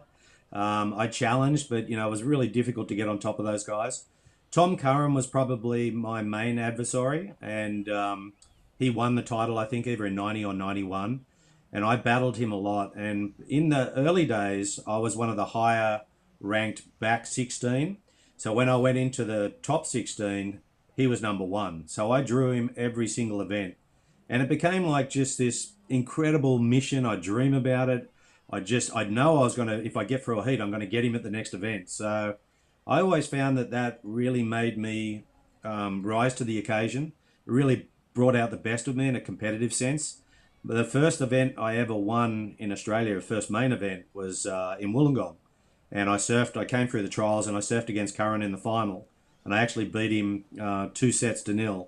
So we just had this really long competitive relationship, and I actually really love surfing against him because he was kind of like a really, you know, he's a different character if you know him. He's quite quiet but super competitive, and I just used to love getting up in his grills and trying to upset him, and it was just a lot of fun. There was really good memories. And Rob, your stat sheet reads 4 championship tour wins in your career. Any favourites to hinge a discussion on? Yeah, I think the Coke Classic at Narrabeen. I beat Damien Hartman at his home break. The waves were perfect. My friend got married that weekend. It was the first time my mum ever watched me compete. So she never seen me compete early on, and she was there with my sister and my wife, Kath. We got married that year. It was just a really special place to do it because all my friends are on the beach chanting and singing, and if you know North Narrabeen, it's a pretty perfect left when it's on. So I think that one stood out to me the most. It was probably the most amount of money I won as well. And it just lifted me into another level as a up and coming pro surfer because it was televised live on Channel 9 Widewell Sports, which was a big deal in Australia. So that was a big changing point for me, I think. So that one would be a key one for me. Well, Rob Bain, amazing chatting to you. The boys from O'Neill, South Africa, are packing this and going to send it over to you. This is an Nguni printed shirt. It is the theme that we have put together for Ballito this year, and well, that'll be on its way to you, and we expect you to wear it proudly, Rob. Hey, Giggsy, is that a cowhide? It's a cowhide, but it's a printed cowhide, Rob. We're not going to make you wear the actual leather skin. We're going to send you the shirt with the print on it. But I was going to say, in my current state of fitness, that would suit me having a cowhide on me. So, hey, thanks very much, guys, for having me come in. I really appreciate it. Great job, by the way, commentating. Awesome event. Good luck to the competitors in the finals now. So, thanks, guys. Well, great chatting to Rob Bain there. Brickers, one of the legends of that era, and of course, he rolled his sleeves up and gave the Currans and the Carrolls, the Lynches, and the Hardmans and the Potters a good run for their money at stages there. I can tell you what, he's still absolutely ripping now. If you follow him on Instagram, you see he posts a few clips and images every now and then. He's got a solid front side car on him. This is what we missed during the break. Keanu is seeing a big tail high air reverse attempt, and he loved it. He's loving it. He's asking the question of the judges. We'll have a look at this one now. Who says Keanu Asing cannot go to the air? Watch this. Finds the perfect ramp section, gets the tail up nice and high, pointed towards the beach, grabs the rail there just to make sure he gets that transition perfectly. And look behind him, live action, right in front of Keanu. 30 seconds to go in the semi-final. Number 1, Keanu will look over his shoulders at it. Wow. And wow, we're loving this. He's feeling it. And well, Keanu to the air. Requirements of the 7.51 to turn the heat over, but Rio Waida potentially adding another big number of his own. We're going to stay with this moment here. Yeah, this is the one right behind Keanu, seeing a bigger wave here for Rio. Look at this section, big wall, projects, didn't get too much height, but definitely got some distance across that section. And look where he lands, right in front of Keanu Asing. Wow, well, do you want to start speculating some outcomes of that? Well, just the 7.51, I think, is the requirement for Keanu. So it's got to be a really big technical air. And those early indications dropping is that it's going to be very, very close, Gigs. Well, we'll stay with the moment here. Judges' scorecard open for both Rio Waida and Keanu. We're seeing both of them going to the air. Reminders that Keanu was chasing the 7.51, and his scores are starting to come in. One judge has gone a 7.8. Another's gone a 7. It's going to come in at a 7.33. That is so close to requirement, Brad. Wow, just under there. And, of course, looks like the score coming in for Rio has gone into his top 2 as well. So what an end to a classic matchup between Rio Waida and Keanu Asing. And, again, entertainment value through the roof for us. A 6.93 just nudges the scorecard a little bit ahead. And Rio Waida, for the second time in 2022, is going to make a finals on the Challenger Series Tour. And stay with us because we will answer the questions who will join him with semi-final number 2 coming up next. I am Lauren Ely McGregor, Senior Board Shirt Designer at O'Neill Clothing.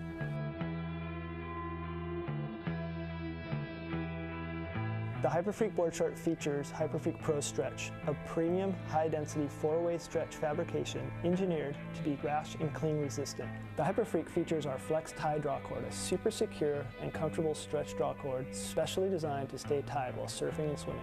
The Hyperfreak has a welded zip pocket with a low-profile, functional design to keep your goods safe and secure. This board short features O'Neill Hyperdry, quick dry water repellent treatment. The Hyperfreak, the ultimate performance board short.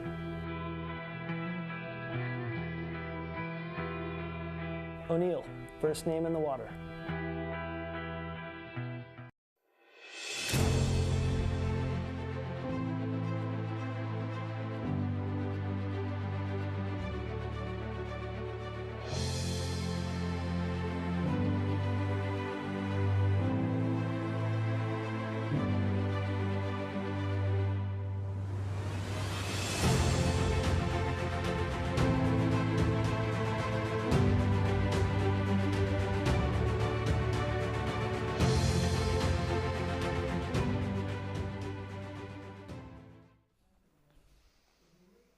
Welcome back to the show. Live coverage from the lineup here in Ballito in South Africa. It is the World Surf League's Challenger Series, the third stop, and another power-packed semi-final about to start unfolding. Introducing Caity Simmers from France, the relatively unknown surfer who has crusaded for many seasons in the regional qualifying series up in the European area. Caity out of Guadeloupe will take on a name that needs no introduction from Rome, Italy. A surfer that has been crowned as an Olympian.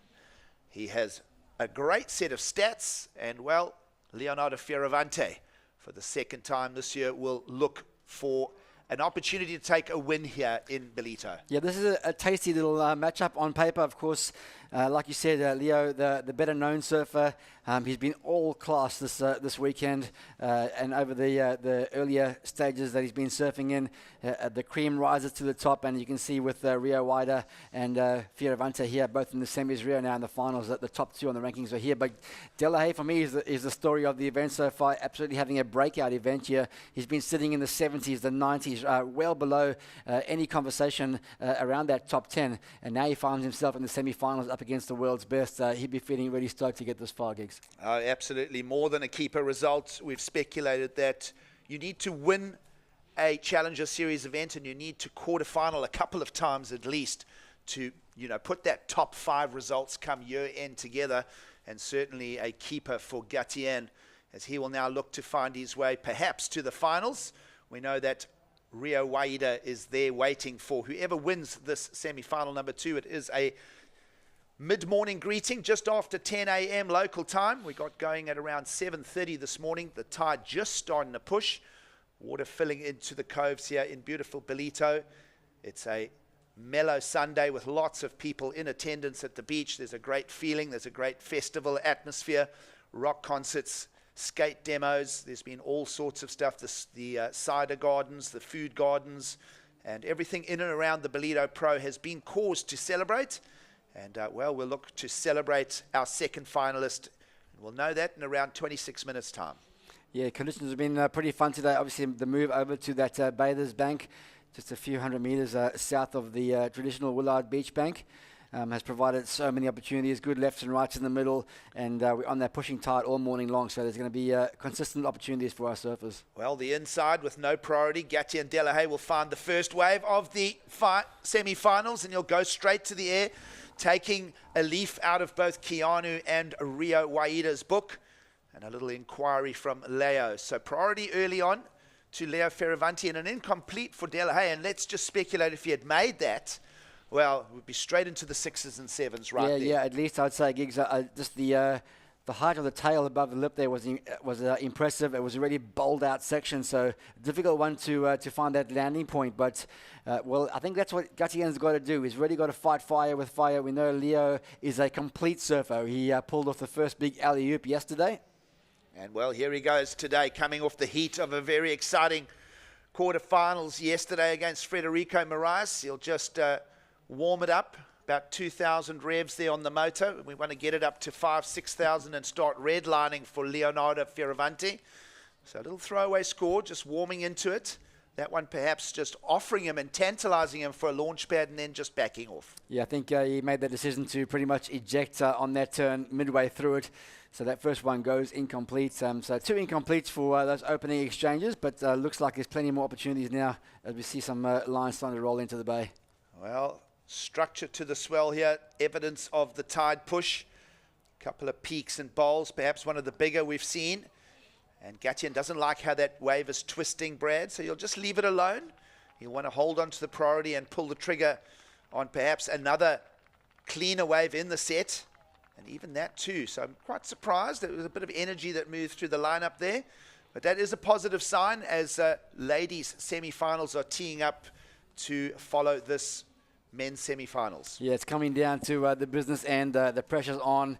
There's all at stake here. I mean, once you make it to finals day, you kind of want to go all the way. It's you've got so close. You don't want to let the opportunities slip. There is such a big difference between winning a heat and coming second. People say no one remembers who comes second. And just from a points point of view, 10,000 points you can bag at this event gig. So with 5 events counting out of the 8. If you can bag an event here going into the US Open in the back half of the year, it really sets your year up nicely. Well, Brad, you're going to look at the draw and you're going to tell me what the second place is worth, because coming to Ballito, as I mentioned, only less than 100 points separating Rio Waida, who's waiting in the final, from Leonardo Fioravante. Yeah, so second place in the final gigs will get 7,800 points as we go back here to Leo. Well, here goes Leo. He'll huck the tail, incomplete there, so just a couple of pulls of the trigger from both surfers. And right now a scorecard with a lot of incompletes, no real numbers to talk about. Plenty of time. And you feel that the theme and the thread from semi-final number 1, Rio Waida, going to the air, particularly at the end there. He projected that one really far out into the flats for a just under the 7-point score, 693. And, that sends a clear message to Gatien and Leonardo to perhaps approach the same. It was interesting that Keanu mixed up a couple of lefts using that backhand a couple of times. He held on to that score for quite a while as well. Yeah, he did. And just like I mentioned on the live call, the gauntlet was thrown down by Waida. And you can do 2 things when that happens. If you're the responder, you can choose to just go your own way, or you can respond with the same fire being thrown at you. That's exactly what Keanu did. And as surf fans, we love to see that. That's the equivalent of someone getting a left hook and then just following him back with a right jab straight back. So incredible stuff. We love seeing those seesaw battles, and it's been the theme of the whole event. Just those close battles all the way down to the final few exchanges. Well, Gatien Delahaye holds the priority and holds a lot of the hopes for the French fans around the world. Of course, Gatien from one of the territories. You been to Guadalupe, Brad? I haven't either. Actually, I won't admit that I had to Google it to see where it was. Yep. But where is it? Are we live? Yes. No, I don't know where it is. Guadalupe in the greater Atlantic Ocean.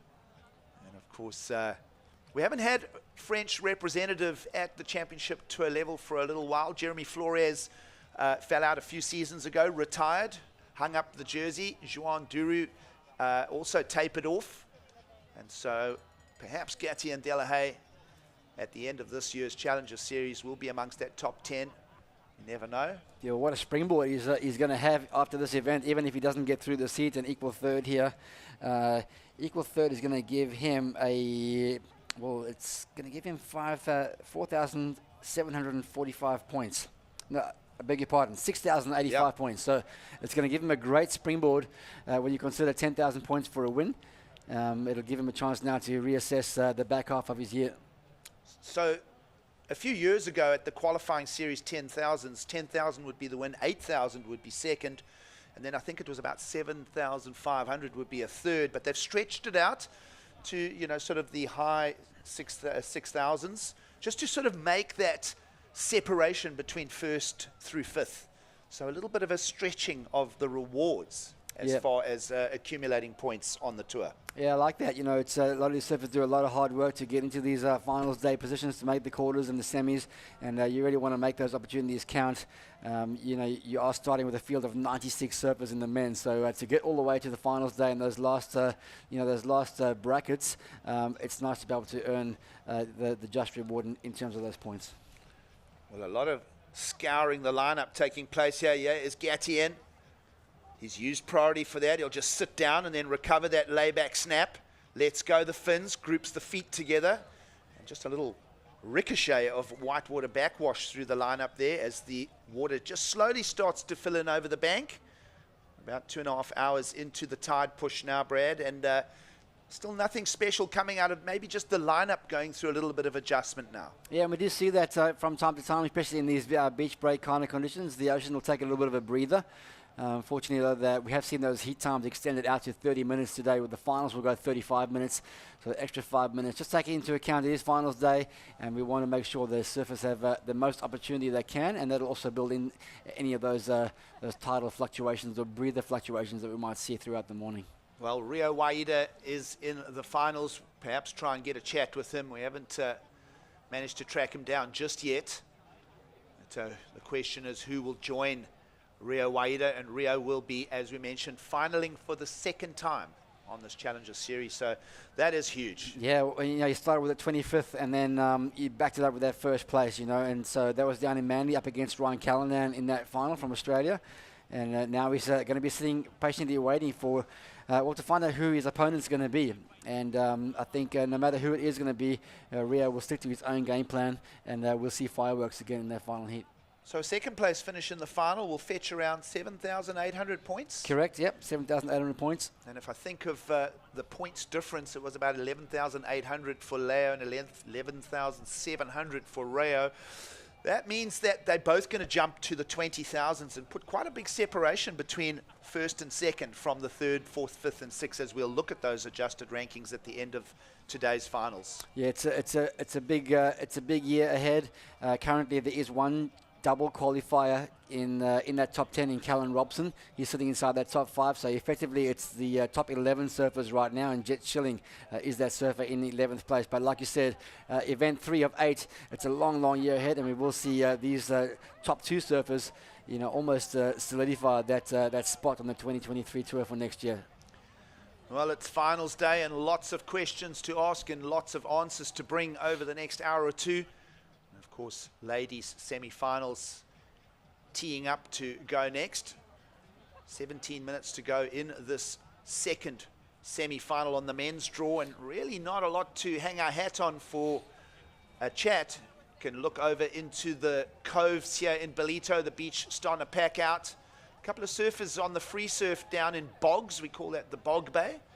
And while we let the sun bake the beaches, we'll take a quick break here, and we'll be back for more from semi-final number 2. Hi, we're the WSL. We travel all over the world, chasing the best waves and surfing the nicest beaches. But we don't just surf. We're also doing our best to protect the thing we love most by restoring coasts, stopping plastic pollution, and reducing climate impacts.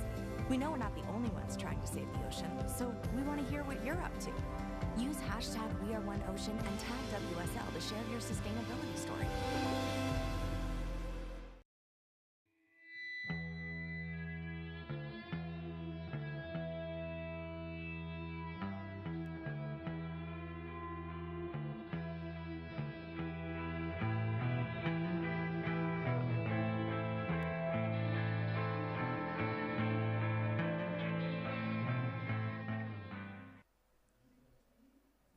Mkosi means to celebrate in the Zulu dialect. It is a greeting from the heart of the Zululand coastline, Quarterfinal, and Ballito Bay opens its arms to visitors and, of course, the local tourism, and, well, of course, a field of surfers, some of the best in the world on both men's and women's sides. It is a good morning as we welcome you to the final day of the Ballito Pro, proudly presented by O'Neill, Geek Saliers and Brad Bricknell calling the action. And not a lot to call here in semi-final number 2 at this stage, Brad. We're at the halfway mark, and there really hasn't been much in the lineup for either Leonardo Fioravanti nor Gatian Delahaye. Now, looking at that graphic on the top left of the screen there, it's not often we get to the 15-minute mark and see a spread of scores like that, a 2.67, the 1, the 0.8, and the 0.7, especially from someone like Leonardo Fioravanti. So a very, very ordinary start, and definitely, you know, characterized by a slow ocean, but the man with priority will probably get things going pretty soon with the next opportunity. Tashmin Tasti was on the call for the ladies' heat, and she spoke about that rhythm of sometimes an on heat and off heat, and that's certainly becoming a topic here. A little bit of a slow run through semi-final number 2 at this stage into the second half, and well, certainly anything can happen, and both these surfers have the ability to scour the lineup. We know that they'll force and create numbers at some stage quite soon.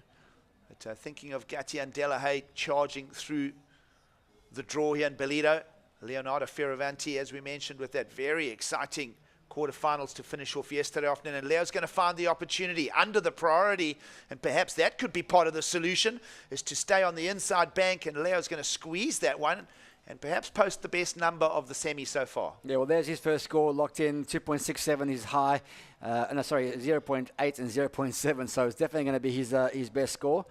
And now we'll see the Championship Tour experience coming through. He's got 13 minutes to really control the narrative now as we approach this back half of the heat.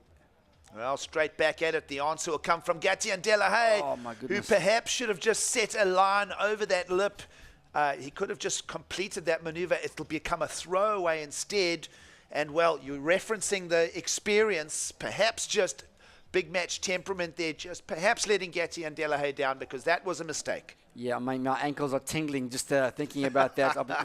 With that wipeout there, he, very shallow section of the bank. And I understand what he's trying to do. You know, he's thinking that might be a point of difference that he'll have against Leonardo Fioravanti. So he's throwing everything at those sections. But you're right, maybe a bit more of a composed approach here, build some scores and see if he can maintain pace with the CT surfer. Here we go. Look at the section ahead of him. His eyes are lighting up. He's got one opportunity here, so he's trying to make it really count. It's a big, bowled out section. You can see just landing awkwardly, an absolute ankle breaker there for Caity and Delahaye, and it goes incomplete, but glad to see that he's okay, and he'll have to reset now with only 12.5 on the clock. Wow, an all or nothing approach to the lineup for Caity and Delahaye will become a nothing, throwaway scores.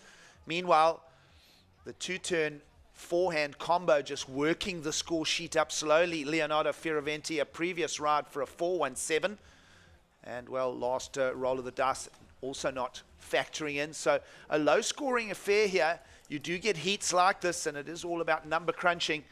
And for now, Leonardo Fioravanti, with 12 minutes to go, returns to the lineup and has really the only pivotal score, and it's not a massive pivot. It's a 4.17. Yeah, well, I mean, you don't have to win the heat with a pair of 8s every single time. You have to really just adjust to what the waves are allowing you to do in terms of those score lines. So he's doing exactly that. And again, this is where the maturity is going to come in for Leonardo.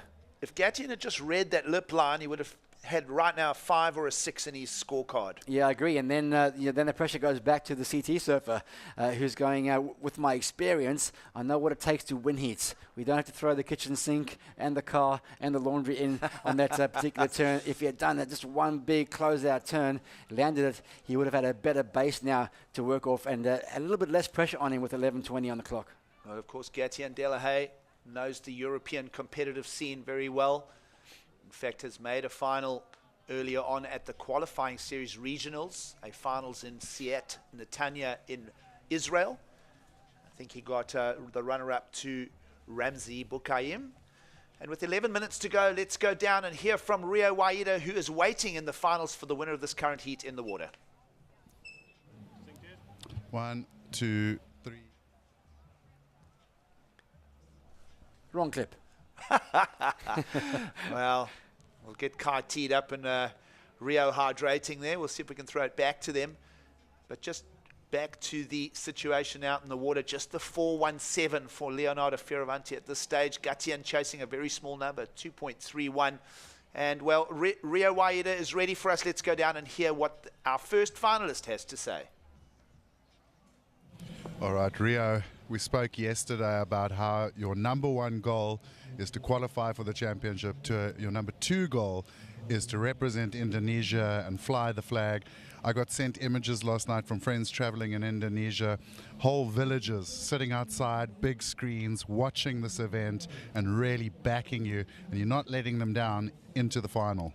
Yeah, I'm really grateful to have support from people from Indonesia, and also around the world. I have so many friends that really supporting me, so I'm really grateful for that. And it's, of course, give me a lot of energy, they give me support, and I be like, okay, I have to do this. I have to make everyone happy. That's what I've been doing, and job not done. One more. Yeah, one more to go. Yesterday, you said in that heat with Matthias, you had to take it to him. You had to go with him into the air, and you did that in great style.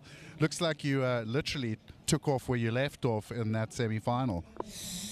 Yeah, but after Matthias heat, I was trying to forget that heat, because I got Keanu Singh.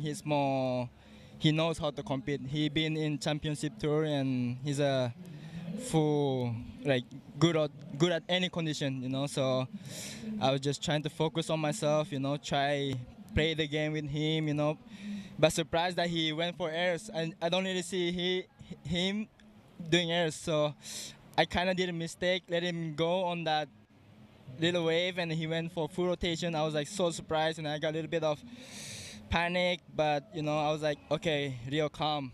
It's still 90 seconds, and then wave came, and I was like, I need to do air, and then I did it. I landed, and I improved my score. Well, amazing performance. I think not just the people of Indonesia, but a lot of people around the world really backing you to get up there. We can't wait to see you in the final. Thank you. Well, terima kasih. Rio Waida from Uluwatu, Bali, Indonesia, is into the finals for the second time. Yeah, he's having a role on the Challenger Series. You can see or hear the passion and the hunger that he has there. Just an incredible young surfer. First saw him surfing live at the WSL World Junior Champs at Jinzun Harbour in Taiwan, and he's just a lovely, humble young man as well. But you can see so quietly determined. Well, lots to talk about, and of course, congrats to Keanu Singh, who fetches a third and a good points haul, 6,800 points for the Hawaiian. And so we'll see who finishes third alongside Keanu in the campaign here in Ballito. Right now, heat leader Leonardo Fioravanti, only a 4.17, now going to get rid of the 0.8, and it's a scrappy semi-final number 2. But that's okay. The results will always be a level playing field, and we'll see where Gatian can come back from. Gatian making a mistake, we feel, and could have closed a score in on Leonardo Fioravanti, but went to the air instead. So perhaps just what Leo's doing right now is just sticking to absolute unglamorous basics. Yeah, he is, but what that's going to do is going to really kind of leave the door ajar for a massive potential upset here. Delahaye's been throwing the kitchen sink, and I said, maybe take that conservative route. The flip side to that conversation, if he lands one of those crazy rotations that he's gone for, it's really going to set the cat amongst the pigeons here and put so much more pressure back on Leonardo. So it's going to be one of those strategies we'll only know if it's worked in about 6 minutes and 35 seconds. Well, perhaps semi-final number 1 used up all the kitchen sinks. There's no more in stock. No more. The water's run out. And well, 6.5 to go.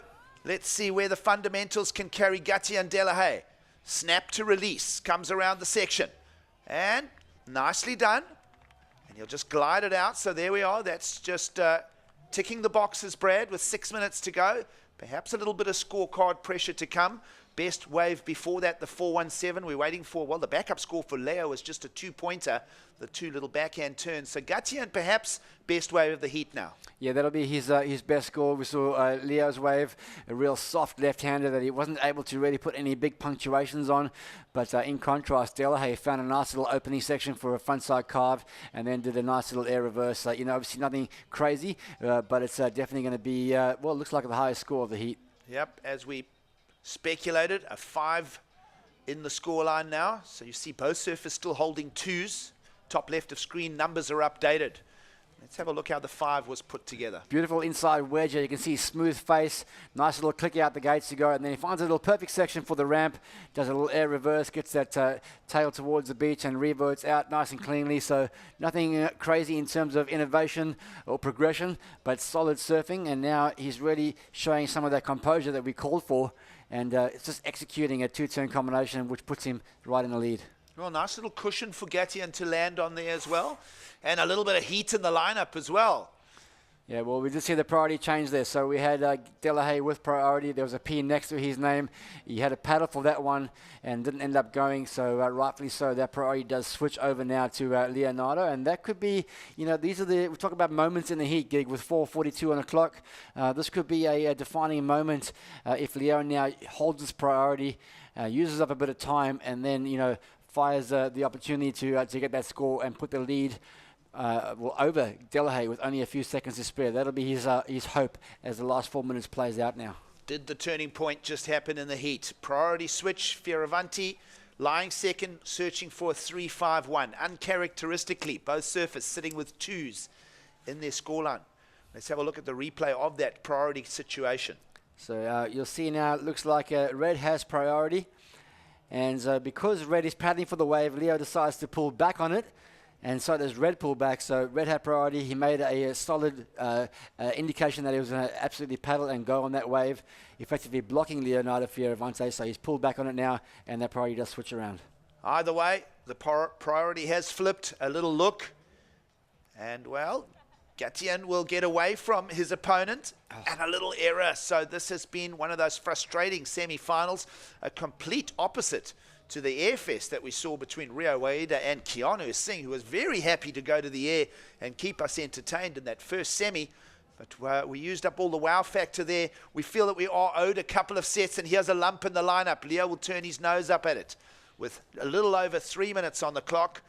And as I say, just a little bit of heat in the lineup here, a little frustration from Leo. He'll keep roaming around. Yeah, it looked like Gatien got really close to him on that occasion, and Leo just asking the question if there was any sort of impediment to his line on that paddle. Nothing coming through from that judging panel yet. And I think we talk about big match temperament a lot in professional sport. This is where it's got to count for Leonardo Fioravanti. He's got priority. He's got 2.5 minutes or thereabouts, and not a big requirement. So for him, it's about making this opportunity count, and he's going to go right now. Well, here's a bowl for Leo Fioravanti. He'll use the priority. He'll block off Gatien. He'll get 2 turns of his own. Little whitewater connection. Just hasn't got into a groove. I think Leo may be as frustrated with the calls as the conditions, and even with himself, we feel he hasn't got into full gear here. Yeah, I mean, he had that tight tussle with his good mate Federico Moraes yesterday to see him book a spot in finals day. But this heat, that rhythm's really been against him and the ocean really hasn't played its part as far as those consistent sets are concerned. And that last wave 2 gig just felt like he was just trying to force the opportunity, force those sections. It's a tricky score. 3-5-1 should be a no-brainer for someone of the caliber of Fioravanti. But I think it's going to be tight looking at that replay. Under 2 minutes to go. Judges' scorecard open for both surfers. The priority to Delahaye. We'll wait for the numbers to come in. And maybe a relook at Leo Fioravanti's carve in the bowl, because it wasn't a big requirement. 3-5-1 requirements. Got to ditch the 2. And, well, a real prickly, scratchy heat for second semi-final here in the Challenger Series in Ballito. Now down to 90 seconds, Brad. Well, Gatien is 90 seconds away from the biggest moment of his professional surfing life. He should be all over Leo, but he's going to give him an opportunity here. Well, here he goes. Bowl opportunity. Leo will just smash it out, and a nose peg as well. So more frustration for the Italian, who is just a small requirement away. It's decimals falling in for Gatien Delahaye's scorecard. There's still an important score, 2 waves back for Leo. So this thing is still a lot to talk about. Well, it's high drama again at the end of this heat. Leo's got a 5th and a 3rd, so a quarterfinal and a semi-final berth. He hasn't made a final this year yet, and we spoke about that top of the leaderboard. Well, hang on. I'm going to have to hold that thought, Gigs. What's just gone down on that scoreboard? Oh, there we are. A situation change. Gatien is having a look. It's 30 seconds to go. The requirement was a mid-range 3. A 3.51 was the requirement. A 3.6 in. Wow. It's a decimal to flip the heat lead. And, well, Leo has just been frustrated with this. But somehow, in all of this tight scrap, it's been like a little fight in the mud pit here. It's been nothing pretty about it. But Fioravanti is in the lead. Well, that's, again, we're talking about that class. We're talking about that big match temperament. We're talking about converting those opportunities. He's got priority, so he's held Gatien off that wave. But man, for Gatien, it's still going to be the greatest day of his life, the best result of his surfing career. And hold the phones last for Gatien. There was a wave we didn't get to see, a 367. And that's going to flip it over again, Brad. Wow, I just can't believe what we hit. We didn't see this wave, so here goes Gatien. He needed to score. Big floater re-entry over that section. It was a solid finish, and what he probably should have done in that first one when he went for the air reverse, and he heard your call, and he surfed it solidly, and wow, the twists and the plots continue. Wow, a last-minute buzzer beater. Simple stuff, a straight maneuver off the lip, one maneuver for a 367. Brandon was enough to tip it back over. And, well, again, Leonardo Fioravanti will not make a final in the Challenger Series just yet. He'll keep the consistency, and it will be an official result, a third-place finish for Leonardo Fioravanti. He is not, but Rio Waida has made 2 finals, and now, for the first time in this man's career, Gatien Delahaye is going to have an absolute career highlight. He is on the way to the finals to meet up with Rio Waida. Wow. Well, all I can say, I've been saying it the last couple of days, the buzzword for mine is entertainment. It's been pushed through the roof, and it's not letting us down as we're coming down now to finals for the men's and semi-finals for the women. Stay with us. Women's semi-finals coming up next, and all Australian heat. We'll call in Tash Mentasti and Kai Linda for the call from Ballito.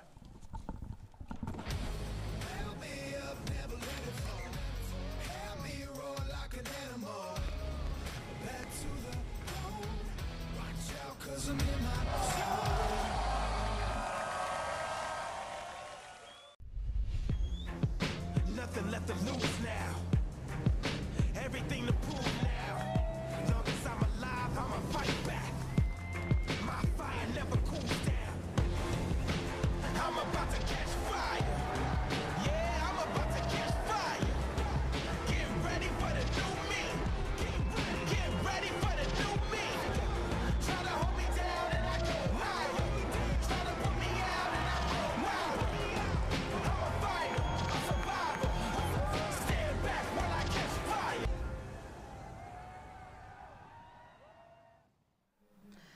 Welcome back. It is finals day here at the 2022 Ballito Pro presented by O'Neill. Tasha Mentasti alongside Kai Linda, and we are calling the ladies semi-finals out in the water, an all-Australian affair. It is Bronte Macaulay in the red singlet with fellow Australian Macy Callahan in the blue singlet. And Kai, this is going to be an exciting semi. These ladies have definitely both been some of the informed surfers out at the event. Challenger Series stop number 3 for the ladies as well as the men, but from a South African perspective, the first time that we get to see such a high caliber of female athletes representing on the shores of South Africa and on the African continent. For sure, Tash. And just looking at these 2 semi-finals, you know, Bronte and Macy very much following that old school tradition of power surfing. Both of them love attacking the lip, really putting the big bottom turns in. And then we move into semi-final 2. It's like the complete new school. You've got Molly and Caity coming with like big blowtails. Aerials are in the arsenal. And chatting to Caity after her quarter when I was like, you know, are we going to see some airs? And she was like, you know, before my quarter started, I saw Molly go for the air reverse. So I think it might just happen in these conditions.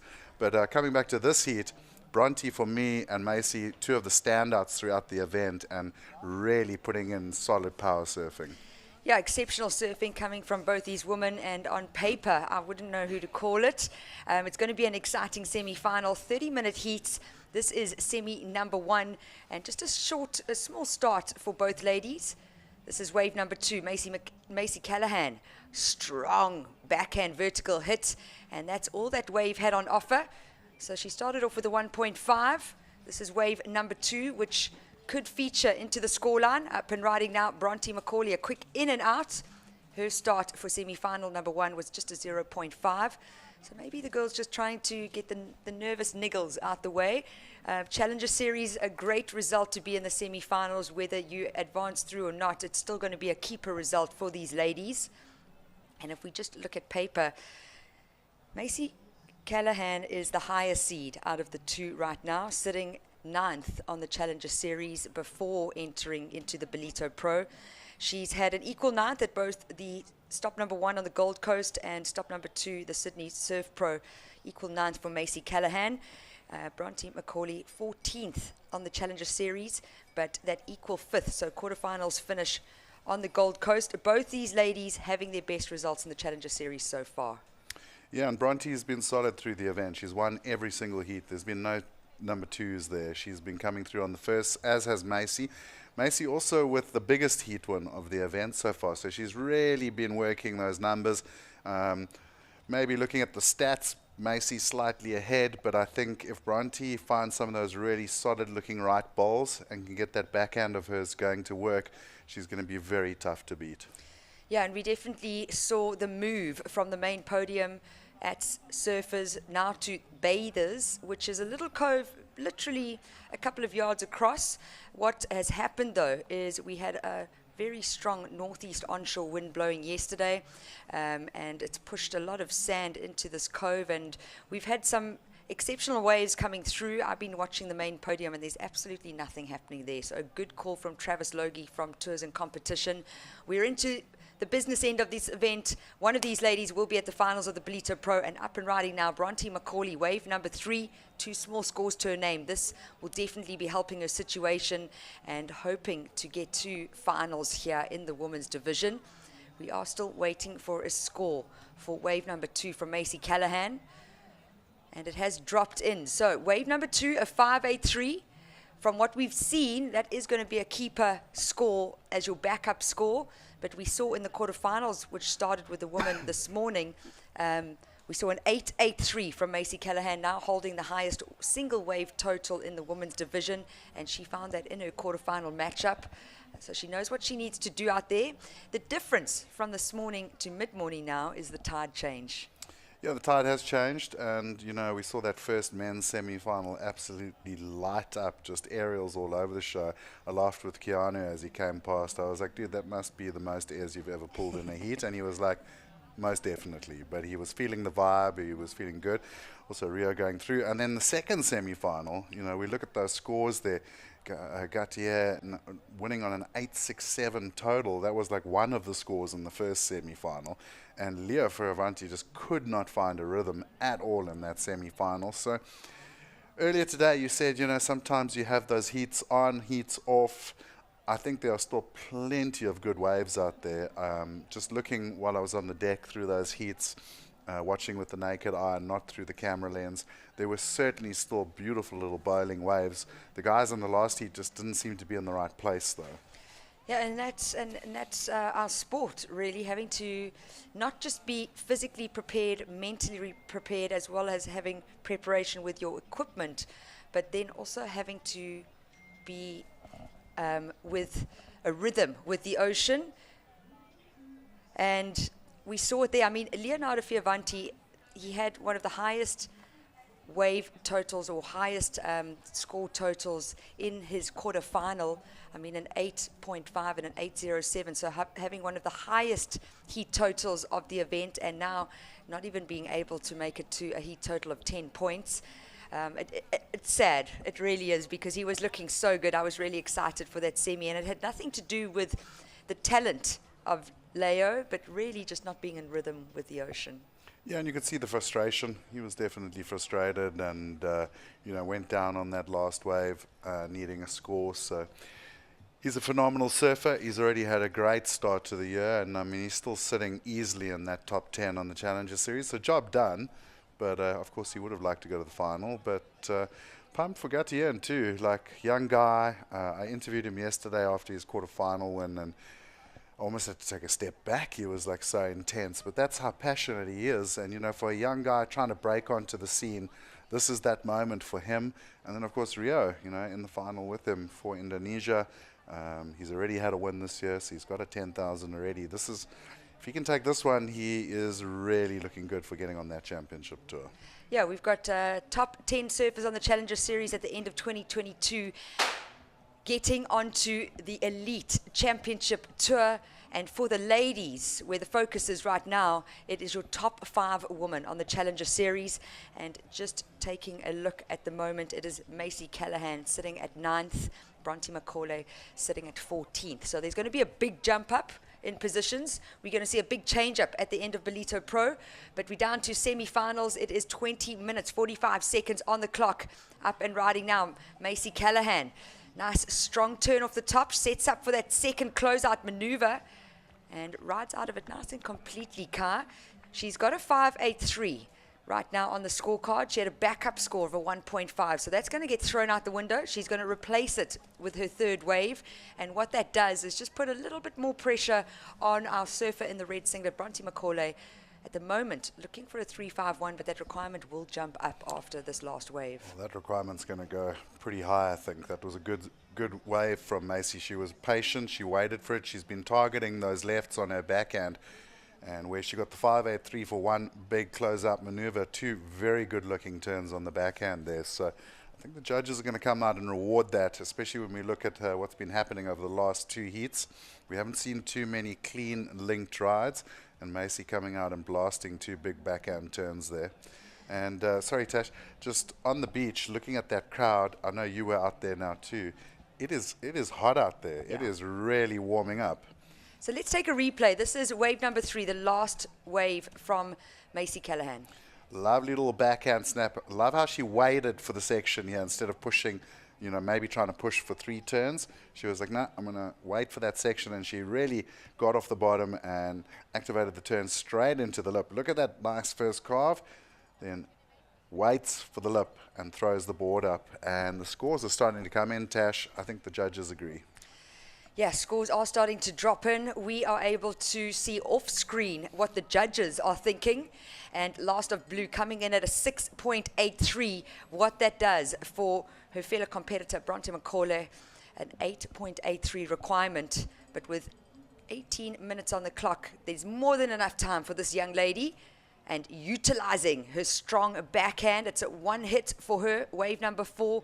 She's going to drop out the 0.5 that sits in her top 2, replace it with this last ride we've seen on screen, and just wanting to try close the gap a little bit.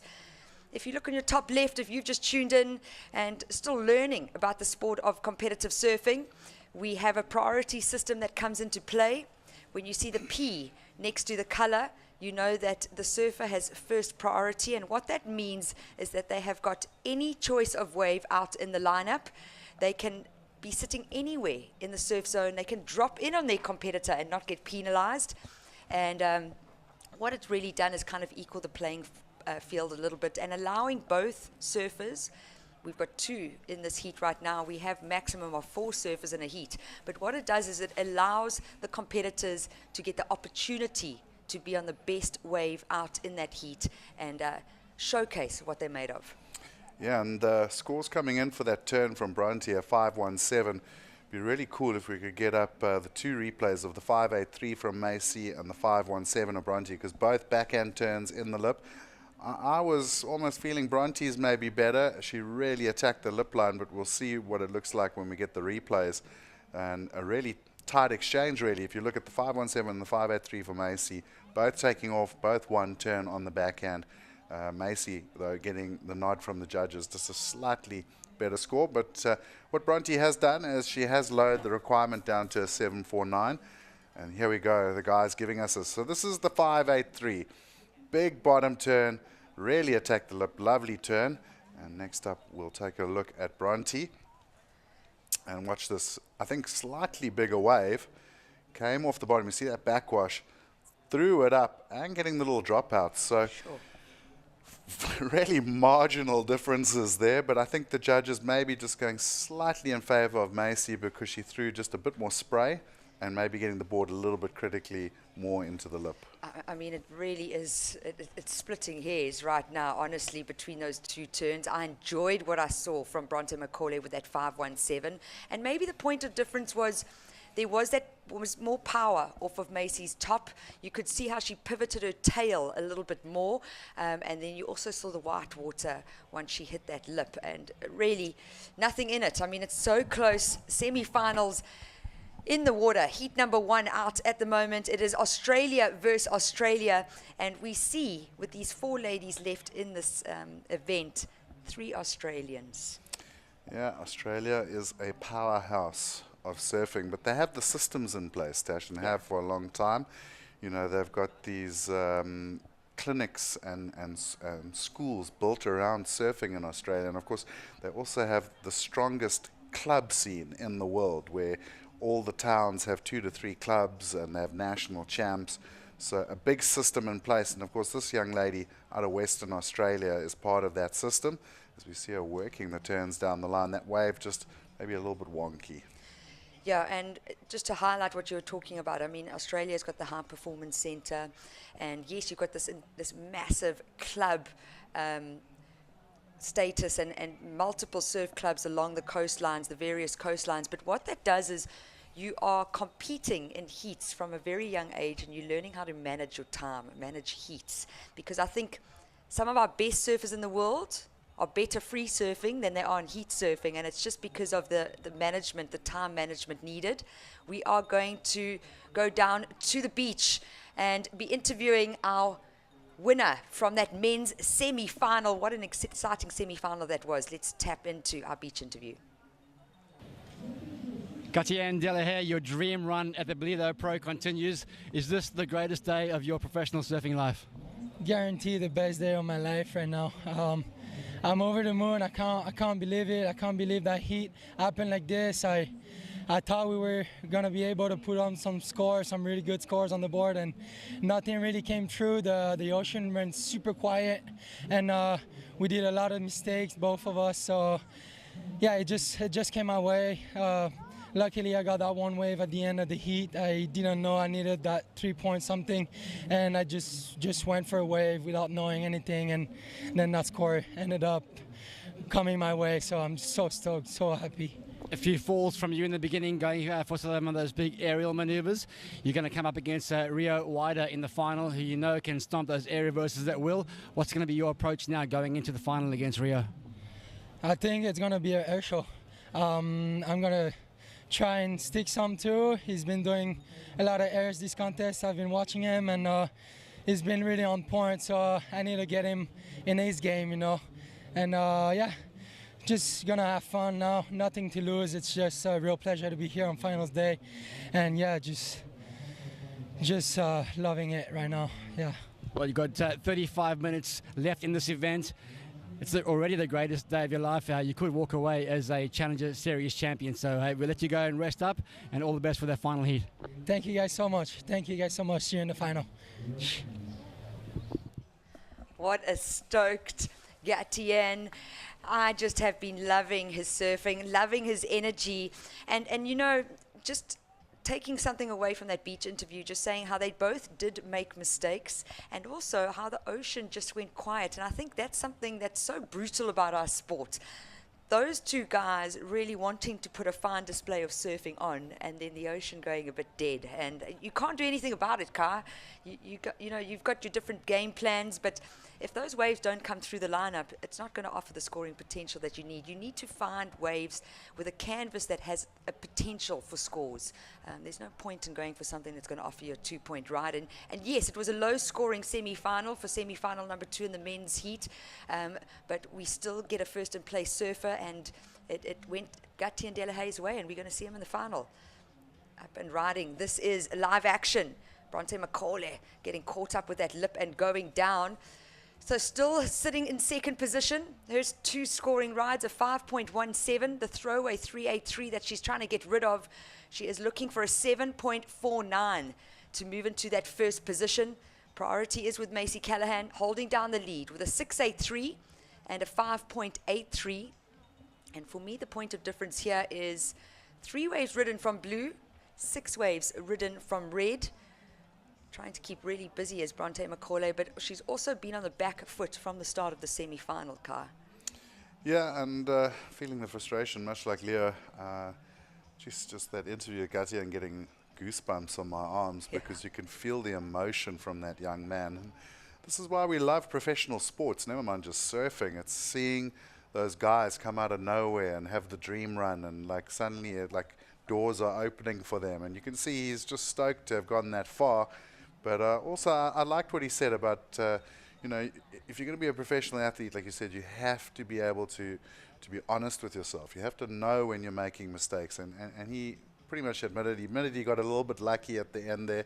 But I think he's going to come out guns blazing against Rio because he knows it's pretty much the number one guy in the Challenger Series he's up against. Yeah, absolutely. Live action now. Beautiful down carve there from Macy Callahan. Is able to fit in a second and close it off with a third maneuver. So we see the young Australian with a 6.83 in her bag of tricks already, a 5.83 as a backup.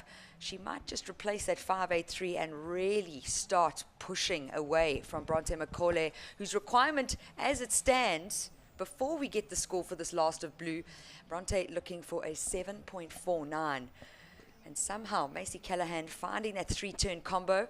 I enjoyed the surfing from Macy, and I'm looking forward to see what the judges thought of that. 10 minutes to go. It is semi-final number 1 coming up next. A really exciting semi. Molly Picklum coming up against Caity Simmers. I'm so excited to be able to call that one alongside you, Kai Linda. And wow, what are we going to see? So judges looking at the replays with that. There was a lot of rail game going into wave number 4 from Macy Callahan, and you started off this heat saying how both these ladies have really utilized just foundational surfing. Deep bottom turns, utilizing their rail. Talk us through it, Kai. Well, she took off straight into it here and just a massive wrap, really putting the rail down. Lots of spray. Gets a second one with a bit more of an extension and able to get the third little closer as well. So the judges are going to reward linkage of the turns here. Look how good she is at just waiting for that bottom turn. She holds her line and then just absolutely drives the turn around. Loving the second one as well, really getting the extension off the back foot there. And then could have easily hopped off there, but actually waited for the third turn. And to be honest, I think the score came in at a 5.77. You know, the judges may be saying they want to see the lip attack, but I loved it. I loved the surfing on that wave. Yeah, I mean, for me, the rail game is something I always enjoy surfing. And maybe what it was a little bit lateral in those turns. She scored a 5.83 for a very critical vertical backhand hit. And then they're fitting in 3 turns and only coming out with a 5.77. So it doesn't even factor into her scorecard. Top 2 scores get you to your heat total, and your highest heat total is the advancing surfer at the moment. At the top left of the screen, it is Macy Callahan with a heat total of 12.66. How that is made up is a 6.83 and a 5.83. Bronte McCauley in second and holding that second priority. She has a heat total of 9 points. Her highest score of 5.17, and then it is that second score of 3.83 that's really holding her back. So red looking for a 7.49. Bronte McCauley, she is going to be given that wave. And up and riding now on her backhand. Gets 2 very similar turns in and kicks out. Will it replace the 3.83? Maybe, but what judges do like seeing, and it is part of the judging criteria, is a variety of maneuvers. And it seemed like 2 very similar backhand hits. Yeah, Bronte is going to have to start looking for something different out in the lineup. You know, she's been sticking to that game plan.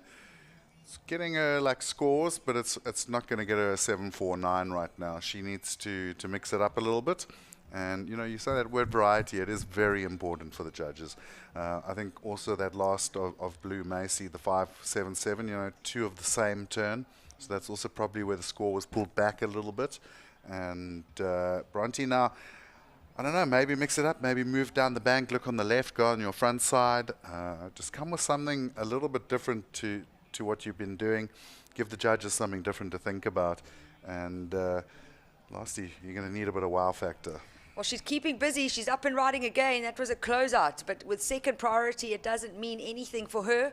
Her second to last ride, wave number 7, coming in at 4.37. So for that 2-turn combo, she replaces the 4.37. She had a 3.83 as her second scoring ride, but the requirement still a 7.49 needed from Bronte McCauley, sitting in second. Priority with Macy Callahan, and she is going to hold on to it. So we've got a great view of the beach. This is the middle of winter. If you've never been to South Africa, KwaZulu-Natal is the place to be. We are down in Ballito. A big thank you to Quarterfinal municipality for all they've done for surfing, not just in this region, but for surfing in South Africa. And now fulfilling one of 8 stops on the Challenger Series. And Kai, the Challenger Series, I mean, there is no bad heat. I find it, we've always called the qualifying series the QS grind. The Challenger Series is another beast all on its own. And we've been seeing that every heat counts for these surfers. And it's not easy. There's nothing easy about it. But it does make us surf fans. I mean, I've never watched such good surfing so consistently before in my life. And it's a big thank you to the World Surf League for redesigning the series and throwing it out. And here we see our current heat leader, Macy Callahan, utilizing priority. Just getting one quick turn in. This isn't going to feature in a top two. A little bit of a missed time on that one. It was looking really good, but then just, had to kind of cut the entry into that turn a little short as the lip hit her. But Macy's looking super good. She's looking very relaxed. She's not letting Bronte dictate the heat to her. And she is in charge, even though now she goes out of priority. She's definitely in control of the heat. And Bronte now, I almost, she's got to put the headphones on and stop playing some death metal and get a bit angry, This is the time to get emotional and really, if she's going to take off, it's time to throw those fins out the back and just go for broke. There's 4.5 minutes on the clock. There's no time for being passive now. No, but with that first priority, it can be to your advantage. It sometimes is not. And we've got clean conditions, okay? So we had this howling onshore yesterday. It was a very mixed up surf zone this morning. We do have the beautiful northwest land breezes that kind of clean the surface area of a surf break, and minimal wind. It's really hot down here in Ballito. And Bronte McCauley just sitting with that priority. She's now waiting for a big wave and a good wave to find that score. 7.549 needed. I don't know. Is it going to hold it against her with that priority? Is she going to wait too long for the perfect wave to come through? We saw it in that previous semi-final of the men's. They didn't have any scoring potential on the waves that came through. And time is now not on Bronte's side, but the priority is. So sitting with a 5.17 is Macaulay, and then at the 4.37 that she wants to replace. A 7.49 requirement that will be the highest wave score in this heat if she is able to get it. But with 3 minutes, 20 seconds on the clock, time is winding down. Macy Callahan, her last ride, just a 1.47, so it doesn't factor in. She's going to sit close to her competitor. You almost lose focus sometime, Kai, when you need to be looking out at the horizon, seeing what's coming, kind of being ahead of the game a little bit, and then you've got your competitor that comes and sits right by you, and sometimes it can be a big distraction. These girls are no stranger to big heats, and in the Challenger Series, stop at number 3. Who's it going to be? Well, we know it's going to be an Australian in the final. We've got 3 Australian ladies featured in the semi-finals, and then the young American coming up next in semi-final number 2. It is Molly Picklum versus Caity Simmers. That'll be coming up next. Winter here, deck chairs, chilling in the sun. It is just after 11 a.m. South African time, so we're not even midday yet. And what a great Sunday for all our surf fans, for holiday makers coming to KZN for the winter school holidays. It's been a good 11 days of surfing here at the Ballito Pro. Up and riding now. This is our current heat leader. Gets the first turn, and then she has to redirect. Trying to work her way onto the inside. Yeah, 2 turns in, but nothing really that impressed me for wave number 7. We're down to 2 minutes, and Bronte McCauley still holding that priority, still looking for a good wave to come through the lineup, and she is requiring a 7.49. You can just see the heat total on the top left of your screen, 12.66 to the 9.54, and there's the requirement. So the 2 highest waves of the heat, a 6.83 and a 5.83, being held by heat leader Macy Callahan. Bronte McCauley with a 5.17 and a 4.37. She is looking for a good score, a 7.49. She definitely has found those scores in previous heats. 7.3 as one of her counters in a previous round. Looking for a big one, a 7.49. And time winding down, Kai. Yeah, time is winding down. 1 minute to go. And Bronte is still patiently waiting out there, but seeing a couple of lines on the horizon there beyond the water patrol. So Will they get to her in time? That's the question. And there's no more holding back for Bronte. She's got to find a wave, and she's got to absolutely smash it. And she's quite capable of doing that. She's a phenomenal surfer. But she's certainly going to be feeling the pressure now as we count down to 30 seconds. Yeah, and it's just always so hard, especially knowing that time's winding down, knowing that you need a good wave to come through the lineup. She is being very patient, waiting, but with 25 seconds on the clock, is Mother Nature going to give her an opportunity? And there's a pulled back view of the beach. It is a great day here for all of us, all our surf fans, everyone enjoying the energy on the beach, enjoying having professional surfing back in South Africa. It's been a 3-year hiatus for us to see international surfers come to our shores. The last time was 2019, and back then the Ballito Pro was a QS 10,000 for the men and only a QS 1,000 for the women. We see that stature jump up in a big way because now the Challenger Series, both men and women competing on the same stage at 8 different stops in 2022. This is stop number 3. So the clock strikes 0. It is going to be Macy Callahan advancing through to the finals here of the Ballito Pro. That is the young lady on the screen. She defeats her fellow Australian, Bronte McCauley, unfortunately eliminated. Macy Callahan will be coming up a little bit later, but we're going straight into semi-final number 2. Molly Picklum, the Australian, versus Caity Simmers, the American. And you can see surf fans coming down and wanting to get those autographs. I mean, that's the one thing in surfing it's never going to change, is getting an autograph from a pro surfer. We will be taking an ad break. When we come back, it is going to be semi-final number 2 for the Challenger Series Women's Division out here at the Ballito Pro, presented by O'Neill.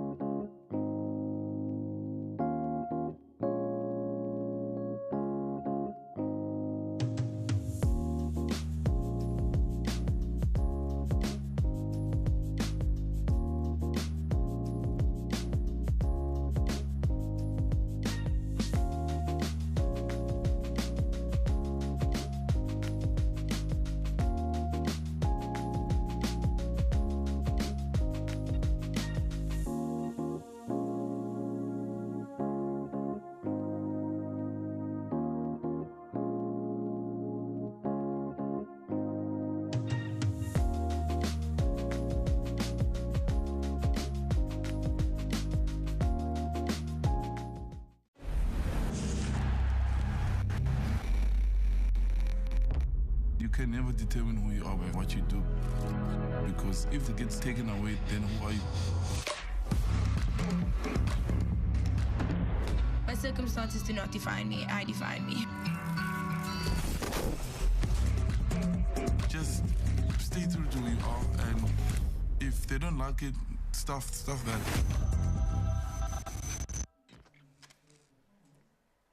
Welcome back. It is finals day here at the Ballito Pro.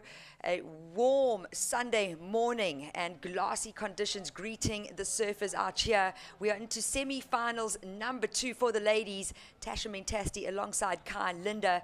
And what an exciting heat ahead of us here. Molly Picklum from Australia versus Caity Simmers from America. And Kai, just looking at some of the stats, I mean, these 2 young ladies are definitely, they're the girls to beat, really. I was just looking, Caity Simmers taking a win at Challenger Series stop number 1 on the Gold Coast. Molly Picklum runner-up at Challenger Series on the Gold Coast. So Caity getting 1 up on Molly so far. Caity Simmers, our highest seed. Molly Picklum seeded 4th on the Challenger Series. And definitely the Australian wanting to go 1 up on the American. It's going to be an exciting heat. I'm looking forward to it. 30-minute semi-finals, live action. Yeah, here goes Molly. We already saw her on the right. Gets a nice crack off the top there. Yeah, and Caity was saying in her interview after the last heat that her and Molly are good friends. They surf a lot together. And obviously both pushing the boundaries of the sport because they're both known to go to those aerials. And she was just saying she's looking forward to it. They always enjoy competing against each other, and then they go hang out and pop some airs afterwards. How cool is that? And just showcasing the sportsmanship, and also how your fellow competitors really do bring out the best of you and push you to be better. And I look forward to this heat. I really do hope that we see some incredible waves coming through the lineups, get some good set waves, and allow these ladies to showcase their raw talent. Molly Picklum, you know, relegated to the Challenger Series, so a championship tour surfer to start of 2022. Caity Simmers also qualifying for the championship tour for 2022, but choosing not to compete and wanting to give it a bit more time. The only difference really between these two ladies is the age. Caity Simmers 16 years of age, Molly Picklum 19 years of age. And less surfing from Caity Simmers. She's only started surfing very young, where Molly's been surfing from a very young age. And I'm just excited to see who's going to get that first big aerial out here in the semi-finals, I'm going to call it. But we see Molly Picklum, a 4.83 for wave number 2. Her backup score right now is 0.43. And what we've been seeing as a trend from Caity Simmers, and you spoke about it in the quarterfinals, is how Caity doesn't go for anything. She's very selective of her waves, always finding a score, and never seeing any of those throwaway 0.5s, 1.5 sitting on the scorecard. Yeah, and you talk about the age thing there, Caity, like, it's easy to go, yeah, she's young, and, you know, here she is up and riding, though. And nice little hook off the top. You see her just so smooth in the transitions, and nice little crack there to finish her. She'll be happy with that start. You know, when you actually stand next to her, like in the interview I was on after the last heat, then it really comes home. It's like, wow, she's really a young girl, you know. She's not even a woman yet. She is a girl, but yet here she is, #1 seed, already turned down a year on the championship tour. So she really is a phenomenal athlete, and at 16 years of age, I can't help but wonder, what is she going to be like when she starts hitting 19, 20? Yeah, only 16 years of age, a teenager really, and definitely part of the drive to elevate women's surfing globally. Everyone knows who Caity Simmers is, and everyone wants to start surfing like Caity Simmers. And you know, I've been surfing for 30 years. When I started surfing, girls didn't surf at all. It just wasn't a thing. My dad had 2 daughters, and we've got a great relationship. Ringo was like, dang, I got to get the girls in the water. Yeah, well, he didn't push us at all. I mean, it really wasn't a thing. Women didn't surf. So thanks to our great relationship, we got into the water. We did, you know, always had beach days and got into the ocean, but it was never a big focus to become a good surfer. And it's a total turnaround 30 years later, and here we see teenagers representing, taking wins at a Challenger Series. I mean, like I started off, stop #1 on the Gold Coast, Caity Simmers taking those 10,000 points. She is now 1 heat away from being able to do it again and getting a score for her first ride, coming out stronger, a 5.5 for first of white. So what that does is it puts Caity Simmers in the lead. Not much separating them at the moment. We've got 22 minutes, 50 seconds on the clock, but it's the 5.5 from Caity Simmers being the highest wave score so far, a 4.83 from Molly Picklum. Priority is with the Australian, and she only needs a 0.68, but that's going to change, Kai, as soon as we see just some set waves moving their way through bathers.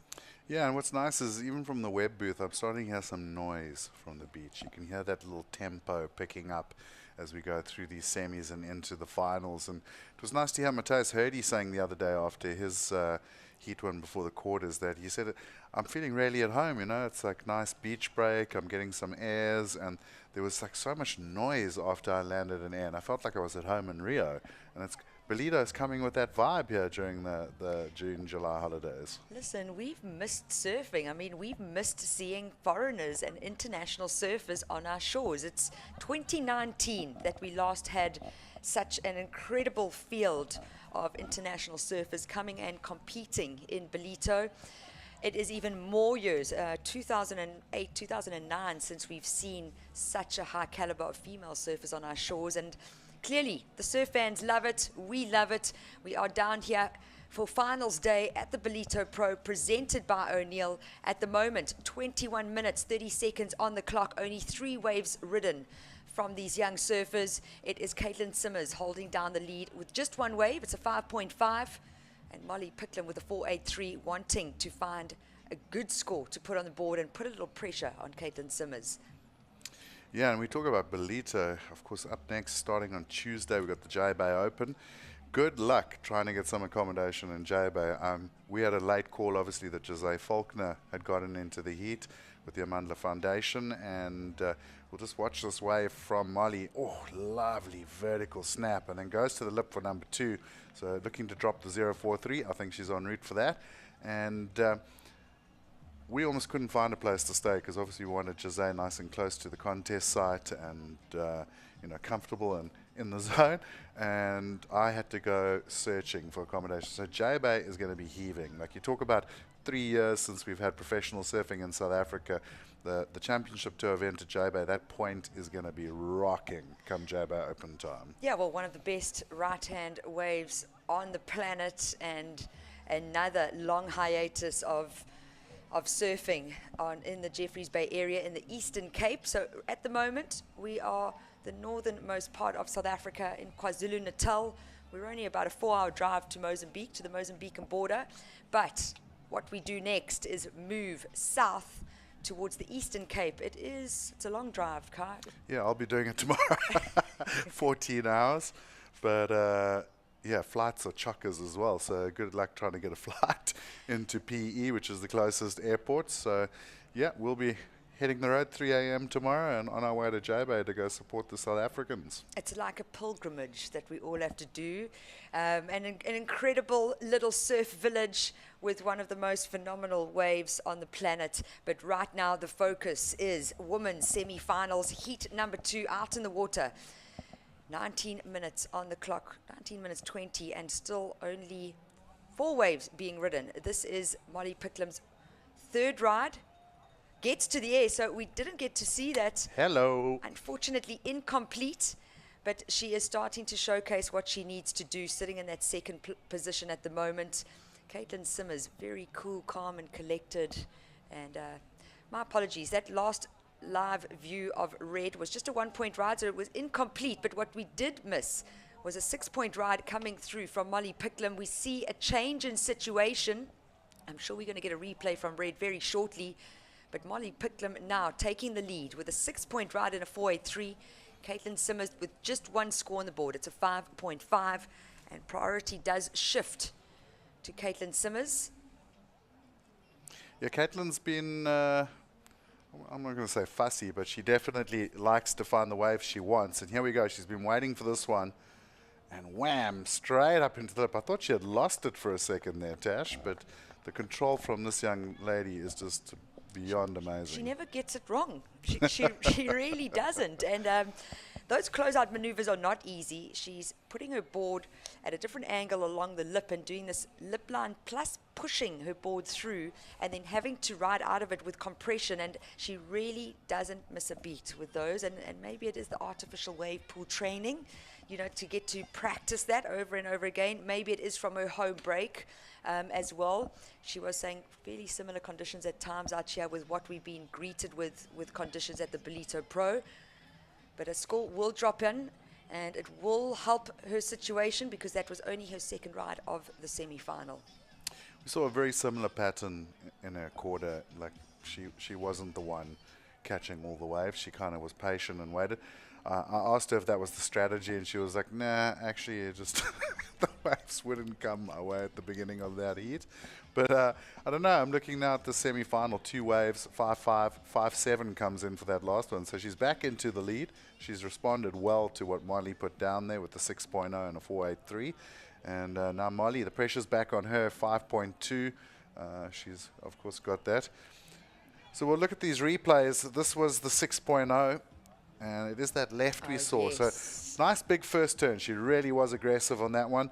Not as good a turn on the second, but the first turn is where the bulk of that score came from. And then you see Caity just up and riding here. Wham! Just so solid on her feet, and she really is confident when she goes for that lip line. She doesn't hold back at all. No, and 16 years of age, and there's just power in her surfing. I just love watching this young lady surf, and I think this positioning is going to be changing throughout the semi-final. They're literally going wave for wave now, both with keepers on their scoreline. Molly Picklum coming out with the highest wave score so far, a 6-point ride, and then she's got the backup, a 4.83. Caity Simmers, though, sitting in the lead with a pair of fives, a 5.7 and a 5.5. What Molly Picklum is requiring, the Australian, is a 5.2. Totally possible, Kai. We're almost halfway through the semi-final. You can see Caitlin breaking away a little bit. And it's a clever strat there from the young American. But the Australian kind of wanting to stay close. Oh, let's have a look at this one, because it's a nice-looking bowl, Tash. Takes off. That wave just went a little soft. She got a nice little carve.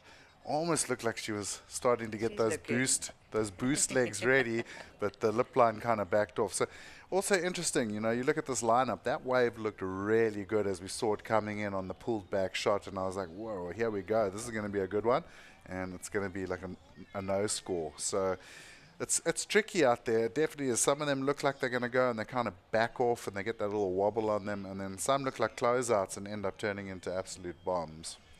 Yeah, it hasn't been easy out here at the Ballito Pro with conditions. It's definitely not what I was expecting for winter in KZN. I thought we would get those big southwest swells, big barrels, and unfortunately maybe we're on the neap tide, so we were on the new moon, and that could have played a factor into why we didn't see a big ground swell coming through. But we are going to go down to the beach to catch up with our first finalist here for the women's division, Macy Callahan. Macy Callahan, you've quickly become a crowd favourite here at Ballito. It took you about 15 minutes to just get off the water's edge. Must be a great feeling to get this kind of support in South Africa. Yeah, for sure. The crowd's amazing. Everyone's down here. The weather's perfect. The waves are fun. So, yeah, it's a great finals day, and I'm so excited to be in the final. Yeah, this is ultimately the goal for the year, just to make a final, and re-qualifying is obviously the end goal, but right now, yeah, one more heat to go. Yeah, well, you came into this event outside of that cut line. I think it was around 9th place. This one's really going to boost your campaign leading into the back half of the year. Yeah, last year I didn't even make it out of the round of 16, and just kept getting equal 9ths the whole year, and yeah, it feels good. Just making more heats, definitely getting some more confidence, and yeah, it just feels really good. Now, you surfed that sandbar over at Bathers a lot over the last few days, and today you surfed it twice already. Any adjustments you're going to make going into the final? No adjustments. I love the beach over there. It's so fun. Before the event had even started, I was like, oh, they should move it over there. It's so much better. So I'm stoked that they have finals day there, and I'm just really excited. Well, you're looking great. Good luck for the finals. Thank you. She is looking stoked. She's looking prepared, and I mean, almost manifesting that a little bit, going like they should be moving the contest to Bathers, and that's exactly what has happened. The call was made at 6:30 a.m. South African time to get started at 7:35 a.m., kicking it off with the women's quarterfinals. We have already moved through that round. We've moved through the round of semis for the men. We are into the women's semi-finals, definitely into the business end and live action here, Kai. Oh, having to give up that way for priority with red, Molly Picklum, and a good two-turn combo there, nice and quick on her feet. So, well, Molly playing the game there, really. She kind of looked like she was hesitating to go for that one, so Caitlin took the big late drop, but Molly was like, I've got priority, I'm going, this is a good-looking one. Would have been interesting to see what would have happened on that wave with Caitlin coming from behind with all that speed. She could have gone for something really big, but Molly made good use of it, 2 good turns. Yeah, she's got a 4.83 that she wants to get rid of. She requires a 5.2, sitting in second position at the moment with 12 minutes on the clock. And we're going to see the replay here. So you see her have a quick glance, and she says, no, I've got priority. First turn, nice, gets a nice little hook under the lip. I love that. And went straight to the second turn. And the judges didn't hang about on that one, Tash. 7-1-7. So we see a change in situation once again. Molly Picklum now finding the highest wave score in the semi-final, a 7.17 for wave number 5, my apologies, and she's up and riding again, Kai. Oh, going for the big blast. Yeah, she's going to start looking. Where we at is, it is the Australian in the lead, the American pushed down into second. The requirement jumping up though, a 7.47 needed from Caity Simmers. Priority is with the young lady in the blue singlet, and we still got time on the clock. We're into the last, almost the last third. Up and riding now. This is Caity Simmers. So finding a left and choosing to just eject. She's looking for something, Kai. You can just see it. She missed that first part of the wave, didn't even want to try fit a maneuver in. And maybe it is that we're finally going to see one of these ladies get their board above the lip and perform some of those incredible aerial antics that they are capable of doing. We will be going to a short ad break. When we come back, it is semi-finals number 2 out in the water for the women's division here at the Ballito Pro, presented by O'Neill. I am Lauren Ely McGregor, Senior Board Shirt Designer at O'Neill Clothing.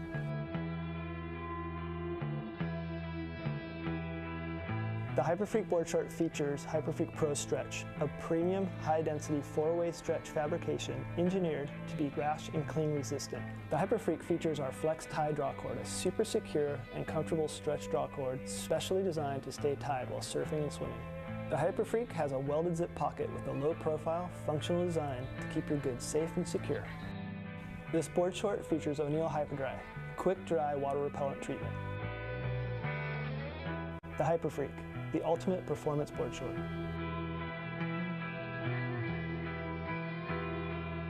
O'Neill, first name in the water.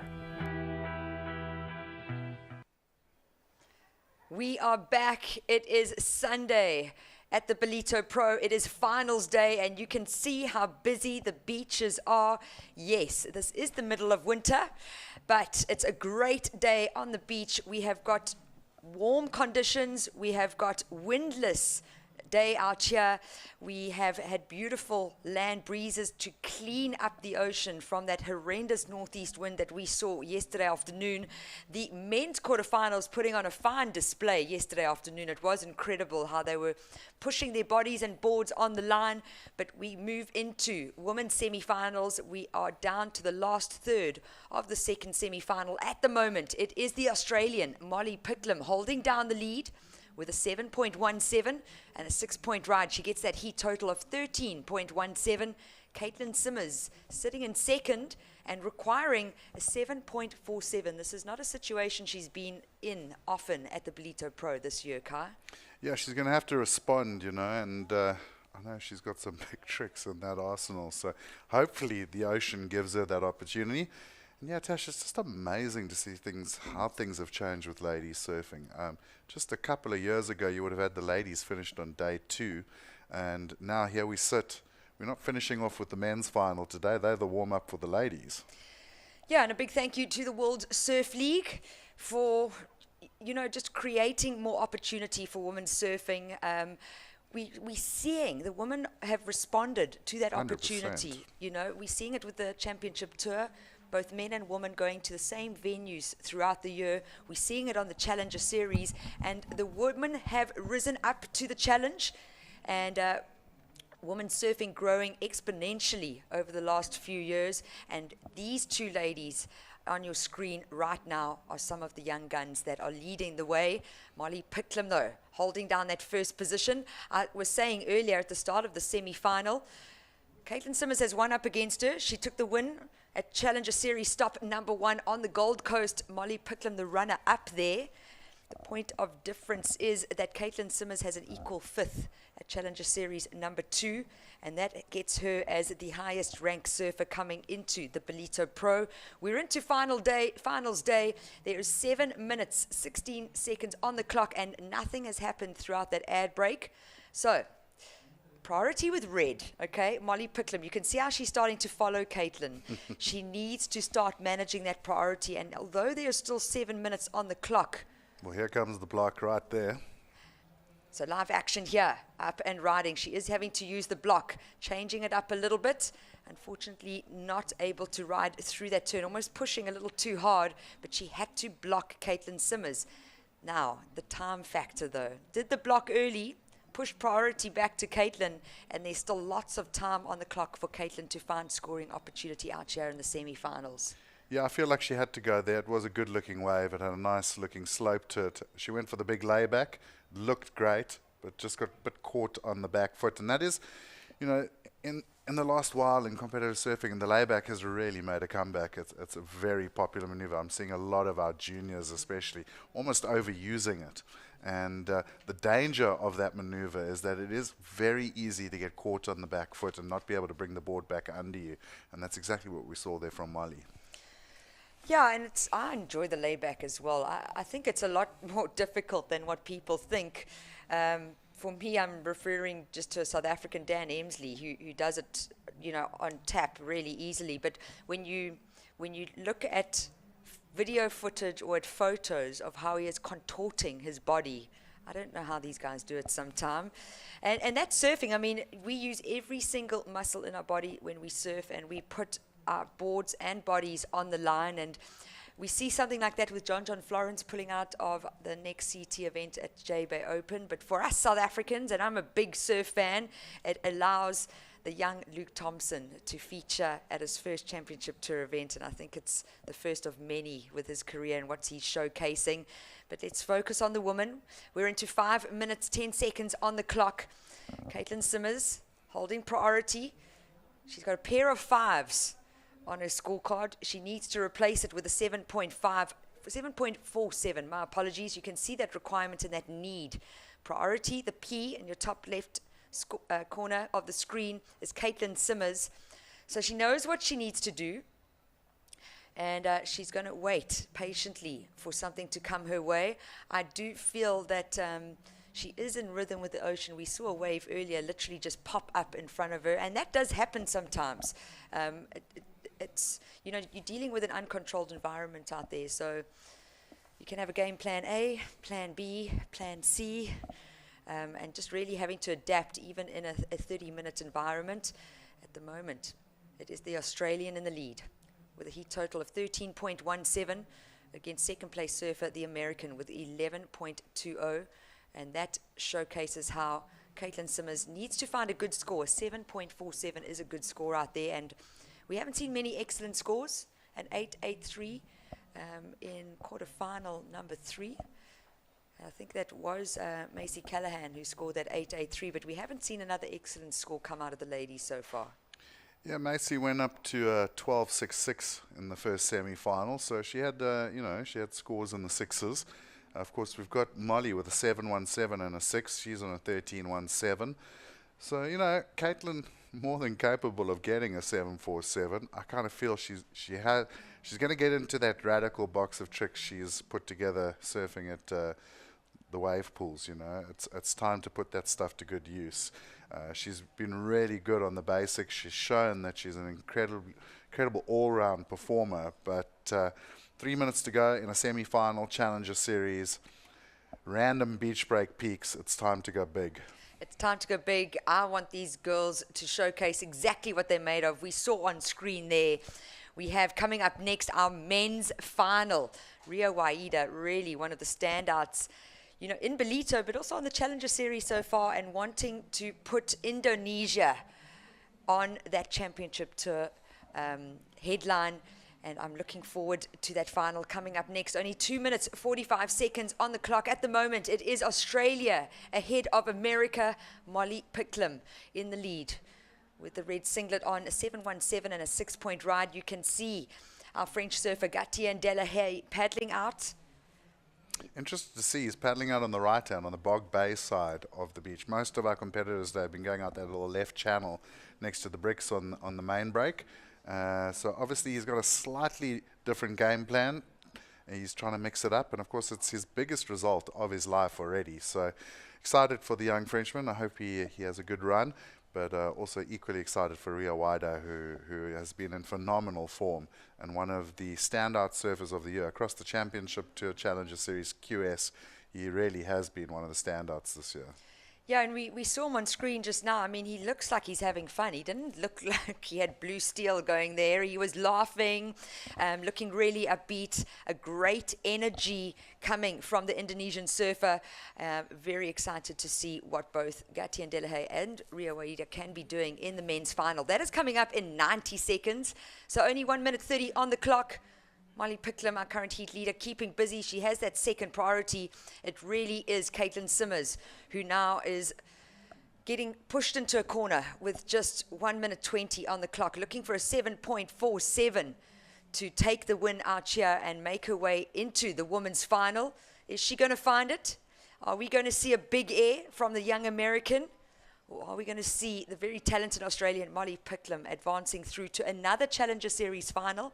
She was a runner-up at Challenger Series #1 on the Gold Coast and definitely wanting to take a win at stop number 3 on the WSL Challenger Series for 2022. And looks like there's a little bump, Car. Yeah, a little bump. Caitlin's not going on this one, though, so 45 seconds on the clock. And time is ticking away now for the #1 seed on the Challenger Series. And I think, you know, Molly has been a machine through this event. She's really just clicked when she needed to, found the scores, she's controlled heats, and she's looking like the complete package. And I don't think it's going to take too much longer for her to get up onto that championship tour. No, I totally agree with you. So we're down to 20 seconds. I do think just that little bit of an age difference means that Molly has surfed more heats and more high pressure heats, and that could come into factor. We're into the last 5 seconds. We did see a small score on the board for Caity Simmers.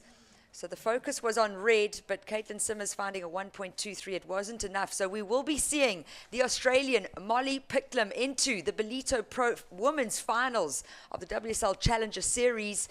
And that is going to be a great final to see, an all-Australian final for the woman. Unfortunately, Caity Simmers, the young American, getting an equal third place out here at Ballito Pro. We're going to move to an ad break. When we come back, it will be Gigsilliers alongside Brad Bricknell, who will be making the call for the men's final out here at the Ballito Pro, presented by O'Neill.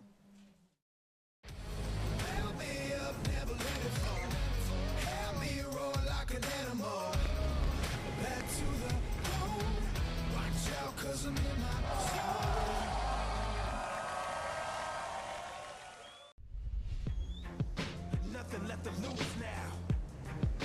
Everything to prove now. Long as I'm alive, I'ma fight back. My fire never cools down.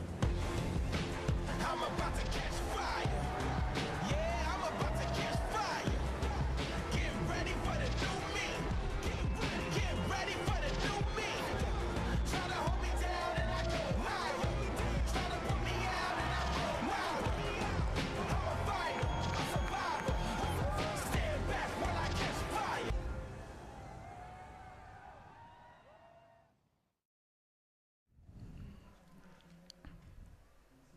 Welcome back to the show. It is finals day here from the Ballito Pro, proudly presented by O'Neill.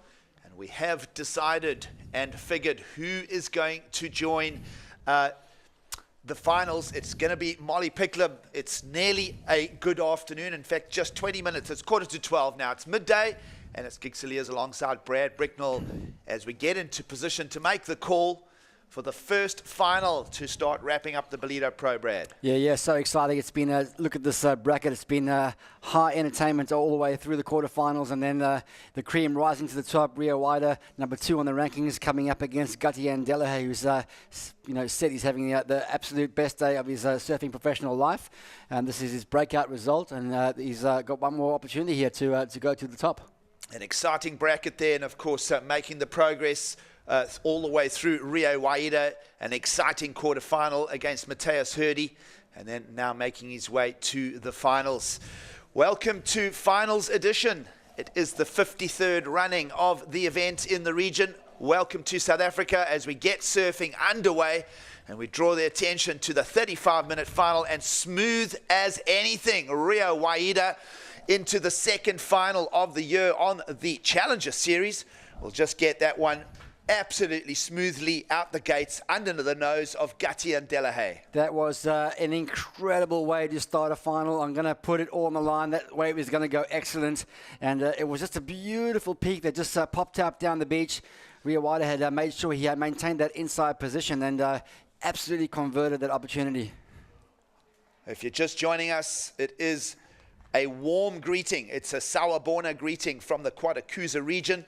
And, well, let's already start breaking down what, Brad, you're calling could go a very important score in the final. Beautiful flow to start off with. Love that turn. That was the big punctuation, but it wasn't done yet. Goes straight into the air reverse.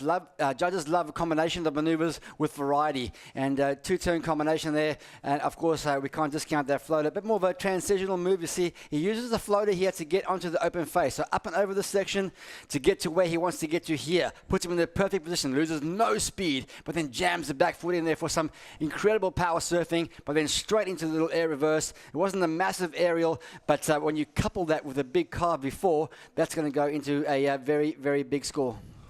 Well, we'll let those judges just marinate on that score.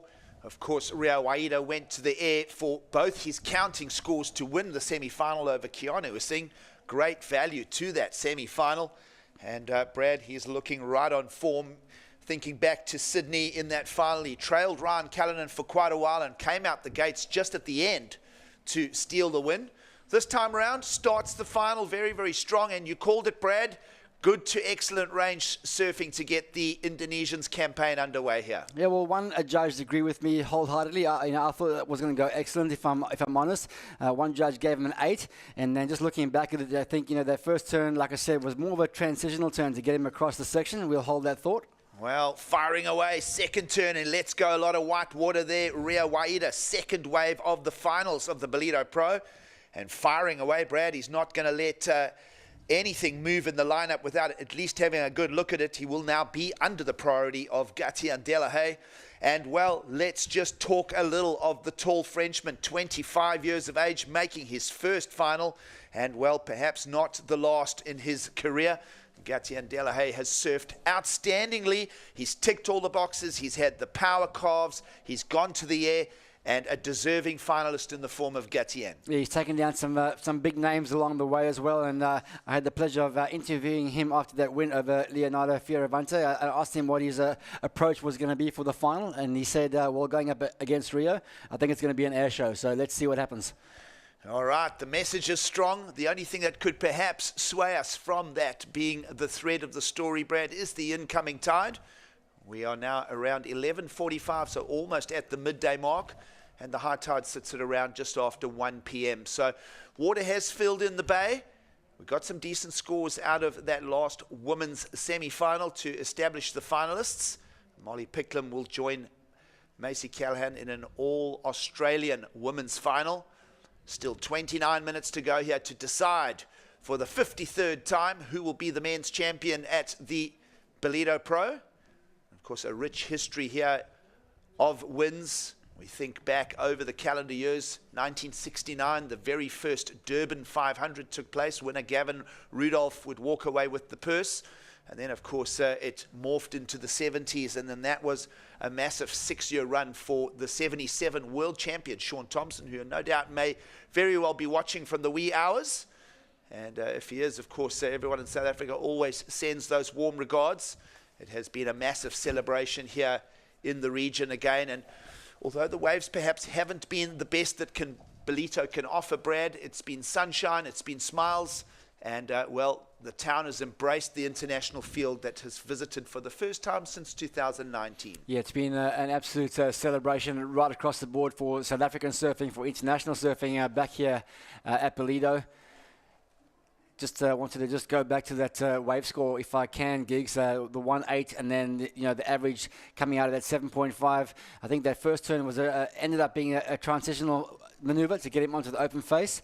The big carve was obviously amazing, and then the air wasn't as big as I initially thought it was. Let's have a look at this one. Oh, in the tube. We haven't seen tubes. Are you joking? He has found one in the lineup. There has not been a lot of them on offer, and there is something in the breakfast that we need to investigate for Rio Waida, because he is in form, and well, we haven't seen one of those for quite a while, Brad. Yeah, man, that was such a clean little wedge, and I actually had a chance to just sort of watch the lineup live, from the judges' deck before, and I did see a couple of these top to bottom TPs coming through, and somehow Rio Waida's found an absolutely perfect line through it out of nowhere. And under priority, where is Caity and Delahaye in the lineup? We want to see, because Rio Waida, well, it's to the north side that Rio sneaked that one out from underneath Caityan's priority.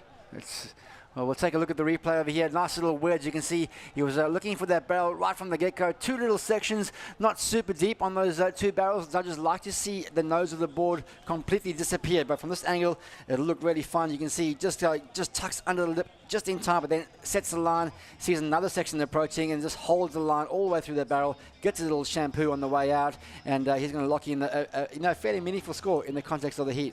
Wow. Add the 5.17 to the opening score of the 7.5. It's a strong lead that you could argue that could go all the way to the end of this final. The Indonesian Rio Waida, just 22 years out of Bali, is in the lead in the finals. And Caity and Delahaye will now get a chance to get his scorecard moving, and just a little bit off kilter there. Got the slam in the lip to get going. And the tall Frenchman, the 25-year-old out of Guadalupe, will go back to the drawing board. Plenty of time. And he'll not want to let those two scores of Rio get inside his head here. No, he sat for 10 minutes gigs without a wave. Of course, the finals, pushed out to 35 minutes. And just playing that patient game, he obviously had a plan to go onto that little right-hand wedge. Unfortunately for him, Rio got onto his inside for that opening exchange. So they put him on the back foot straight away, because Rio converted that one into a solid score. And you're right, we saw him in that last hit against Leo. He didn't give up. And so I like this about him. He's got that big match temperament. Nothing's going to rattle him, but he's also got to put the performance in now under pressure. Well, the semi-finals, Rio Waida taking out Keanu Ising, and he went to the air. It became a well-spirited air fest, and in fact, all credit to Keanu as well, who put together a very, very good heat. And on the other side, semi-final number 2, Caity and Delahaye took out Leo Fioravante, and well, hung on to that result. It was a real scratchy heat. It was a low fair. There was nothing glamorous. It was a completely opposite story. We had the airs going down in semi-final number 1, and there was a bit of a rattly set of scores and a crunchy ending to semi-final number 2, but Delahaye finds his way into the finals, and he's got to just clear his head and stay in the zone as a wave 3, in fact a wave 4 now in the lineup in the finals. Rio Waida in momentum.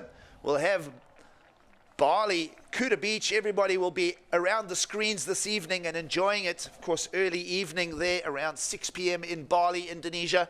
And everyone will be sitting back and just soaking up Rio Waida for the second time in a final at the World Surf League's Challenger Series this year. Just love the speedy board across that little wave face gigs. You can see he's really light on his feet, but when he needs to click the power, and he does that. So just nice little jam on that first turn, kicked up a load of spray, and then didn't have much on offer. Most us mere mortals would have kicked out there. He found a little bump, managed to do a little air reverse, parked it nicely, and he's definitely building up momentum now. Just watch for something big if he gets the opportunity now that he's got a bit of a platform to work off.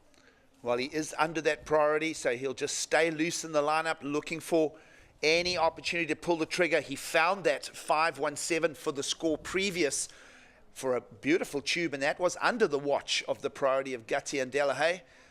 The Frenchman in blue with the priority, and nothing really to hang the discussion on just yet.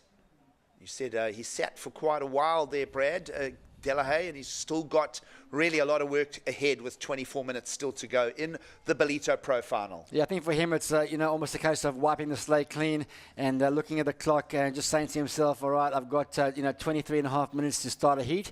I need to find 2 waves. Just try and block out anything that he's hearing from the on-site beach announcers in terms of those scores. That scoreboard pressure can build from Rio Waida, but for him it's wipe the slate clean and start over. Top left of screen is up to date, 12.67, the 2-wave total for the Indonesian, who will just keep working the lineup, looking for opportunities. And I think what he's done here, Brad, as well, is he's tried to break away from Caity, putting a little distance between him.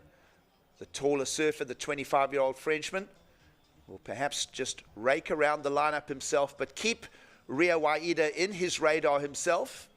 He'll want to keep making those references. Where is my opponent finding waves in the lineup? He'll keep asking himself, because certainly he had one robbed out from underneath him. Yeah, that's exactly right. These heats have been going right down to sometimes the last exchanges, after the buzzer has gone, so the requirements, even if they get up into that excellent range, the level of surfing we're seeing now, and with the types of conditions on offer, means that one technical aerial maneuver, could see that excellent score being thrown down. No perfect 10s in this event. We got closer with a 917, I think was the highest score of the event so far. So we know they're out there, and conditions today are certainly prime for something big should the opportunity arise. Well, the crowds are at the beach. Everybody loves Ballito this time of year, and of course, why wouldn't they? It is the warmer climes, and it has become a cultural migration every year. All the surf fans around the greater area. It's a place to catch up with friends, just connect, for the industry to just join up and just catch up all of the chitter-chatter, and of course soak in the energy and the action of finals day here. We did run a Ballito Pro 6 months ago, a QS 5000, with an all South African field, and an Aiden Mason-Camp would get the win there. And it was a little warm-up, and of course everybody's back now for the bigger and better Challenger Series edition of, as we mentioned, what is the longest running surf event in the world, Brad? All the way back to 1969. I know there is that reference and argument to Bell's Beach as well, but this was July 1969 for the very first event, and of course that would unfold a very long history, and something that you as a surf fan, Brad, and myself as well, have always stayed very, very in touch with. Being South Africans, particularly through the apartheid era, we really had very little contact with the outside world, except the once-a-year pilgrimage of surfers coming in, and that also became a controversial story. Names like Tom Carroll and Tom Curran would sit out in the protest of apartheid at those stages. But those were the 80s. The release of Nelson Mandela in early February 1990 would see a strong shift in the culture of South Africa, and of course the Rainbow Nation into the early 90s. It's always such a popular story, and well, everybody just loves coming to the cultural melting pot, which is the new South Africa that we know today. Yeah, it's an incredible nation with a strong history and heritage in professional surfing. Some of the greatest surfers of the world have come out of this region. Thinking back to Sean Thompson, the world champions. And then right now to the modern era with Geordie Smith. Well, of course, you mentioned Sean Thompson there, 6 times winner of the event. Of course, the name Martin Potter immediately comes to discussion when you discuss this part of the world. And let's have a look at Caity and Delahaye. Let's discuss what he can find in the lineup. Well, snap to release, and it's just a little bit of a rumbly landing. Perhaps not seeing a couple of basic turns to find a score there, Brad. Our feeling that he's starting to absorb some of this pressure of finals day. Performed incredibly well in that quarterfinals, if you think back to yesterday, getting the win over Jacob Wilcox. But he must keep composure here if he wants to become part of the final. Rio Waida, for now, has a lock on it. Yeah, I think what Rio has in his favour is has the ability to rattle his opponent without even doing anything. Just from the point of view is that his opponents know what he's capable of. So I think it sends his opposition into a bit of a fluster. They think they really have to do big airs and big technical manoeuvres to compete with him without having those basics down. Let's see what he can do here. Well, he'll want to stick to fundamentals. There's a snap, and he gets rid of the lip quite well, releases the tail. Just one of those. So Caity must just keep nerve. We felt that he kept on a pretty calm road through that semi with Leo a little earlier on. And well, again, Rio Waida just looking to up his numbers respectively. Right now, the tube ride for the 517 still sitting in the top 2. We start asking the questions, does a wave like the last constructed ride get rid of the 517? Yeah, I think we'll have to look at that one again. I mean, the thing that caught my eye was just the finishing turn. It was solid. I think he really put a lot of pressure on his back foot into that lip line area, which allowed the fins to pop out the back. So a nice bit of variation to that regular closeout turn. And then we'll see what he did on his opening wave here. So skips into this wave nicely into one little snap. That one really not a wave of turn of consequence. This one, though, you can see flaring nicely. A heavy oncoming section. A smaller wave probably going to play into the equation here a little bit, and the 517, well, yeah, I'm not sure it's going to usurp that top second wave that he's got in there. Well, until the judges land that score, we can keep asking the question, Brad. 2 snaps there, big dumpy final section. We've seen one maneuver off the lip getting into that 5 range, so we'll wait and see where the number goes. It is going to come in, and it's going to answer your emotions perfectly, Brad. A 493 is not going to replace the 517, but it's not far off. Yeah, not far off. So this is what you've got to do under priority, just trying to, scour that lineup like he's doing now to find that replacement score. Well, for the second time in a finals, Rio Waida in charge of this 3rd stop on the Challenger Series, grinding away those turns again, all of this under the priority of Caity and Delahaye. And he's just keeping busy, Brad. And, well, as I say, the previous ride, the 493. Just trying to see if he can't just edge the 517 for the tube ride out of the scoreline. Requirements already very high. You think psychologically Rio just wants to hammer another one home and put Caity into the combination situation. Yeah, well, that was a lot more dynamic, in comparison to the 493 that didn't get the requirement. You can see he looked a lot more alive on that one, and that because the wave gave him a few more opportunities. So love the intention out the gates there. Nice solid carve to get things going, and then he shut it down with a closed-out 2-turn combination. So this one's probably going to go there. Let's have a look. A little corner under priority. Nice lot of speed. You can see this is the one where he opens up his shoulders, gets the tail to drip because all that power is on the back foot, and then he slams down that closeout turn. So this one might go close. Power on the back foot here. You can see he slams that tail all the way around. Means his fins had an opportunity to drift because of all that power put into that back foot. And the thing that might work against him here is, again, the size of the wave, a smaller inside section. Slightly softer end section there, Brad, maybe robbing the potential of that score just a touch. Judges didn't miss any of those details. 4.6 in, so not even getting to the 493 from previous. And for now, none of them replacing the tube ride for the 517. I think from a strategy point of view, though, it's the right thing to do. Caity, essentially dropped anchor out there, and he's waiting for that one bigger wave that he needs to convert. So, as far as Rio's concerned, nothing ventured, nothing gained. He can scour the lineup nicely. He's put some distance between himself and Caity, and now you can just try and be free and really sort of see what he can find away from priority. A 35-minute final, this one already into the second half. We'll take a quick break from the action here, and we'll continue to see who takes out the men's title from the Ballito Pro.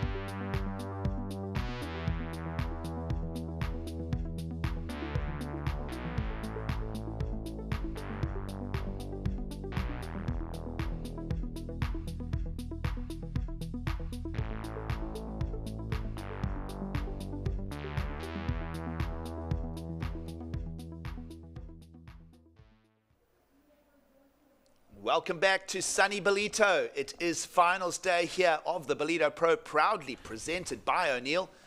And you're joining us in the men's final. Still 14 minutes and 15 seconds to go out in the lineup in an encounter featuring top Indonesian talent Rio Waida, who will rocket and stay at the top of the Challenger Series at the end of this final. And Caity and Delahaye will also be rocketing up there into the top order of rankings. It's a good afternoon now from myself, Gig Saliers, alongside Brad Bricknell for the call. And of course, wherever you're watching around the world, we trust that you're enjoying the show with us. And for those of you in and around Southern Africa, we welcome you on OpenView Channel 115. And of course, the People's Weather Channel, DSTV Channel 180. We trust that you're enjoying the show with us.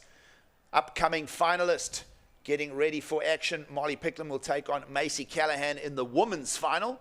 And of course, out in the lineup at the moment, men's action, as we see a final being pretty dominated right now, Brad, by the Indonesian in red. Yeah, we can see the experience of Rio Waida really coming into play here. Gatien having his breakout event and his first big final. Well, the Frenchman, the 25-year-old, will get going and he'll get into the air. And there we go. Now that is a move in the right direction for Gatien, who will push the progressive element of the sport.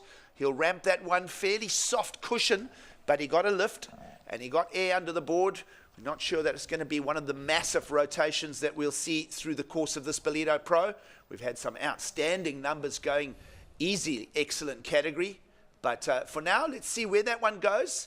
There are positives and negatives to the breakdown of that effort from Gatien Delahaye. Yeah, what he's doing now is he's chipping away at that lead gigs. You know, that's not going to go up into that excellent range just by virtue of the size and the technicality of that air. However, he's going to drop that low score, so it's going to bring that requirement down. And he's still got enough time to try and, mount this assault on the lead that Waida's built up.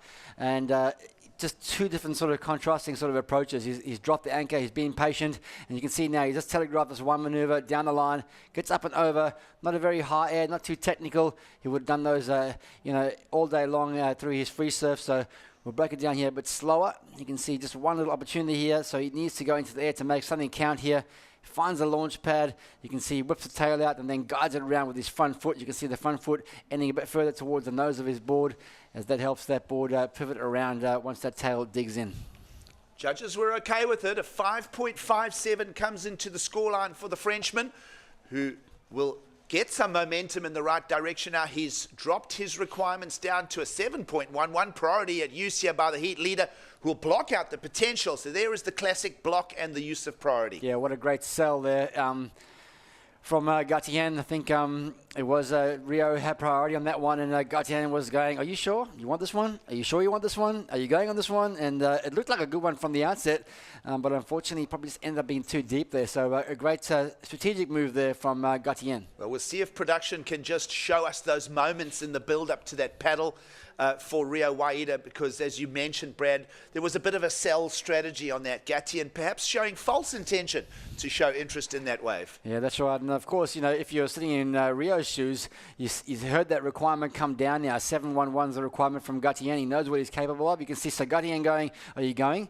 Rio's got priority. He's making sure he's putting that pressure on, and then now it means that Rio's had to absolutely commit to this wave, because if it didn't, Gatien was probably in a better position down the line and would have been would have had that opportunity then to go for that 7-point score that he needed. So in the end, it was probably a defensive move that ended up being an offensive move for Waida in the end. Well, the priority has changed, so the door is open for Gatien Delahaye.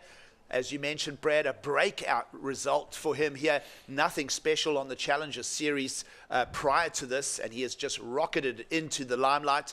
The beach is full, the beach is packed, and it's finals day here, and everybody is loving it. The rich history and tradition of the event has become a cultural pivot point for the year, a big highlight on the local calendar here in South Africa, and everyone's into it. And here is the opportunity. Priority has been chosen here by Gatien, who will chase the 7.11. The Frenchman in motion, and just a softer part of that end of that wave, Brad, will just let him down as we go under the 10-minute mark.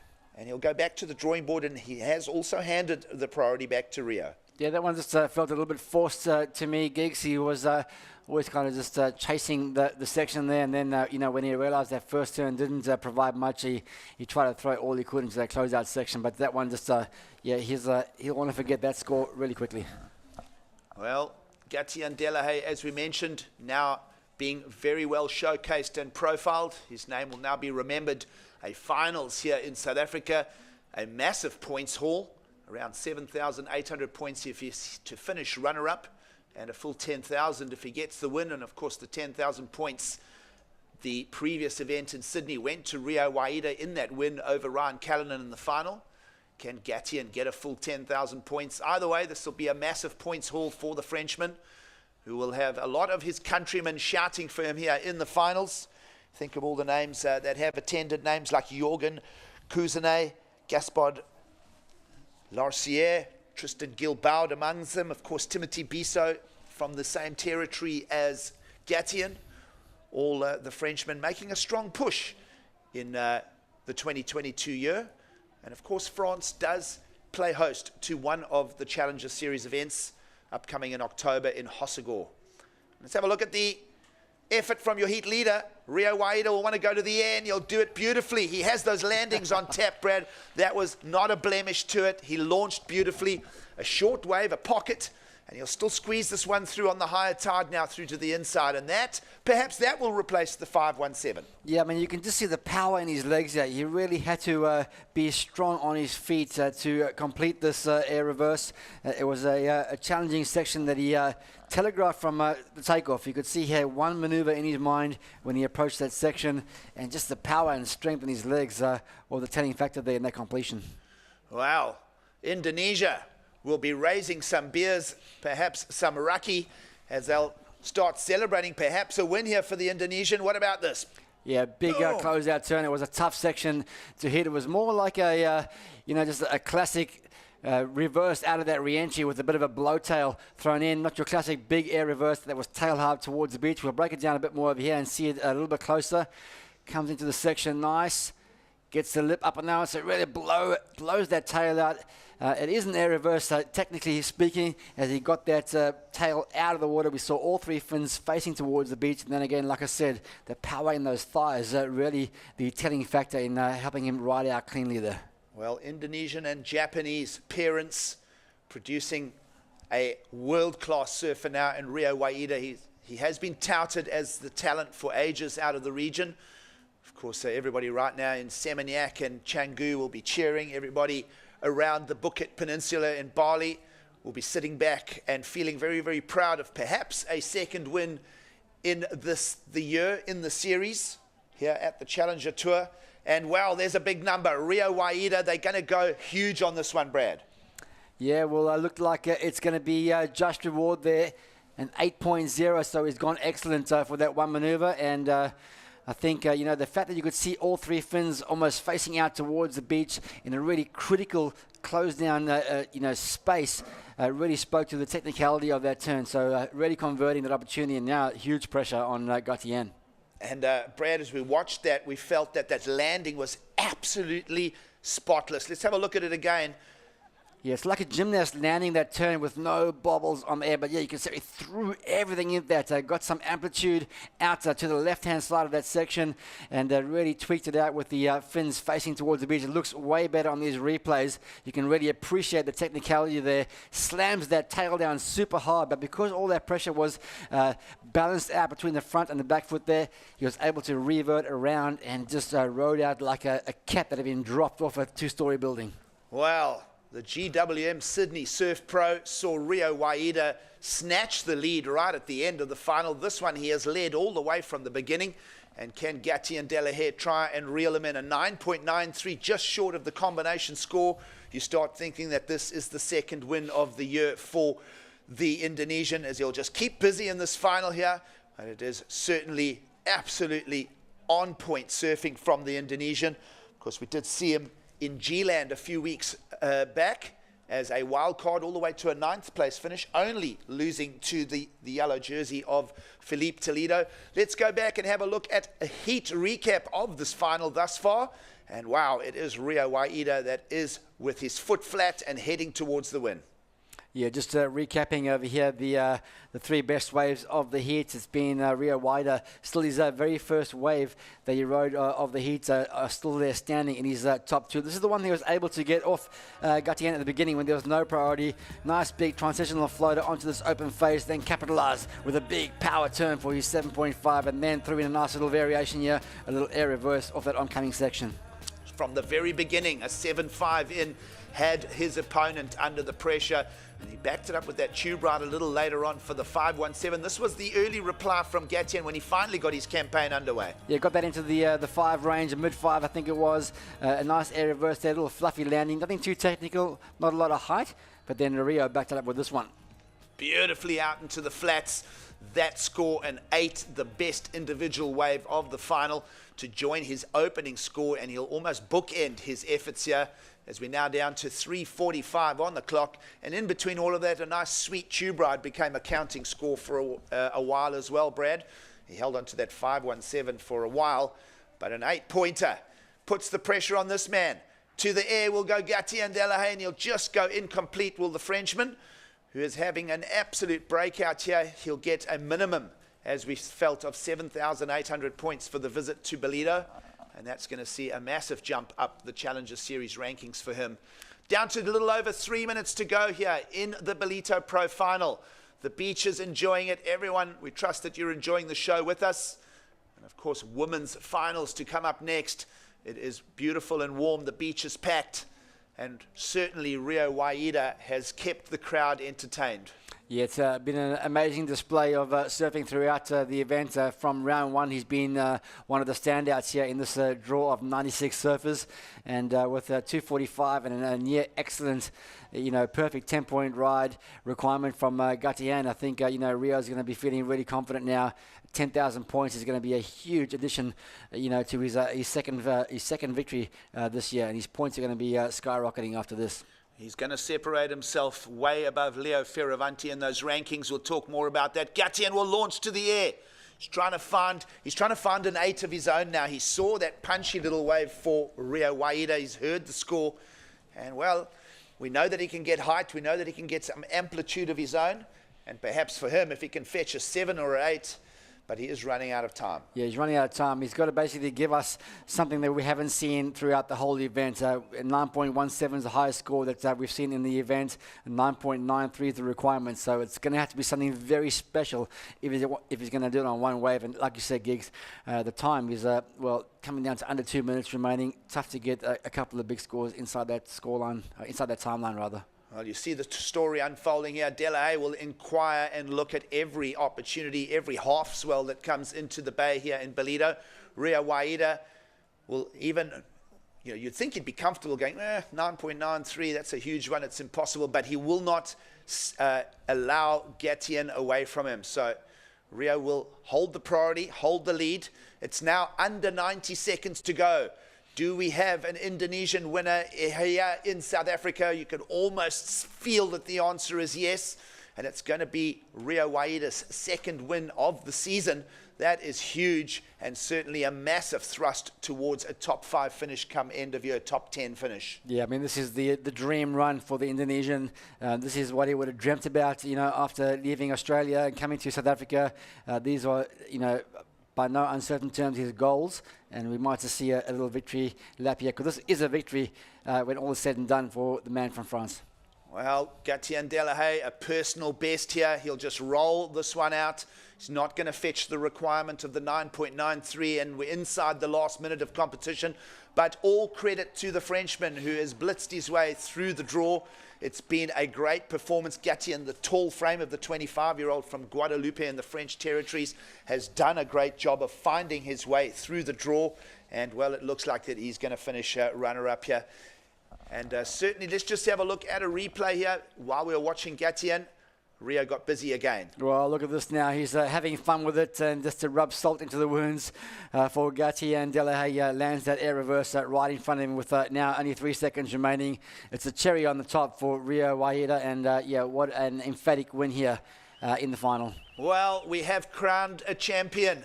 It's emotions in the water, and it is, of course, a congratulations to the runner-up, Gatien Delahaye, but everything, the moment, belongs to the Indonesian.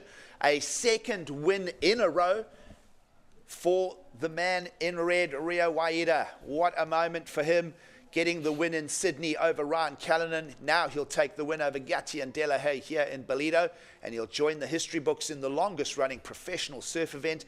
He'll join that illustrious winners list. Yeah, I mean, what a highlight of this young man's career. He's been pushing through the juniors. He's been pushing through the qualifying series. He's been given those wildcard opportunities, and his goal is very, very clear. He wants to get on the championship tour. He wants to, fly the flag for Indonesia, and this event today is another huge stride towards achieving that goal. Well, everybody over in Indonesia can be celebrating. Folks like Rizal Tanjung will be sitting back with a big grin on his face. Of course, People that have played a part in Rio's campaign, like Tipi Jabrek, will just be swollen with pride right now. We'll take a quick break from the men's final here. We have a champion in Rio Waida. We'll be back to crown the women's.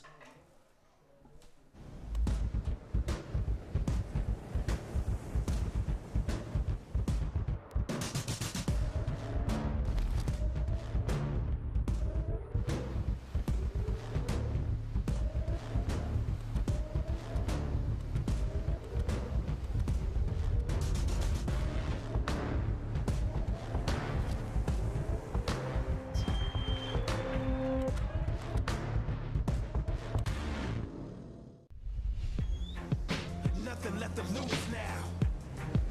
Everything to prove now. Long as I'm alive, I'ma fight back. My fire never cools down. I'm about to catch fire. Yeah, I'm about to catch fire. Get ready for the new me. Get ready for the new me. Try to hold me down and I go higher. Try to put me out and I go louder. I'm a fighter, a survivor. Stand back while I catch fire.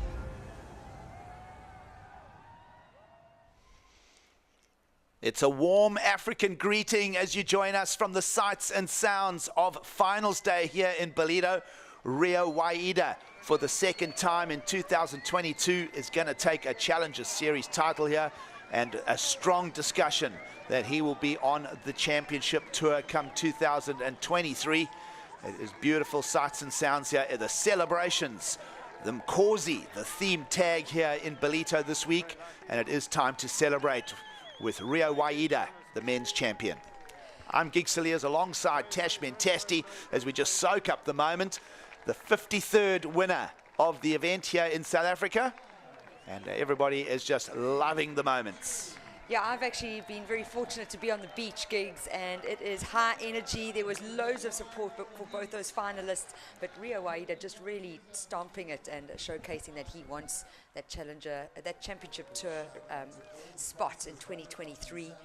And you know, just before his heat gigs, he was full of smiles. There was no seriousness. It looks like he's been having fun and enjoying the crowd, and you can just see it there on screen. Well, the Indonesian flag waves proudly for the world to see. And the beach is just soaking it up. We're just leaning into the sounds and the sights. And of course, the flavor of it all. Rio Waida amongst it there is going to take the win over Gatti and Delahaye. And wow, what moments here. An illustrious list of champions now gets Rio Waida's name added to it. Of course, a little interval in that we, during the pandemic, didn't run events in 2020 and 2021. But, well, certainly now that name, Rio Waida, will be remembered here on the shores of South Africa. It is a welcome to the women's final. You are joining us for the last heat of the Ballito Pro, proudly presented by O'Neill, and an all-Australian final to fetch the result. Macy Callahan from Avoca, New South Wales, will take on Molly Picklum from the same region. And as we said, very hard to call this one. Both surfers with championship tour experience. And welcome to coverage. And of course, welcome to our OpenView Channel 115 viewers here in Southern Africa. Of course, DSTV Channel 180, People's Weather. And talking of the weather, it's warm. It's just around lunchtime here in South Africa. The beaches are packed. And, well, we're all ready to soak up the action for the women's final. Yeah, I've been looking forward to this final. I've been enjoying both these ladies surfing throughout the event period. Macy Callahan is an incredible competitor, but Molly Picklum, just with her age and what she's achieved so far, is someone that sticks out for me as well. And yeah, that semi-final with Caity Simmers going out, it's going to be exciting. For me, I couldn't tell you who would win and who isn't going to win, because I think both of these ladies are going to go at it wave for wave, and both of them want this big result on the Challenger Series. Either way, two Australians will rake in scores here at the Challenger Series. We know that it will be an Australian winner. It's just a matter of determining who. Of course, think back to, it was quite a few years back that we had women's finals at the high level. think it was back in 2008, as we get the campaign underway. Macy Callahan, the 21-year-old, will put the first points on the board. Of course, a former world junior champion with her win over in Kiama in Australia way back in 2016. Macy has been groomed for this journey, now 21 years of age, and finds herself in the finals for the first time at the Challenger Series level. Yeah, and I think ready for it, really ready for it. She's been managing her heat very well throughout the Ballito Pro. She's been throwing big scores down. We saw in her quarterfinal matchup earlier this morning an 8-8-3. And yeah, the conditions are great. We've got no wind outside. I mean, we are in the studio, but there is absolutely no wind on the beach. Really contestable conditions, gigs, and it's going to, for me, it's going to be the lady that kind of finds that big score early on and then starts applying pressure to their competitor. Well, that was the strategy for Rio Waida, who opened with a 7.5 to take the men's win. Let's see if Macy Callahan's 5 is a thread in the story.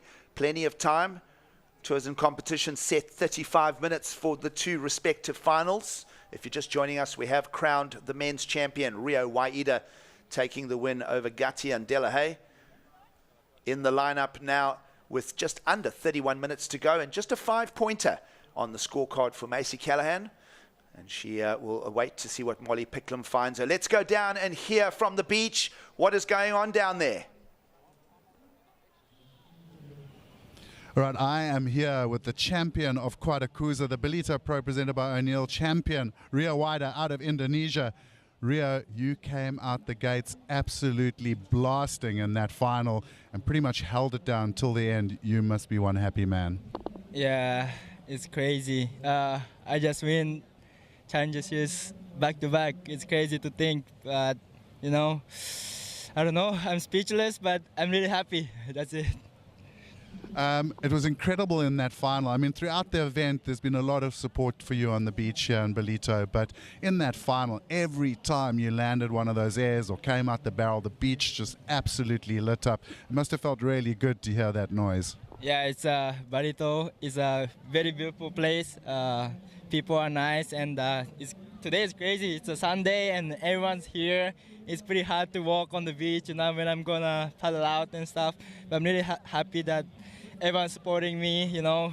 I'm really grateful, and I would love to come back and do this again. Well, we certainly want to see you back here. Of course, a wave of Indonesian support behind you. We saw you with the flag coming up the beach. People have been messaging you. We've seen loads of social media. For the Indonesian fans, talk about back-to-back Challenger Series wins, going now towards finally getting up on that championship tour, and what it means to you and what it means for all of them to be supporting you. You know, first of all, I'm really happy representing Indonesia. You know, we never qualified to championship tour, so it would be good for Indonesia. You know, show all the groms from Indonesia that we can do it. You know, I've been working hard, very hard. You know, and you know, I can't wait to get back home, and I'm sure everyone's gonna be at the airport again and carrying me and stuff. You know, can't wait to get back home. And hello everyone, thanks for supporting me, and I love you guys. See you guys soon. Well, let's for those Indonesian fans, let's send out a message and a little bit of feedback on what happened today in Indonesian. Halo semua, saya baru saja menang Challenger Series di Afrika Selatan, dan ombak sangat bagus di Afrika, sangat gimana ya, pokoknya saya senang sekali menang lagi, dan terima kasih semua udah dukung saya, dan semoga untuk kedepannya lebih bisa jadi juara dunia. Terima kasih. Lastly, very quick turnaround, then we head to Huntington, US Open, one of the biggest events on the planet. Back-to-back Challenger victories. You must be feeling really positive going to the US Open. Yeah, I'm always do bad in US Open. You know, it's a very hard wave, but you know, I'm going back home tomorrow, and I'm gonna start training again. You know, I want to reset. You know, I don't want like win back-to-back and lose in first round for next event. So yeah, I can't wait. I checked the draw. You know, I saw some big names like Kanoa, Griffin, Italo's gonna compete. So I want that challenge. I want to surf against them, and I want to be part of them. Well, the way you've been surfing this year, I'm pretty sure we're going to see you on that championship tour in no time, up against those guys for sure. You are the Ballito Pro presented by O'Neill champion for 2022, and you are #1 on the Challenger Series. We look forward to seeing you in the next event. Thank you. Thank you. Terima kasih and bagus are the words that will be going around everyone, the surf fans of Indonesia. Rio Waida gets the win here in South Africa. And we move our focus back to here, the women's final, an all-Australian affair. Macy Callahan in the lineup versus Molly Picklum. A couple of years separating them as far as age goes. I'm so hooked on the word celebration because Mkosi has been our tagline here. And, well, nothing really in the lineup during our visit to hear from our men's champion.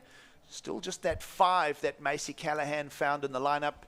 For that single turn, Tash. Yeah, it was really, that's all that we can talk about right now is that 5-point ride. And, I've been sitting with Kai in the booth and said earlier, it seems to be one heat on, one heat off. One heat on, one heat off. We saw that with the Leo semi-final. They really didn't have anything come through that surf zone. And we've seen waves in the men's final and the ladies here, either being a little bit... either really just waiting for an incredibly good wave to come through or just nothing coming through the lineup. Well, we'll stick with Macy Callahan here. Little inquiry. She's under the priority of Molly Picklum. And let's go back and have a look at the 5-point ride, the only meaningful score right now of the women's final. Okay, so Macy choosing to utilize her strength, which is the backhand. She gets that backhand closeout maneuver, and that's all that wave had on offer, and being rewarded with the 5. Let's just slow it down a bit. So leans into it. There's already that big lip she's got to hit, and maybe timed it a little bit too late. She had to push through that lip line to complete the maneuver. Pretty vertical though. Yeah, she definitely got her nose up to almost that 12 o'clock, and that's the criticalness that the judges are looking for. 5-point ride, we've seen much stronger single wave scores come out. Well, we know that Macy Callahan's fetched a number of 7s and 8s on the backhand on the very same sandbar. Of course, this is the second time we are using this particular cove, just right next door to the main site. It is our backup site, and it's proved a very good decision from Tours and Commission's Travis Logie. We've had waves all the way through. We got a 7:30 start this morning. Of course, women's quarterfinals kicked it off, and then we transitioned to the men's semis, women's semis, and it's now time to crown our women's champ. Will it be Macy Callahan trying to build another score to add to her 5? And a pretty quiet final thus far for Molly Picklum, who's just kind of cruising through it. She's trying to wait. You mentioned sometimes surfers can hold out too long and hold that priority. Perhaps it's the type of swell where there just aren't any really obviously special waves that come to the lineup. And the stay busy strategy, stay roaming, has eventually mostly got the heat wins here at Ballito this week. Yeah, so true, Gigs. We've seen it throughout all the rounds. Conditions are small. We had a bigger day yesterday, but there's definitely enough scoring potential through waves that come through the lineup. Molly Picklum with a 2 and a 0.5, and we're almost 10 minutes through this final already. Yeah, more than 10 minutes, Tash. We're down to nearly 12 minutes gone in this, and well, not a lot to hang our hats on. The 5-pointer now a 2.4 will join for updated scores top left of screen for the women's final. And of course, both of these surfers contesting this final have that championship tour experience. Molly Picklum, with her starts this year, didn't make the mid-season cut. So a brutal welcome to the championship tour level for Molly Picklum in a year that we haven't seen the mid-season cut applied. And well, that is what happened to her. She fell off amongst names like Betty Lou, Sakura Johnson, Luana Silva, and the surprise name for me in the cutoff this year, Sally Fitzgibbons. Oh yeah, that was a big one. And just thinking about it, it's such an early cut, but someone like Molly Picklum finally qualifies for the championship tour. and then after a few events, you relegated back down to the Challenger Series. I wonder if it gives you enough time to really get a feel of what the CT is about. Well, 5 events, you're just starting to get your groove on, and then and you see a lot of surfers, you only gain momentum in the second half of the original traditional full 11 or 12 stops over a whole calendar year at the championship tour. So yeah, it's put a lot of pressure on the start of the year. It also gives the opportunity for a very exciting Challenger Series, and here goes Molly Picklum now. She'll get her account moving forward. She'll get rid of the 0.5 in her scoreline. She's still, for now, holding a 2-pointer, but that score will come, and it will go into the top 2 from the panel. And we're down to 21.5 minutes on the clock, so plenty of time here for Molly Picklum's comeback. Yeah, I think it's going to be a nice comparison from the 5-point ride from Macy Callahan to wave number 3 here from Molly. And finally getting started out here in this final. I thought it would be get started at a quick pace, but they've been sitting, they've been waiting, and yeah, 5-point riders already that we can talk about. Well, you see priority with Macy Callahan just searching the lineup. She too is sitting on a lowly 2.4 in her scoreline. And judges still having a little think about this. Where do you see the score going, Tash? Yeah, so not as vert as what we saw from Macy on one of her backhand turns, and then just that no scoring potential on this wave. So very lateral, not as deep a bottom turn. Gets that section to hit. I do enjoy that. She got the rotation on her tail and then just had to jump off and eject. Well, Macy opened with the 5. Molly will now bring a 4.67 to the scorecard. And so finals day continues here. Just 20 minutes to wrap up the Ballito Pro. And let's have a look at Macy Callahan back at it. Found a 5. He has a big section to hit. And she'll hold on to it. So there was almost a risk there of being stuck in that pocket. But Macy Callahan will keep the pace. She has that backhand. She's been playing this card all event long, in an event where we've seen perhaps more lefts than I ever have in any Ballito Pro. But that's going to suit Macy Callahan just fine. She will say goodbye to her 2.4, and she'll bring perhaps an equivalent score to her opener, Tash. She opened with the 5. Perhaps this may be a touch above. Yeah, could be a touch above. I really thought that she almost came unstuck as she went through that lip line, and it was critical. It was a really critical section of the wave, and she did ride out of it cleanly. There was a little hiccup at one point, but it was just the quick pivot turnaround that she needed, and yeah, she might go above the 5, maybe a 5.5. Sometimes I get it right, sometimes I get it wrong, and the thing is, let's look at the replay again. It gives me a much better idea. So she does get that first little check turn in, but that was really to set up for this big closeout maneuver.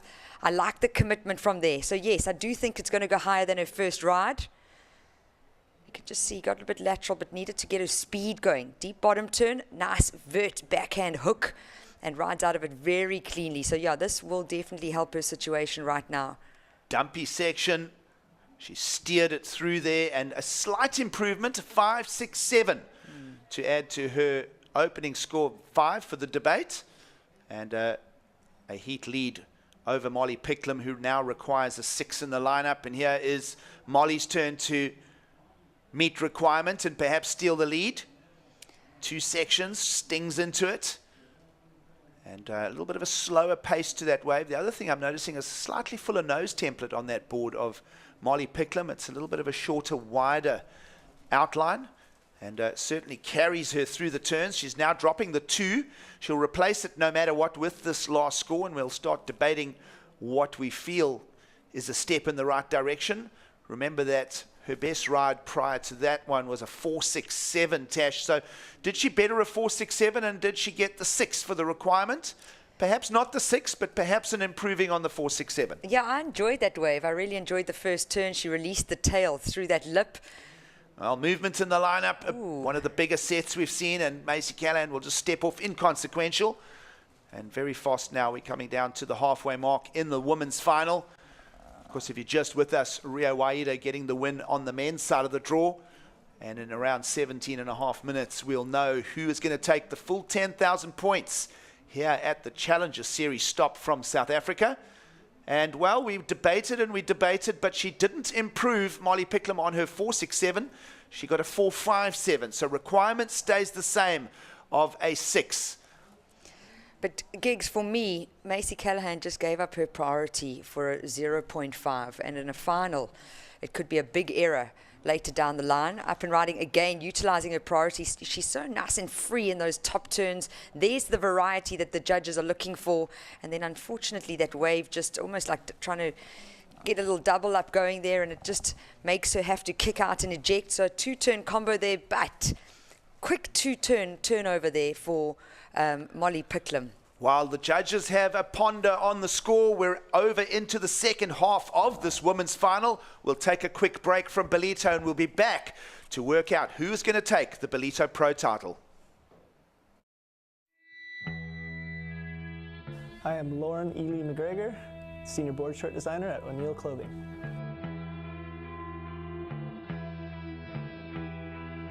The Hyperfreak board short features Hyperfreak Pro Stretch, a premium high-density 4-way stretch fabrication engineered to be rash and cling resistant. The Hyperfreak features our Flex Tie Draw Cord, a super secure and comfortable stretch draw cord specially designed to stay tied while surfing and swimming.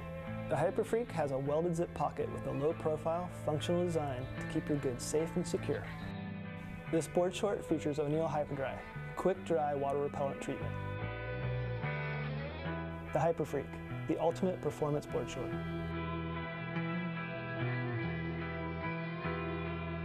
O'Neill, first name in the water. Welcome back to the show. It is finals day here in Ballito. In around 15 and a half minutes, we'll answer the question, who is going to be the Ballito Pro presented by O'Neill's Women's Champion? Welcome back to the lineup with 15 on the clock. Gigsaliers and Tash Mentasti in for the call. In an all-Australian final. And while you were away, we did get a number in from Molly Picklum, a 5.83, a positive step in the right direction. We'll pull back the tapes and have a look at that, because that freed up surfing on the forehand on the right-hander reduces the requirements for Molly Tash down to just a 4.84. Yeah, well, Molly Picklum now holding the highest wave score of this final, a 5.83. And she found those two scores, those two waves, very quick succession, under priority from Macy, and then Macy giving away a priority and giving it back to Molly Picklum. So that definitely was a technical error from Macy Callahan, and the requirement being really small. I mean, now it's in Molly Picklum's reach to actually take this Ballito Pro title. Well, two young Australians at work here, one of them a teenager, the other one 21 years of age. Macy Callahan leads the Ballito Pro final and holds the priority, but a lowly 4.84, well within the wheelhouse and reach of the young surfer Molly Picklum, and we'll see how she fares. She comes here to the Ballito Pro sitting fourth on the Challenger Series rankings, and well, we'll see how she crusades through here, already making a finals over in Australia on the Gold Coast. And we'll see how she, remember, she got rid of Caity Simmers in that semi-final a little while back. And on the other side of the draw, Macy Callahan getting rid of the 28-year-old Australian from Western Australia, Bronte McCauley. Yeah, both very strong competitors, ladies that I definitely thought would be carrying it through to the finals. And it's wonderful to see, you know, the youngsters coming up and putting on a display, and it gives me a lot of hope for women surfing globally. And you know, once again, I'm just always going to be very thankful for the World Surf League for creating opportunity for women. We now have the Challenger Series, men and women at every venue, Championship Tour, men and women at every venue, and these ladies are rising up to the opportunities, to the occasion, and showcasing that they're meant to be there, and it's just great to be a part of. Yep, 64 women in the draw at the Challenger Series template, 96 men, and Rio Waida is our men's champion amongst that. In just under 13 minutes, we will know who is the women's champion of the 64 that made the start. Sunny skies here, warm temperatures for finals day. The KwaZulu-Natal coast opening its arms for a big field of some of the world's best men and women. And of course, for those of you in Greater Southern Africa with us on DSTV TV, Channel 180, People's Weather, and of course OpenView Channel 115. We trust that you are enjoying the live surfing coverage from the World Surf League's Challenger Series event, coming to you from Ballito. Well, I can tell you that the beach and holidaymakers and surf fans on the beach are definitely loving this weather. It's the middle of winter and everyone's out in their bikinis and boardies and just enjoying what's happening down here at Ballito. It's been wonderful to witness, and it's great to even hear, you know, surf fans that might have never ever heard of Rio Waida before. They were all on the beach cheering him. It's such a good energy down on the beach. It's tangible, it's exciting, and the level has lifted. The town of Ballito has embraced for the last nearly 2 weeks a festival of activities, everything from skating to free rock concerts to, of course, the surfing itself. We got going with the Ilembe riders and their fundraising campaigns. Of course, a very strong committee here steering and developing talent in the area. Lots of local names here. Of course, they were all on the beach to shout the participation of 12 South Africans in the event. Of course, on the women's side, we did get to fairly good results from both Zoe Steyn and Sarah Baum. And on the men's side, an outstanding performance from Luke Thompson. And we'll follow the live action here. Just a little stab there from Molly Picklum, who still is chasing the 4.84 in the finals here of the Ballito Pro. Macy Callahan, a pair of 5s for the lead. 5, 6, 7, and a 5. And, well, room for Macy Callahan to improve her scores as well. And she may very well have a go at it here. Left-hander tapers into the bay, and she'll let go a turn. Gets her head down on it. Second one lets go a little bit of spray. This little wave is tapered. And she'll exit with around 10.5 minutes to go. And we already think back to the closeout turns for the numbers. That one, not a closeout, a more of a tapered running wave there. But Macy used the priority. Does she replace her 5-pointer? I enjoyed that first maneuver, and yes, there was no other scoring opportunity on that wave, but a really well-ridden maneuver there for her first turn. It could hold her back because she didn't complete that ride very strong, but that wasn't her fault. It really was that there was no scoring potential left on that wave. Will it replace the 5? I enjoyed it. She got very vertical, nice and tight in the pocket in that corner, you know, really close to the white water. You couldn't have got much more of 12 o'clock there. And unfortunately, just no exclamation mark on wave number 7. Well, when you use the term 12 o'clock, we're not talking to the local time. We're talking about going vertical straight up the clock face. That was like 11 o'clock. You could see where her nose of her board was, but it was a deep bottom turn. And you could just see how that wave totally frazzled out. So we look at it again. She took off and leaned straight into it. There's the release of the tail as well, Giggs. I do enjoy that technicality of that maneuver, but just absolutely nothing else on offer. So, Molly Picklum, this is the replay of the 5.83. Critical, releasing the tail. She somehow holds on to it. So a little bit of a boost. Oh, so was that? We haven't got that score in for Last of Blue, but I enjoy that wave. Well, release out of the tail from Molly Picklum. Judges will have a ponder on both of those. The backhand raking turn for Macy Callahan. The forehand release from Molly Picklum. Both surfers with championship tour experience. Of course, Macy Callahan using that backhand in 2016 for the World Junior win. She would then start getting the invites to the championship tour appearances. She's appeared as replacements through 2018 and then got a full run on the 2019 championship tour. So both of these surfers, Tash, have that experience. They've tasted the top level. And here goes young Molly Picklum. In and out again. Judges are up to date with scores, bar the little throwaway we've seen. So with 8 minutes to go, the story remains. Macy Callahan holding the priority and the lead here in the Ballito Pro final. And she's up to her numbers, a 6.5. Judges loved that ripping turn. And although it wasn't a closeout, it was on the face, it was through the lip, and Macy will just up her numbers. She'll get rid of the 5. She'll replace it with a 6.5. And, well, puts a bigger requirement on Molly Picklum, who's also nudging her numbers up. 5.57 for the tail release from Molly. And it's game on here. Picklum chases a 6.35. All very, very possible. Even without the priority, we've seen scores coming. We've seen surfers fetch scores from underneath the priority in heats. And we'll see how the remaining 7.5 minutes go here to crown a champion at the Ballito Pro. Yeah, that point of difference being that Macy Callahan dropped straight into that wave. Bottom turn, there was no split second, there was no two-step. It was dropping in, setting a rail and going straight up into that vert re-entry, and that was the point of difference really. So we're going to watch it again. You can see as she takes off, she leans straight into it and gets into that corner nice and strong. So much power off the top of that turn.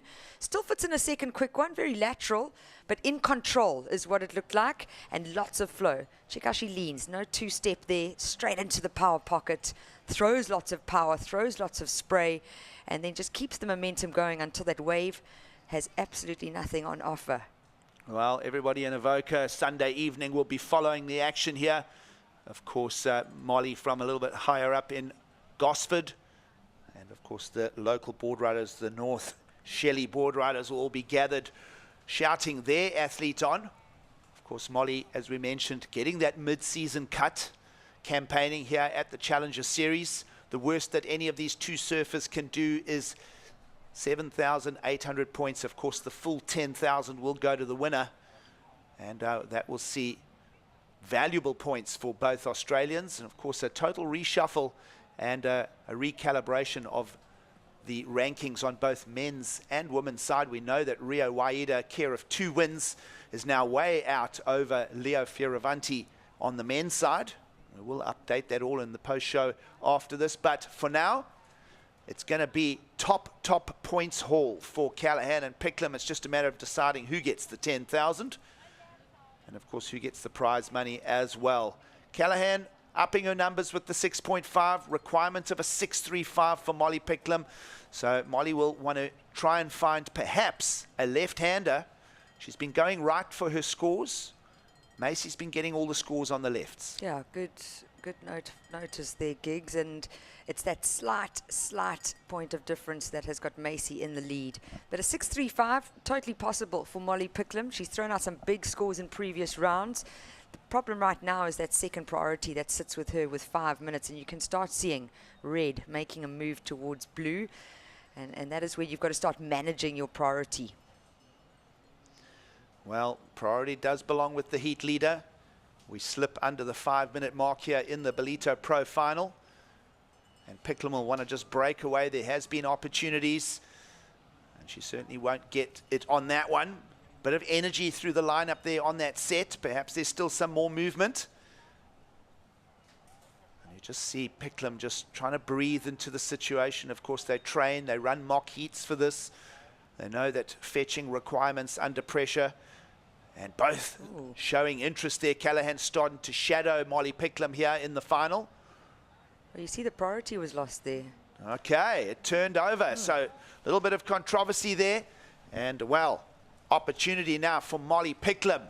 She has the priority, still looking for the 6.35, and now an easier task, not being stuck under the priority of Macy Callahan.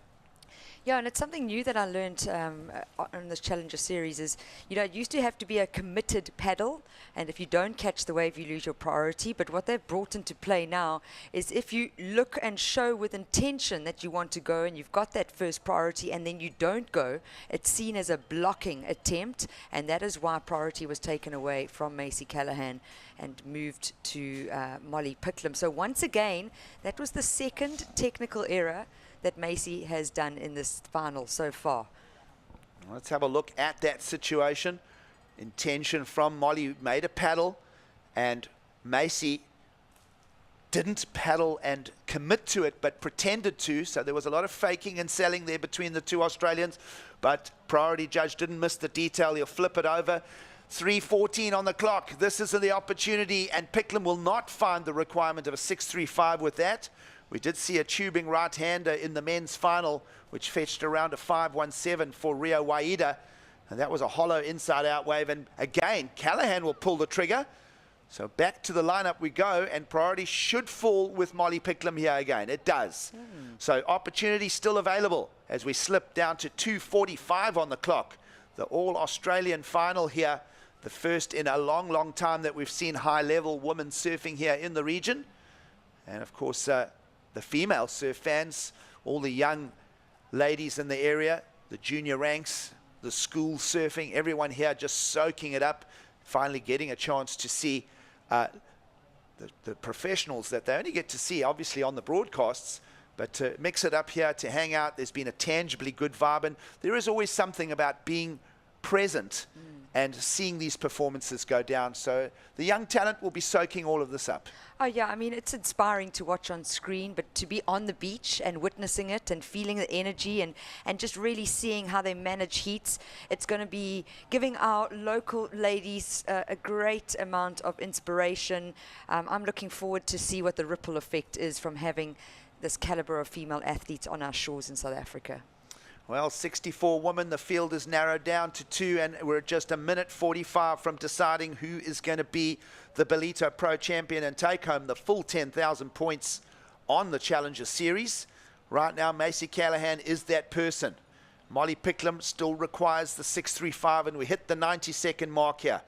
The door is open, and Molly will look around and ponder. And it's her second final of the year. Let's have a look how she goes. She steers it to the left. Backhand approach. Nails it. Spicy turn. And over the white water as well. And she'll immediately ask the question, with a little over a minute to go, did I put enough sting into those turns to flip this my way? 6.35. We haven't seen, well, we saw Macy Callahan go for a 6.5 with a single arcing turn into a combo turn. And, well, a 5.67 for a closeout. So the left-hander for Molly Picklum, does it get the requirement? Yo, that's a hard one. I can't wait to see the replay. You're not answering, Tash. That first turn looked really good. Let's catch the replay now. I just thought her board was a little too lateral. We needed a little bit more verticalness in it. So let's take a look. It almost starts doubling up and getting bigger as she drops down. So she does get tight in the pocket, but you're going to see that little error there. Judges are so critical. I don't think she's going to get the requirement of a 6.35. Wow, you're putting your opinion out there, Tash. Remember the big arcing turn for the 6.5. Here's still another roll of the dice. Maybe Molly's questioning it as well. Inside section, she'll slam into it. This could be her, it will be her last roll of the dice here in the final. She'll look back. We are counting it down. And we are waiting for the previous score to see, does it fetch the requirement? Perhaps even we might look at a comparison of the 6.5 of Macy Callahan and then that stinging backhand turn to soft float at the end for Molly. This is a cliffhanger decision, and I think the judges will take a bit of time on this. They will be looking at replays and making the comparison that we've just questioned ourselves. Yeah, it's an important score. It's an important wave. Molly did all that she could do for that wave. She missed that first section a little bit, you know, even hanging a little high, getting a little speed turn and to set up for a very deep bottom turn into vertical turn. Yeah, I'm putting myself on the line, but I just don't think it goes to that 6.5. I'm going to counter argue, Tash. I'm thinking the score went there based on the punchiness of the turn. So difference of opinions here in the studio. And why don't we debate it, right? You're all doing this at home, no matter where you are enjoying the show. And a 6.35 requirement, just a reminder, Macy's just sitting there quietly. We are nowhere near the score trickling in from the panel. We know that the last wave of Molly Picklum, and we'll try and reel back the tapes, perhaps for another time. We know judges are busy with reviews. We'll stay with this moment here. A 6.57 is going to come in. Tash, I got the opinion over you. That stinging turn. Molly Picklum is only just hearing the news now.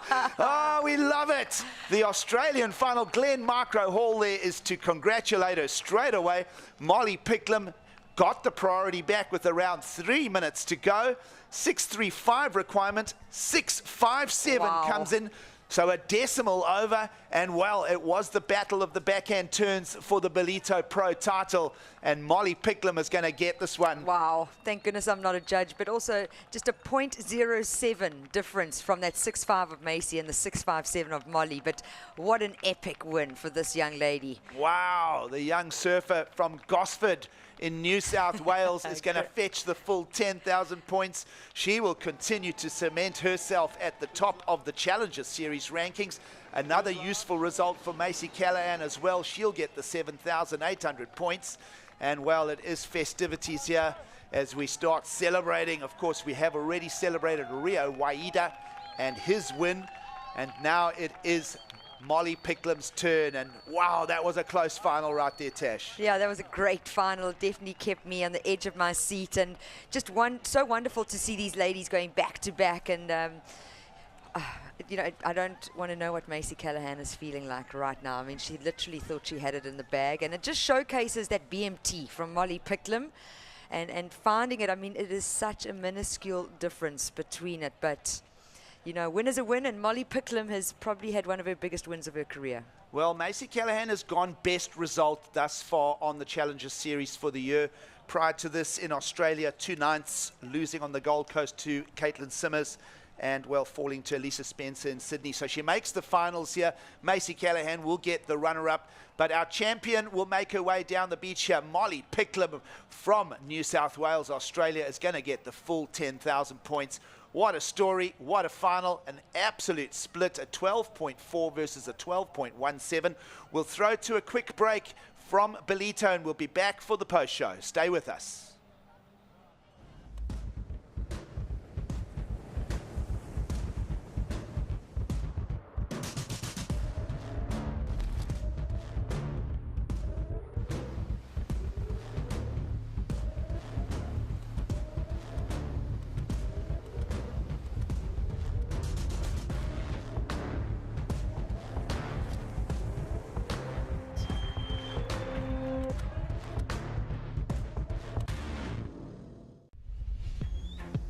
Nothing left to lose now.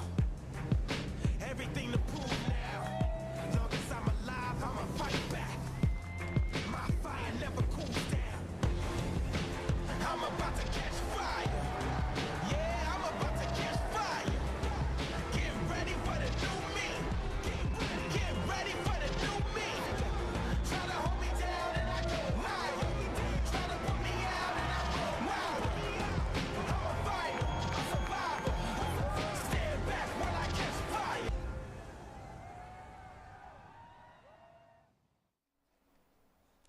Well, welcome back to beautiful Ballito on the east coast of South Africa. A big finals day now wrapped and dusted. We crowned champions in Rio Waida on the men's. And, well, of course, Molly Picklum steals that win just in the dying seconds. It's a good afternoon from myself, Gig Saliers, alongside Tash Mentasti, as we start sitting back and soaking up a big finals day and a big week of competition here in Ballito. Yeah, it's been an incredible week, and what a great way to end it. We've had some really small conditions throughout the event window period, but Ballito on offer, just giving us a beautiful light land breezes to clean it all up, and a great move from Travis Logie to move the venue to bathers this afternoon. Well, it's been windless conditions all day. We started with those quarterfinals through to the semis, and of course, if you're just joining us, well, we will recap it all for you. Women's final. Let's go down and hear from our winner, Molly Picklum. She is the champion at the Ballito Pro. Here with Molly Picklum on the beach. What a day for you. You have won the Ballito Pro. It's a beautiful day down here. You got out the water. You still didn't know the heat results, and those scores came through. Molly, you are our 2022 champion. Oh my gosh, it feels so good. I feel like this event I really tried to just enjoy the process. I think back in Manly I kind of struggled to enjoy it a little bit, and came here just super happy and just, I don't know, just surf and let my surfing do the talking. And hats off to Macy. I mean, she put it to me the whole heat, and I really couldn't find an opportunity. And yeah, I don't know, we're both from the same town, so it's definitely a special way to win. Tell me, what was your strategy going into that heat? And tell me, talk us through the top 2 waves that you got there, especially with that one at the end, which was the big counting wave. Yeah, I was kind of struggling to find 2 good waves, and I just kept surfing, and then I don't even know what I did. I just blanked out and just went for like as many waves as I could that looked like it had potential, and I think I just did the one jam and then finished, and yeah, I kind of just claimed it. I don't know why, but yeah. What does this Challenger Series win mean to you now? You've got 10,000 points, a whole chunk of money to spend. What does it mean, though, in the overall picture for the year on the Challenger Series? Yeah, so I think winning obviously is really good for the qualification for 2023, but I mean, it's just good that you get, you know, the top. I feel like I go in every heat to try and win, and then to surf every single heat of an event is like my goal, and to come out on top in the last one's always really good. Well, you got a really nice big trophy from Ballito to take back with you on the plane. Congratulations. We'll see you on the podium just now. Back to you guys in the studio.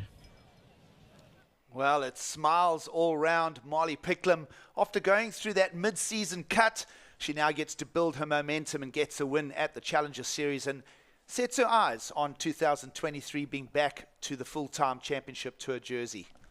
Yeah, and she doesn't seem really rattled by that either, you know, just wanting to say every heat she surfs to win, and it's great to get a win in the final, and I just think it showcases her maturity as a young 19-year-old, and I'm really looking forward to seeing how her career elevates and what she does in the second half of this year on the Challenger Series. Well, Molly Picklum, the winner of the Ballito Pro, back to the men's side for that discussion.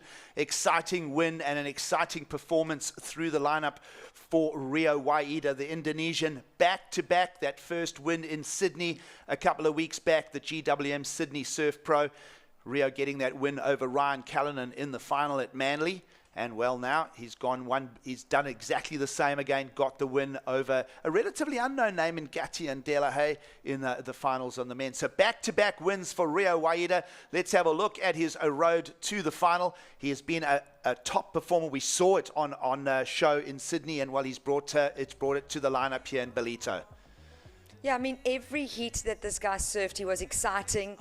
He had the fans going and also just showing variety. I mean, really pulling out all the tricks. This is the quarterfinal. This was in that big onshore conditions, and he came to the party, Gigs. Yes, yesterday afternoon, quarters would unfold, and he did everything right in his heat against Matthias Hurd. He said he needed to go to the air, and well, just absolutely a show between both him and Matthias. And Matthias had been on an absolute heater coming to this quarterfinals as well. You know, for me, it was Matthias Hurd was the guy to beat. And when Rio beat Matthias in this quarterfinal, that's when I kind of knew, like, okay, this guy can make his way all the way to the finals. Exceptional surfing. The reaction time here. I mean, these conditions were so testing, Gigs. It wasn't easy at all. And then a look at Rio Waida through the semi-finals this morning in the Bathers Bank. Let go of a couple of stingy turns and, well, just surfed absolutely on point, putting everything together with his momentum against Keanu Singh. Yeah, and just so loose. It looks like a totally different break that he's surfing, and yes, it's just next door in the cove, but different wave, loads of fun, and you can see how much he's enjoying his time here in Ballito. Well, Keanu Singh started going to the air, and then, well, this was Rio just answering straight back. It was a beautiful showdown, and it made for such a great story in the semi-final between both him and Keanu. And well, of course, Keanu Singh finishing that in the third place position, but Rio Waida on his way to the finals. And well, this is a look at his opening ride of the finals. He went mid-range 7 to start with just good pace, speed, power and flow, and on-point surfing for a 7.5. Yeah, I mean, great wave. A score, maybe it could have even gone higher. I just thought he didn't miss a beat on that wave. He literally flowed from one turn to the next, and so much variety. I think this is the little... oh, this is exactly the same. So he gets that lip line floater. There's the power. Releases the tail and then gets that rotation in as well. I mean, just a great showcase of what he's made of. Well, this was the first wave of the final. Rio Waida would pretty much block out the entire final from Caity and Delahaye's participation. Got him on every priority call as well. And then this one out into the flats for an 8-pointer would just drive it home and put a massive 993 requirement on his opponent. Oh, wow. And just, you can see how he threw that board off the lip and rotated really quickly and stuck it. I mean, he was the on-form surfer today, Gigs, and a totally deserved win for Rio Waida. Well, the Indonesians at home will celebrate. Bali will have a festivity into the night at home, and of course Rio Waida will be on his way back home tomorrow, so perhaps a warm reception at the airport in Denpasar when he gets there. But you cannot argue that 2 wins back-to-back on the World Surf League's Challenger Series is a very, very strong statement. You know, you think 1 win and then a few quarters, you'll be in that top 10 picture. There's absolutely no doubt with 20,000 points for 2 wins that Rio Waida has really just got to steer a couple of quarterfinals onto the back part of the year, and he will be in the top 10 come the end in Haleiwa.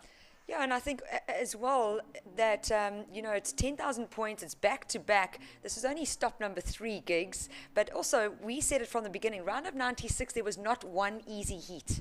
And this guy has come and taken 2 wins already. So, you know, he's the informed surfer. He's the man to beat. And I'm really, really stoked for the guy. Well, we are waiting to go down to the prize giving. We want to hear from both our men's and women's champions. We'll just wait to go down to them. But just to talk about waking up this morning, we still had to get the full quarterfinals done on the women's side as well. So it's been a pretty loaded finals day. And, well, of course, huge congratulations to the winners. And, well, to Rio Waida for taking out that win. And we'll get a look at some stage at the rankings, and he's going to be sitting way out top there. Oh yeah, he definitely must be sitting very comfortable in that top place. It'll be interesting to see where everyone else falls in. Leo Fioravanti, I mean, a semi-final finish here at Ballito. I know he wanted to go one more and hold that lead, but the day was for Rio Waida, and it's been a great day and a great day of surfing, and just such a big congratulations. And just a Viva la France wish as well. Of course, Caity and Delahaye getting the 7,800 points. It'll see him rocket from the real low rankings on the Challenger Series all the way up. We'll see where he sits shortly.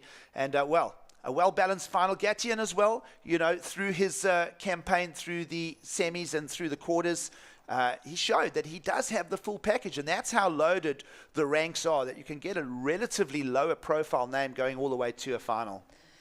Yeah, and for us here in South Africa, I mean, Gatien has never been on my radar, but so consistent through all his rounds and coming up against big names, but showing that he does have the package, and it was a wonderful result for him. He was telling the beach, this is the best day of my life, and it's something that he'll never remember. So a big congratulations to Gatien and Delahaye as well. Well, let's go down and see if we can plug into the prize giving here at the Ballito Pro.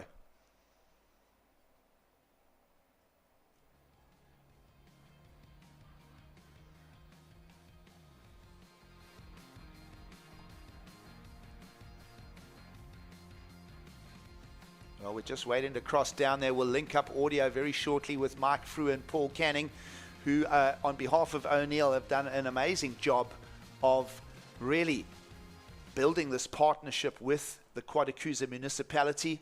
We think back to 2019 for the first time that O'Neill came on as presenting sponsors. And, well, it's just been a great one. We did the campaign, the QS 5000, with the Lucky Bean tree and Sauerborna as the greeting. And then this year, of course, we got that Umkosi celebration. Let's try go down and see if we can plug in here with Mike Frew. Camera's back. As soon as the camera's up and running, we broadcast this out on the WSL app, the Ballito Pro YouTube feed. It goes onto Fox Sports and across another couple of cable channels. So there's people tuned in from all over the world to support their surfers here. We'll have people from Indonesia and Australia specifically, their surfers taking top honors at this year's Ballito Pro. Folks, while we're waiting for the prize giving, if I could just ask you, there's so many people on the beach today, and thank you to Quadacoosa Municipality for keeping the beaches so clean for us. All of you, if I could ask, when you do leave the beach this afternoon, let's leave it nice and clean. Remember to pick up your litter. We don't want to leave the beach in a mess. So please pick up your litter this afternoon.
You can never determine who you are by what you do.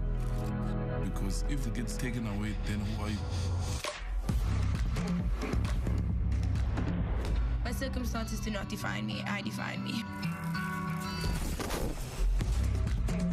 Just stay true to who you are, and if they don't like it, stuff that.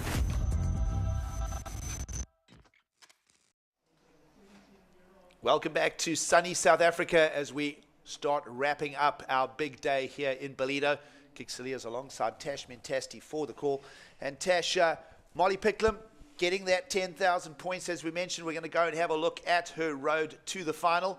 And she has been the informed surfer here. She got going this morning with quarterfinals against Betty Lou Sakura Johnson.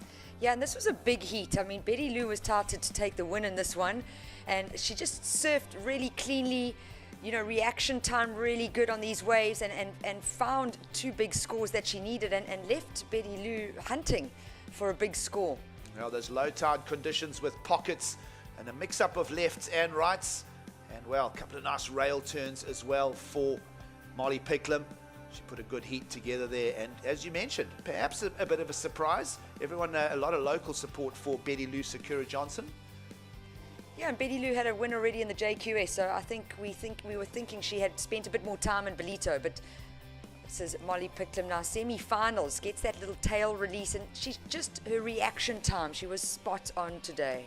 Well, the Challenger Series frames up the championship to a level, and this was her win over Caity Simmers.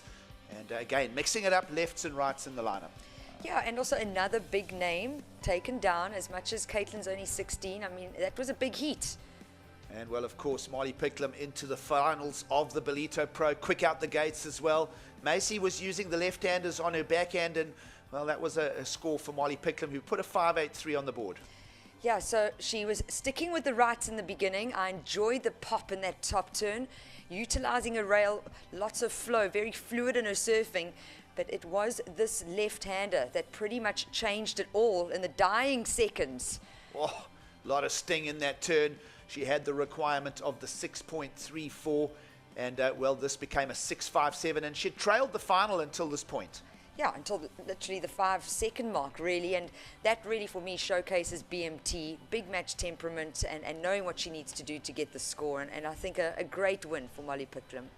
Well, a lot of celebrations for the Australian, and of course back home over at the North Shelley Board Riders on that central coast of New South Wales. She'll certainly be celebrating, and so will everybody else. Let's go down and hear from the presentation. Well, welcome back. Just to re-summarize that final there, Tash, of course, Macy Callahan and Molly Picklum duking it out there. We spoke about Macy having the lead the whole way through.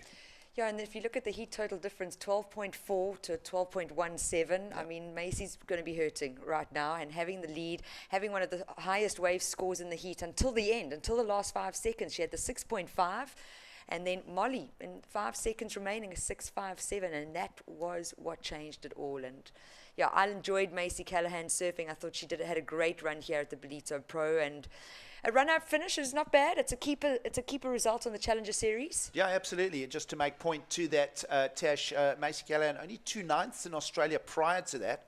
So a finals is going to go a long way towards her campaign. She'll be wanting to be part of that championship tour start in 2023. Mentioned Molly Picklum again with that the mid-season cut falling off, and so 2 finals for Molly. That's a good result. She's going to be sitting right at the top of the Challenger Series rankings. Yeah, well, Challenger Series #1, it was Caity Simmers who took the win. She was the runner-up spot in that Challenger Series, and now she's done one better and taken a win. So real consistency for the young Molly Picklum, and I'm excited to see what this young lady's going to do for the rest of the Challenger Series in 2022. I'll tell you what I'm excited at is this hardware going through to the winners. We're waiting to go down to the prize giving, and just to talk to the point of the trophies that will be handed out, the Nguni skins on there, the traditional Zulu shield shape, and of course that's been the backdrop and the theme for us here, the Nguni cows. And with that, let's hand out the hardware. Let's go down for the official prize giving of the Ballito Pro. Right, thank you for being patient. We're getting it get underway with the prize giving of the 2022 Ballito Pro presented by O'Neill. Firstly, I've got a list of sponsors I want to thank. Without these people, without these organizations, this event would not be possible. Firstly, thank you to the Quarterfinal municipality for hosting the Ballito Pro and putting budget back into bringing top-level surfing to Ballito. I want to thank O'Neill, Paul Canning and his team for putting on another amazing event. It's a lot of work. Paul works almost 6 months to put this event together. And Paul, you deserve a break after this. Thank you to Monster. Thank you to Jono Channing and his team for all the great hospitality. We had that fantastic skate event, and you guys always go the extra mile for us. So thank you, Jono. Thank you, Ed, and your whole crew. Thank you to SMG for providing the transport for this event. You'll see those snazzy little minis driving around with the branding of the event. So SMG, we really appreciate it. Thank you so much for your support. Thank you to Coca-Cola for keeping us hydrated and with all your great products. We really enjoy and thank you for your support in this event. Thank you, Distill Water, for your products. It's really been enjoyed, so thank you to Distill Water. Thank you to the WSL. On the stage, I've got Colin Fitch from WSL Africa. Colin, it was fantastic to have the JQS and also have a Challenger Series event, the very first of its kind, on our shores in South Africa. Colin, I wish you guys good luck as you prepare for J-Bay, and maybe the J-Bay Open have fantastic waves and showcase what WSL Africa can do. Then lastly, I want to say thank you to Surfing South Africa, SSA. And he's a double representative here because he's from Quarterfinal municipality and from Surfing South Africa, one of our directors. He's also a judge at this event, Bongani Zulu. So thank you, Bongani. Thank you for everything you guys have done. I'd love to see the stats of what these guys went through and how many waves they watched, because at one point in the event, we saw 750 waves ridden in 2 days. So we were at this event for 14 days. The waves are in the thousands. Well done. And thank you to you for representing and the great hospitality to Quarterfinal municipality. I'm going to hand over to Paul Canning. You might remember him as a top-level WCT surfer. He now has his O'Neill brand hat on. He's taken the contest jersey off, and he's responsible for organizing this whole event. He's just got a few brief words to say. Thanks very much, Mark. And yeah, well done to Rio and Molly. Incredible surfing and all the competitors in this Challenger Series. It's the incredible surfing that we've seen the whole week. It's been really fantastic. And also to Mayor Lindy and Yaka and all the councillors of the Quarterfinal municipality. Thank you so much for all your support in the Ballito Pro and surfing. And we're really loving the partnership with O'Neill, and we look forward to many years to come. And then all the work behind the scenes from WSL, Surfing South Africa, all the judges and officials and the webcast team, the Hutchinson family, everyone, thank you very much for all your effort this week. And also a massive thank you to Colette Bundy. It's not just these 2 weeks that she puts in so much work. It's a whole year's preparation. So thank you, Colette.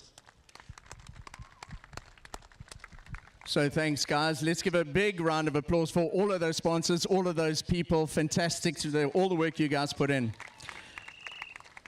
I'm going to stand to the side, and I'm going to ask the men's winners to come up first, please. So if the men's winners could join us up on the stage. Rio Waida and Caity and Delahaye. So they surfed through, we started this event last week, Sunday, and we ran through a tough couple of days of waves. It was small, it was big, and we ended with a beautiful day here at Bathers Beach in Ballito. I'm going to announce second place first, and then we'll go into the first place positions. So taking his biggest ever result in a surfing event, congratulations from Guadeloupe, our French surfer, Caity Delahaye. Woo!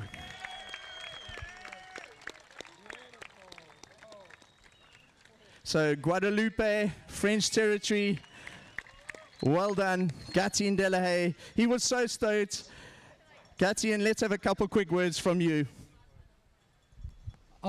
Just super happy to be here. Thanks everyone for coming and supporting us on the beach.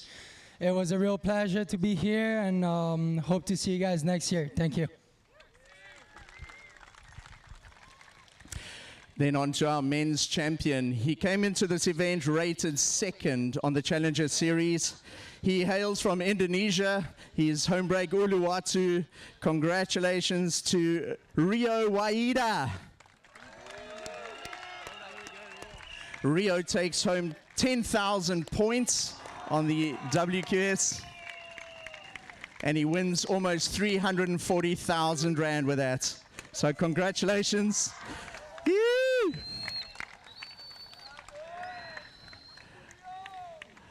If someone wants to take the trophy there, we can get a few words from our champion. So Rio, that was a great win. How does it feel?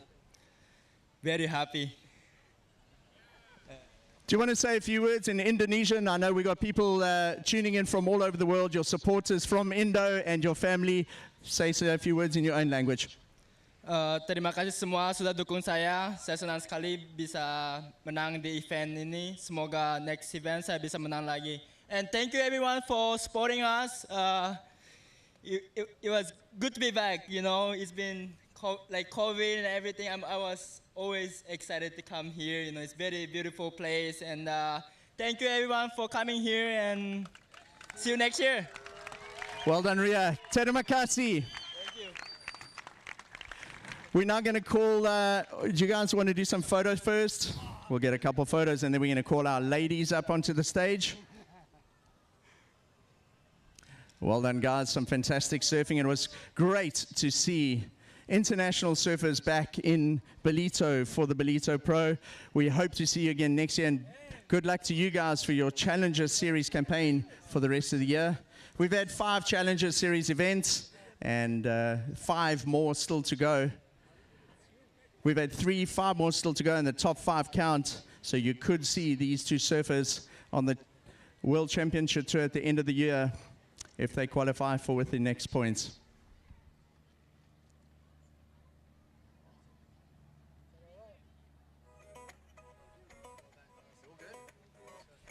Right, if we could call up our 2 ladies. In the final of the ladies in the Ballito Pro, it was Macy Callahan and Molly Picklum, both representing Australia.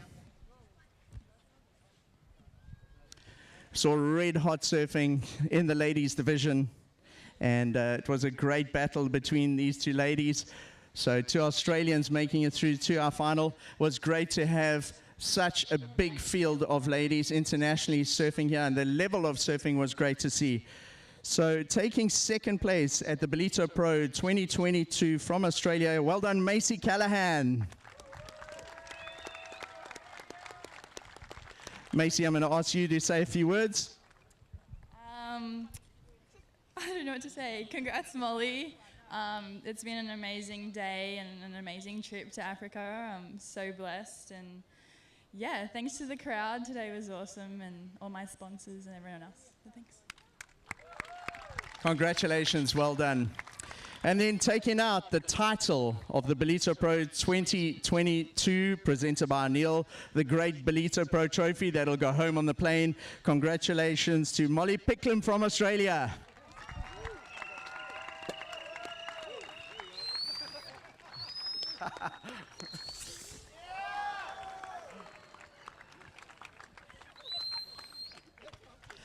Molly takes home 10,000 points on the Challenger Series and almost 340,000 Rand for her win. Molly, let's have a couple of words from you. Yeah, so firstly, I'd just like to thank WSL for putting on such a great event, and for being so flexible with getting over to bathers to get the best opportunity for us girls. And obviously, well done, Macy. She always brings out the best in me, and I really do appreciate. You know, we're from the same town, so versing each other is really special. And to all of you guys, thanks so much for coming down and supporting. You guys have an incredible backyard, and thanks for being so welcoming. Thank you. So that concludes our prize giving. Thank you to Quadacooza for hosting us. The day's not over. Enjoy the beach. Remember to pick up your litter, and we'll be back in 2023 for the Ballito Pro. Thank you so much, everybody. Well, thank you, Mark Frew, for hosting the presentation. Of course, great to hear from Paul Canning. Of course, Bongani playing a multiple role there. And, well, just the town of Ballito just celebrating in the beautiful sunlight this afternoon here. It is a welcome back to the post show. We'll take a quick break and then we'll wrap it up from the finals day here in Ballito.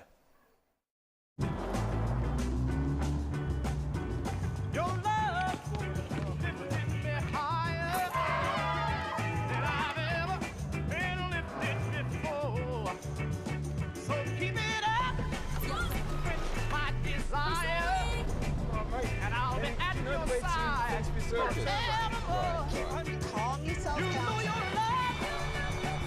Keep on lifting higher, higher and higher. I said your love. Keep on lifting higher and higher. Now once I was downhearted, disappointment was my closest friend. But then you came and he soon departed, and you know he never.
Nothing left to lose now. Everything to prove now. Long as I'm alive, I'ma fight back. My fire never cools down. I'm about to catch fire.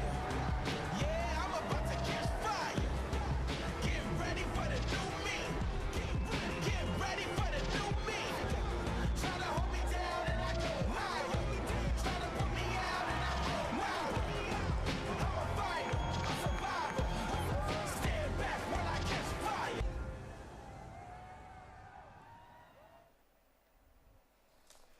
Welcome back to the show as we wrap up a big finals day here from Ballito. The World Surf League's Challenger Series, the third stop now completed and dusted. Gig Saliers alongside Tash Mentasti. And of course, a big thank you to everybody from Open Channel 115 and of course DSTV, People's Weather Channel 180. It's been great to share world-class surfing with you, and we'll say goodbye to you till another time. And of course, Tash, for us, we'll continue with our story, and that is the shuffling of the rankings after the third Challenger Series stop. When we got here, Rio Waida was trailing just by less than 100 points from Leo Fioravanti from their campaigns at the first two in Australia. Well, of course, results in, and the rankings have now shuffled, and it is a big points total, 20,750. As you would expect, the rankings to change. Rio Waida with two big sets of wins over in Sydney and now here in Ballito. He stretches his lead out over Leo, who's going to fall down to second. Yeah, and not much separating really. Leo sitting in second now, 16,915. Still a good result for him, that equal third place. But for me, it really is just seeing the movement of Caity and De La Haye. He came into this event at 90th. Wow, that's a huge jump up the rankings. Just to look down the ascending order there, Callum Robson is a double qualifier. He still sits at third. No movement there for him after the accumulation of points from Ballito. We count them all at this stage. Dylan Moffat holds steady at fourth. Sheldon Simkus sitting at fifth. And, well, Maxime Huskino and Ryan Callanan, also no movement from them, so they keep those positions 3 to 8. But, Tash, as you mentioned, huge movement from Gatti and Delahaye from obscurity into the top 10 picture here on the Challenger Series rankings. Yeah, and, he came into this event with two very low results in the first two Challenger Series, and I noticed him in that first heat, and there was just a little bit of spark there that I enjoyed watching, and he kind of almost built his confidence as he moved through the Ballito Pro, but it was Rio's day nonetheless. You just saw it from the start of the final, but to move from 90th to 9th in one event, it just showcases how important it is to get into those quarters, semis, or finals. Yeah, absolutely. You have to make finals day. That is basically the story here. Sunny scenes on your screens as the Ballito Pro is now done and dusted. And, of course, everybody just enjoying the festivities, the sunlight. And it is a real carnival atmosphere here, which kicked off on the 29th of June already. It's been all kinds of celebrations.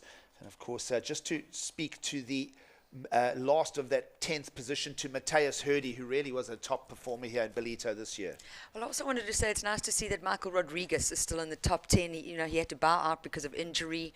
I believe the ankle's not looking really nice, but it's great to see that there wasn't that much movement for him, because I know he didn't want to bow out. He surfed a heat with a bad ankle, and he eventually said the next day, I can't do it. So, well, Caity Simmers made finals day and keeps herself at the top of the Challenger Series rankings. Molly Picklum has climbed nicely into just around 1,000 points short. Molly Picklum sitting safely at second there. Nikki Van Dijk, good performances from her. She kept some consistency, got it through to just before finals day. She sits at third, again care of her results. Teresa Bonvalot with the win in Sydney, but falling out early in the draw. She's still sitting at fourth though, so top 5 picture. Simmers, Picklum, Nikki Van Dijk, Teresa Bonvalot, and Macy Callahan by making the finals. 2 ninths in Australia. Now a second place runner-up here in Ballito. Macy Callahan sits in the top 5 discussion on the Challenger Series rankings, Tash. Yeah, and you've got the 16-year-old still sitting at the top there with 20,830, and now Molly Picklum at that second place. And what a great result for her. I mean, just to have these young guns out there, it just showcases where women's surfing is going, and I'm excited to see what the remainder of the Challenger Series events will look like, especially with this rankings. Well, we do a quick calculation. Nikki Van Dijk in her late 20s, everybody else there, Macy Callahan at 21, Caity Simmers just a teenager, Molly Picklum still teenager, so the average age of that top 5 is pretty low right now. We'll work those averages out for you. In the meantime, let's go and look at the highest scores of the day. Let's go and look at top 5 scoring waves. And, of course, 5th on the list is Elisa Spencer. Well, actually, let's have a look here. Elisa Spencer. No, this is Rio Waida. And Rio Waida is going to bring a 7.67. This is how he opened the semi-finals. Yeah, just lovely glassy conditions, really clean. A totally different landscape to what he did in his quarterfinals. This was the starter of his final. Loads of variety, loads of speed, flow, fluidity, and for me, when he came out of these gates, it was just like, this is the man to win. Well, let's have a look at Elisa Spencer, who also fetched a top-end score, 7.5, stingy backhand turn. She's a great surfer on her backhand. I watched her through the JQS gigs, and I really thought this was a lady who was going to get through to the semis. But she's young, and she's got lots of experience that she needs to learn from and take something from this result at Ballito. But a great performance by Elisa Spencer. Well, Elisa Spencer and Caity Simmers have really impressed us here in Ballito. Let's have a look at this. This is Rio Waida again. This is the 7.67 Tash.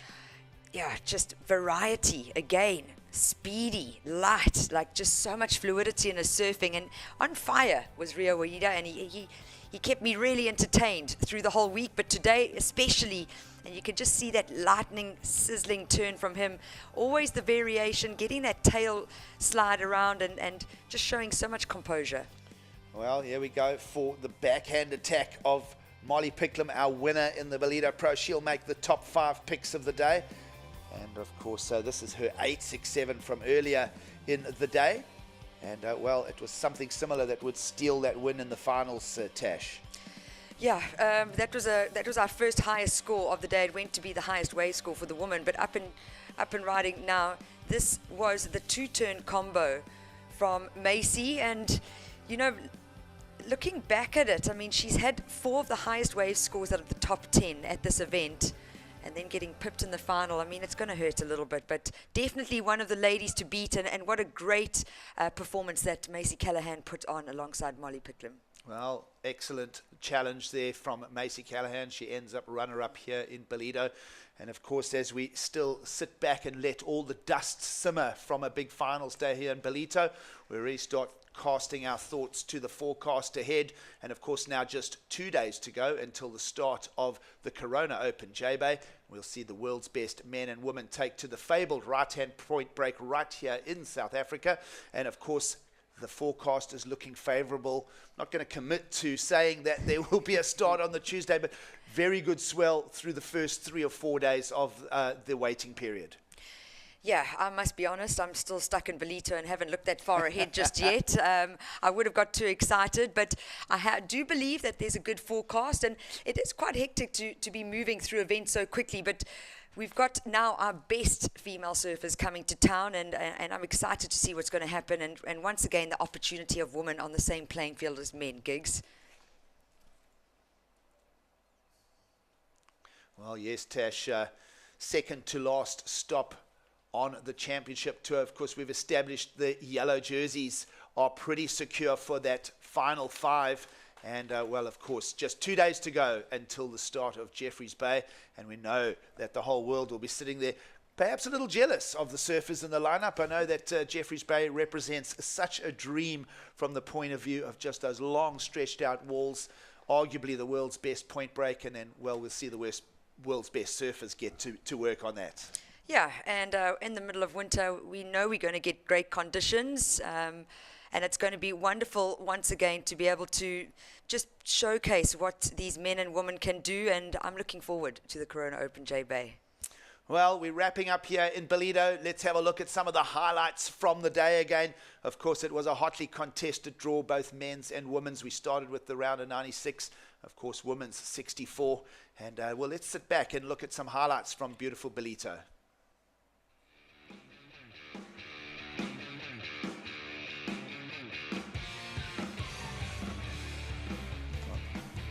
Okay, so that was Zoe McDougall, and she was looking like a hot contender to get into that finals day. We did see her in the quarters first thing this morning, and unfortunately not advancing through, but Alyssa Spencer, Betty Lou, Kira Johnson, just some incredible displays of surfing from the women. I know it's going to inspire local South African girls, but no easy heat and very difficult for all these ladies. That was Rachel Presti, who put on a fine performance and definitely her best result out here. But Caity Simmers, you can just see that really critical lip line floater. Well, of course, on the men's side of the draw, that semi-finals this morning, what a showdown between Keanu Hissing, who's kept himself inspired in 2022 and went to a full surf-off in the air with eventual winner Rio Waida. And, of course, in the other men's semi-final, Gatian Delahaye would get that win in a very tight, crunched heat over Leonardo Fioravante. And, of course, it's the sights and sounds and the scenes. And then, Tash, we saw this in the top 5 waves of the day. A quick blast out of the gates for Rio Waida, who really didn't leave a lot of room for Gatian Delahaye to move. No, he kept really busy. He didn't create any opportunity for Gatian. And it was his day. It was Rio's day, and he deserves it. He was definitely one of the standout surfers of the event. Well, back-to-back wins on the Challenger Series. Everybody lapped it up. And, of course, everybody was just happy to celebrate the likeable and becoming more of a popular face, Rio Waida. And then, of course, an all-Australian women's final, Tash. We got to call this one. And Macy Callahan set the pace early on, and she had Molly Picklum pretty much trailing the whole way, and Molly at the end just stinging at turn for the requirement. If I recall, a 6.34 requirement. She went to 6.57. And, well, the Australians from the same town get to celebrate, and well, we get to lay back now and just let it all soak in. It's been a very high energized week here in beautiful Ballito, and well, to crown off and wrap up the discussion for finals day, Rio Waida and well, Molly Picklum will celebrate perhaps into the evening, and I'm sure the whole town will, as well as we'll start signing off the show here, and we'll start thinking about the start in Jeffreys Bay just 2 days away. 2 days away, and great forecast. It's going to be totally different. There's no bikinis and boardies anymore. We move into the Eastern Cape, but everyone's landing. It's looking good, and I'm very excited to see what is going to be on offer at the Corona Open J Bay. Of course, the Corona Open J Bay will feature 4 South Africans in the men's draw. Care of the performances here, young Luke Thompson would be the final South African standing, and he will be the wild card along with Jose Falconer, and then of course our championship tour surfers, Matt McGillivray and Geordie Smith. We'll sit back, we'll say goodbye from beautiful Ballito. We trust that you will have enjoyed the day with us, Gigsilias and Tash Mentasti, as we'll lay back and let the sounds of Ballito soak us away. We'll see you all in J Bay.